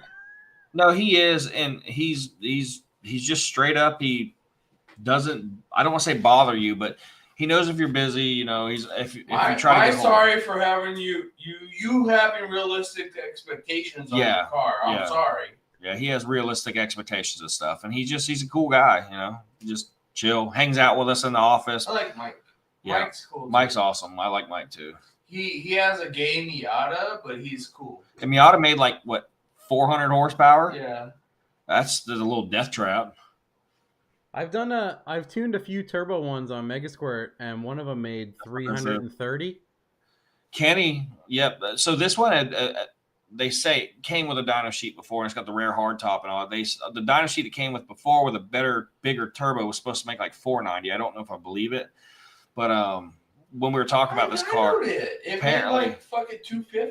So, well, that was not with that other turbo. I don't think that other turbo ever was on the car. No, before. Oh, was it? With the old motor, I dynoed it and made like $250, and I picked up like Kenny's real big Miata. Kenny's real big Miata guy. Can't he be like flying Miata this, call this person I know Miata Mega Squirt everything. He just don't want people to know that because he's GSXR tuning. Motorcycle guy. Yeah, I just did a plug and play one the other day. A friend of mine has a 90, like with no TPS sensor or anything, and I got him hooked up with a MS3X plug and play, and it absolutely was plug and play. The only thing I had to adjust was it had open loop PWM idle, and it was just too low to actually idle hot. Cameron's got a pretty good question, or relatively okay. So the weirdest thing I've seen lately that was a little bit of a challenge to fix that ended up getting fixed is we had a guy bring us a Suburban for a DOD delete. It had 330,000 miles. It was like a 2015, and it made it 300-something thousand miles before it needed DOD delete. That blew my mind. I was like, holy shit, this one's rare. So bugs up in here. So he brings it to us. We do a cam swap, all that stuff, and it leaves. And he complains about it was a limo service vehicle. That's why I had all the miles. She's like, I don't like the smell. I don't like the smell. You know, there's no cats on it. And we're like, we'll fix that for you. It wasn't us. Put some cats on it, cleaned it up. Comes back misfiring. It had this weirdest pop through the intake, just misfiring. We looked over everything, couldn't figure out what it was. Turned out the freaking injector O-ring for the DI injector, it was blowing compression up and in through the intake and pop, pop, pop, pop, pop. It was just like a $4 O-ring kit from the dealership that fixed it. But like we're like, man, what is wrong with this thing? Is it got a broken valve spring? Is it a lifter collapse? What's going on? It was just the weirdest sound. It was a little $4, O-ring for the DI injector that just was bad. Pain in the ass. That guy's on his way. Still out there. That thing could probably go 400,000 or 500,000 miles as much as he drives it. It's 5.3 LT. We put the 6.2 LT camshaft in its place for him. Chris picked up like 40 torque on it. I would never. Jamie made me an awesome coffee. There you go. I miss Jamie. That was a good one, Cameron. I shared it with our trans guy over there. Like I said, Robert Griffin over there at Griffin. We shared that with him because, he sees a bunch of them for service side of things. But, yeah, I've never heard or seen an LT motor with 330,000. It was probably not one to – and, again, he came to us by way of a friend. So we're like, yeah, we'll DOD delete it. And that was the weirdest thing. He's been on his way and good. Cool. Now it'll show up tomorrow, and that'll be my problem. I said this. So, I get there, it'll be towed in already. I'm going to wet my pants. Talk amongst yourselves. All right. Rebuilt 2 under 130. My cousin brought us like a 16 Denali that had been at the dealership for 2 months looking for diag. Drives it an hour and a half to the shop. We pull the valve cover off, fire it up, and see one lifter's dead. I was like, yeah, it's DOD. 32 or 36,000 miles. It had already failed. Probably had the third transmission. I like you because you're rude, Kenny. If you're rude, you're probably an all right guy. Plus, I want my truck tuned for free. Because Chris says he won't do it. Because he says Chris goes, you know what those things handle. If you want 1,000 horsepower, it's going to blow up. I'm not tuning it. All about realistic expectations. So I'm going to let Kenny blow it up. Since Chris won't blow it up. Yeah, that'll be Kenny's problem, not my problem. Catch cans, LT motors, got to do catch cans on all of them. Do it from factory. A fun fact about the LT stuff, GM says that like a quart of burnt oil, consumed oil between oil changes is normal. We've seen them just drink oil. We actually did one for a guy that drank a bunch of oil, and he's like, put a Whipple on it. And we did. And then drank more oil and filled the can up. I was like, weird. And then he's like, put heads and cam on it. And actually, this turns into a little bit of a story. First, we did heads and cam, and base file went in. It wouldn't start. I'm like, man, what the hell is going on? Wouldn't start. Shane remoted, and I was giving him a hard time. I was like, you tuned the spark slap out of it. What's wrong with it? Wouldn't start. Long story short, PCM ended up failing. But the guy was so upset it wouldn't fire up this was during the lifter crisis where he couldn't get lifters for a while. I actually betted this. I just remember this. I actually bet this guy. He come in yelling at me over the lifter thing. I was like, I have your whole cam kit, everything. I actually ordered all this stuff early on another order because this guy, we've done all kind of cars. So we had a super like rare, well, not super rare, but super clean, like low mileage 93 Cobra he rode race, all kind of stuff. But so he was good for it. We had dealt with him. So I ordered all his stuff early without payment. And it came in, but the lifters weren't there. And he was mad that we couldn't get the heads and cam done after we did the blower because we had no lifters at the time. We wanted to use OEM GM. And I should have just got a more expensive, like just aftermarket Johnson or something, but OEM parts. I bet him my business account against his that I ordered his parts when he claimed I didn't. And then I showed him what was ordered, and he still wouldn't pay me. That was funny. Wouldn't pay me the bet. I was like, I just bet you business accounts. Pay me. Oh, you did order it. You actually ordered it early. I said, I ordered the parts before your invoice is generated. But to shorten that up even further, the truck wouldn't start. We didn't know what it was. He gets mad about all this. I was like, you know what? Just take the damn thing. Just get it out of my shop. It's whatever. He's like, I'm going to take it. So he takes it to another shop across town. They get it. Next thing you know, I see their tech in HP Tuners Group. What do I do if this truck has 2 base files from 2 different tuners? It's been loaded in. It won't start. The computer was bad. Put a computer in it and it fired right up. He was a faggot? I just don't deal with him anymore. So that guy, I see him all the time. He drives by the shop, revs his truck all the time when he passes by. I just don't deal with him. But yeah, he was like, this is you. This is your fault. You didn't do this. You didn't. I'm like, bro, I'm working on it. And I kick him out. And yeah, it's a bad computer. But yeah, the LT stuff, his drank like, I don't know, probably a quart and a half in like 3,000 miles once the Whipple went on it. I mean, it was eating oil. So, see what else we got here. Had tons of buildup and the intake valves, my LA3 together. Yeah. And then, I mean, I don't know if guys are like walnut blasting valves on these LT motors yet, like they do on the BMWs and some of the imports, if that's like a serviceable thing. I've not looked. Go on about the Cobra. Which Cobra? The first thing you should Probably do, Kenny's Cobra. It's nice and rare. The first thing you should do on any LT motor is put a cash can on it. That's it. Let's see. We were a couple weeks ago. I didn't get it. I didn't get it back to the customer for free. More Cobra. Let's see. Coyote truck grenade on the rail. Coyote truck that grenaded. We had a turbo. We had a turbo LS truck, like one of those RST trucks, blow up so bad. That broke the transmission so bad one time. It sounded like a bomb went off. The guys at the trans shop across the street heard it. They're like, what the hell was that? I looked up under it. It had spun the trans around sideways. I was able to look at the trans pan from the passenger side. I think you took a picture of that. I saw it. Yeah, that one. It drive shaft all over the shop, oil everywhere, pulled the ship. Spun the transmission around under the truck. Yeah, I was like, holy crap, there's a beetle in your house, Chris. So, so that was kind of wild. Let's see.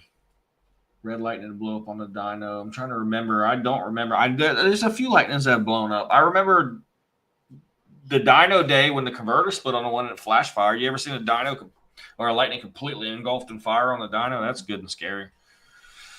Converter split and flash fire trans fluid. I had a turbo LS S10 destroy itself bumper to bumper on the dyno. Oh man, that's so scary. The dyno scares me. Luckily, knock on wood. I mean, I've only seen maybe 5 things that relatively catastrophic or scary in a dyno in all the years. LT, let's see. I mean, I understand why they don't clean oil. Yeah, using this 100% intake on turbo LS6. Recommend 2 catch cans. Yeah, that was actually something I thought about on the Whipple one. The whole trans I bring bags up V8. Where I need to give you. So this is how I know Kenny's rich, other than being in Colorado.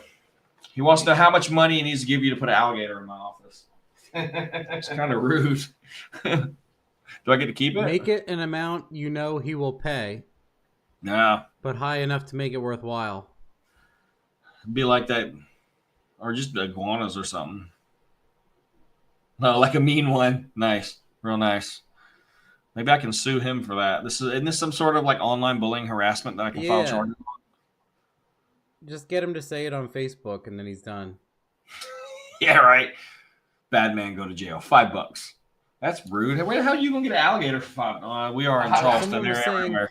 I hear Matt talking about keeping RPMs above peak torque tuning on shift points. What about a manual? You just have to neuter the ignition amount if the manual car can even make that much power down low. I will drive down a Holly Hill and find a alligator for $10. The most alligator infested place you can find in the area is in Goose Creek. That's a good question. We should all do dollar bets on Calvin's L83 180-degree header car. What was it? Where was that? How much power do you think? Well, maybe LT2 intake, 180-degree header port injection. Through a TKX manual, and I'm sure he means rear wheel. And I don't. Is he gonna? What fuel, Calvin? Pump ethanol or? That's a Chris question. I don't know. Nitro mix, 60% nitro. M5. Let me see. M5. That's cheater fuel. E85. I'm too busy messaging my friend about cream pies. Let's see. So, I mean, LA3. What do they make? I mean, you would. Yeah, I don't know if it would bust. I mean, I guess port injection is gonna keep the intake ports fine. Nitro, portless power. What do they make? They make. What do we see out the LA3 stuff? Like 300? Usually 300, 320.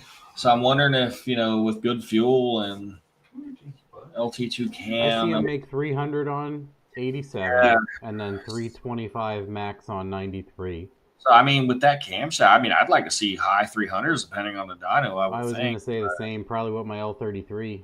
Yeah. I made 370. I was going to say 410 max just to cover my ass. Yeah, I think that's a tall task. But that's a hub dyno 450. 450 hub dyno all day. You got the hub dyno. 150 on Keith's dyno. Yeah. The thing I guess is holding him back is it's like a stock style cam. It's not like an aftermarket camshaft. Get a that bigger fuel lobe on there. That'd be pretty cool. Dollar bets. All day long. Well, he's doing port. Oh, yeah, true. So doing port on, the limited by cam. He did like the LS7 intake, I think. Yeah, that'd be pretty cool. No, a high ram. No, LT2 intake. Yeah, we don't need no fuel lobe. Good. Yeah. Hate that shit. LT2 intake. Yeah. Okay. How did the port go into it? I forget how he did that. Well, LT stuff picks up pretty good with camshaft, yeah. Even small, like... They do a shim on the small camshafts. Yeah, the small camshaft stuff is what... They use a LS7... it's an LF7 valve cap that comes from That's BTR. what it was. Mass Motorsports sells an entire intake. That's what he bought. Because he was doing the adapter stuff and ended up costing way too much and putting the injector in a weird spot. And it was just dumb as hell. And he's like, Mass Motorsports sells an entire bolt-on deal for basically less money that's less hassle. That'd be pretty cool. Yeah, I remember him showing all of that. What ECU? Here goes Kenny with a Motec pitch. It would make more with a Motec. Motec. He's like the fuel tech guy of Motec. Motec will spark the spark plugs harder. Fuses. I said, I'm probably get something I can do. Tool sheet. What tool? There's Potato R33. Do you see his question? He's coming out swinging. That's a good question. Chris, do you see that? Chris might be asleep. Nope. What tool should you not make into a bong? I am in vagina territory right now. Sorry. So anything out of galvanized? Yeah, that's probably the best. I feel like that's a good suggestion. Don't make a bong out of a jump box. People that do car stuff aren't very smart and might try to spark off some galvanized and die immediately. It's such a bad idea. I'm gonna weld this real quick. R134A cylinder. That's also good. Don't turn your AC machine into a bong. That'd be terrible. Yes, no good. Not good for anybody. Anything with residual oil's probably a bad idea. Yeah. Solid. My favorite question of the night. See, first one he asks. Yeah. I said he'll probably. I'm like, man, he probably works whatever shift because right around midnight he always shows up, and here he is. Yep. Is that the potato guy? Yeah. Perfect. Get your time. biggest hammer and show it to us, is what he says every now and then. Still too many P59 PCM vehicles. Chris, what you think about a P59? P59 is not terrible. It's not terrible, according to Mr. Ortiz. Let's see. I just moan and complain when I have to do stock ECU. I still do it for certain things, but ugh. You get spoiled. I'm like, well, this is going to take more time than it's worth. Here we go. the accentuated gay. Yeah. Oh, let's see. I don't think I had anything else. We could have talked about Kenny's Tahoe. Yeah. We'll have to quit so Chris can go to bed. Yeah, he's back there half asleep and be like, remember that time you fell asleep on live because you couldn't handle your whistle pig? Yeah. He said, yeah. Look at that. Look. Oh. He said, quit. Me and Julie just hanging out, bro. HP Tuners came out with something new. Yeah, Kia Soul support. Yeah, I saw that. I saw a flyer. GDI Kia Soul support. Kia Soul only. None of the other GDI motors. The Hyundai one that's identical? No, just Kia Soul. I really wonder. I'm curious about the two guys that think they got jokes. I'm gonna see if they're gonna be ready to pay these guys bills tomorrow. I'm still excited about that. It's like, hey, who was that? Let's see if that was real. I couldn't tell if that was real or Matt See, trolling. I know. I had to I had to write at the bottom that I was. It was satire. He's like, I'm not gonna lie, but I went and looked at the supported vehicle list. Has Chris won Employee of the Month yet? Every month. Him and Jerry are gonna have to fight it out for next month. You know what I'm gonna do? Jerry his wife probably told him to go to sleep by this point, but maybe we'll just set the LS motor in Jerry's car's in the shop right now currently with no motor, and we'll just set one of the LS motors in there for him. Yes.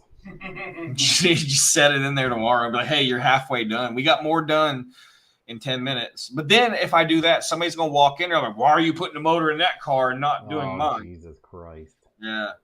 I can't like I hesitate like to wash my truck or work on my own stuff or anything anymore. It's sad to have you must have time to wash your truck. drive it through a puddle. That's why my wife doesn't post any of her car stuff on the internet anymore. Yeah, it's the best thing. That's why I don't like. I'm very. She's like, trying to enjoy her awesome cars, and they're like, must be nice to have a guy who has YouTube and buys you cars. Yep. It's like, well, okay. You wash your cars? I don't. My wife is nice, and she washes my cars when they're dirty. I try to when I have time. I get mad that I got these big stupid wheels on my Duramax, so I just get pissed and don't want to deal with it. Yeah. Well, let's see. All right. We'll let Chris go to bed. You didn't tell me that it was going to be this hot this late. All right. All right. It's been fun. That's a good time to end around the 4-hour mark. It's plenty of time. Yeah. Kenny needs to go to sleep anyway. I see him over there.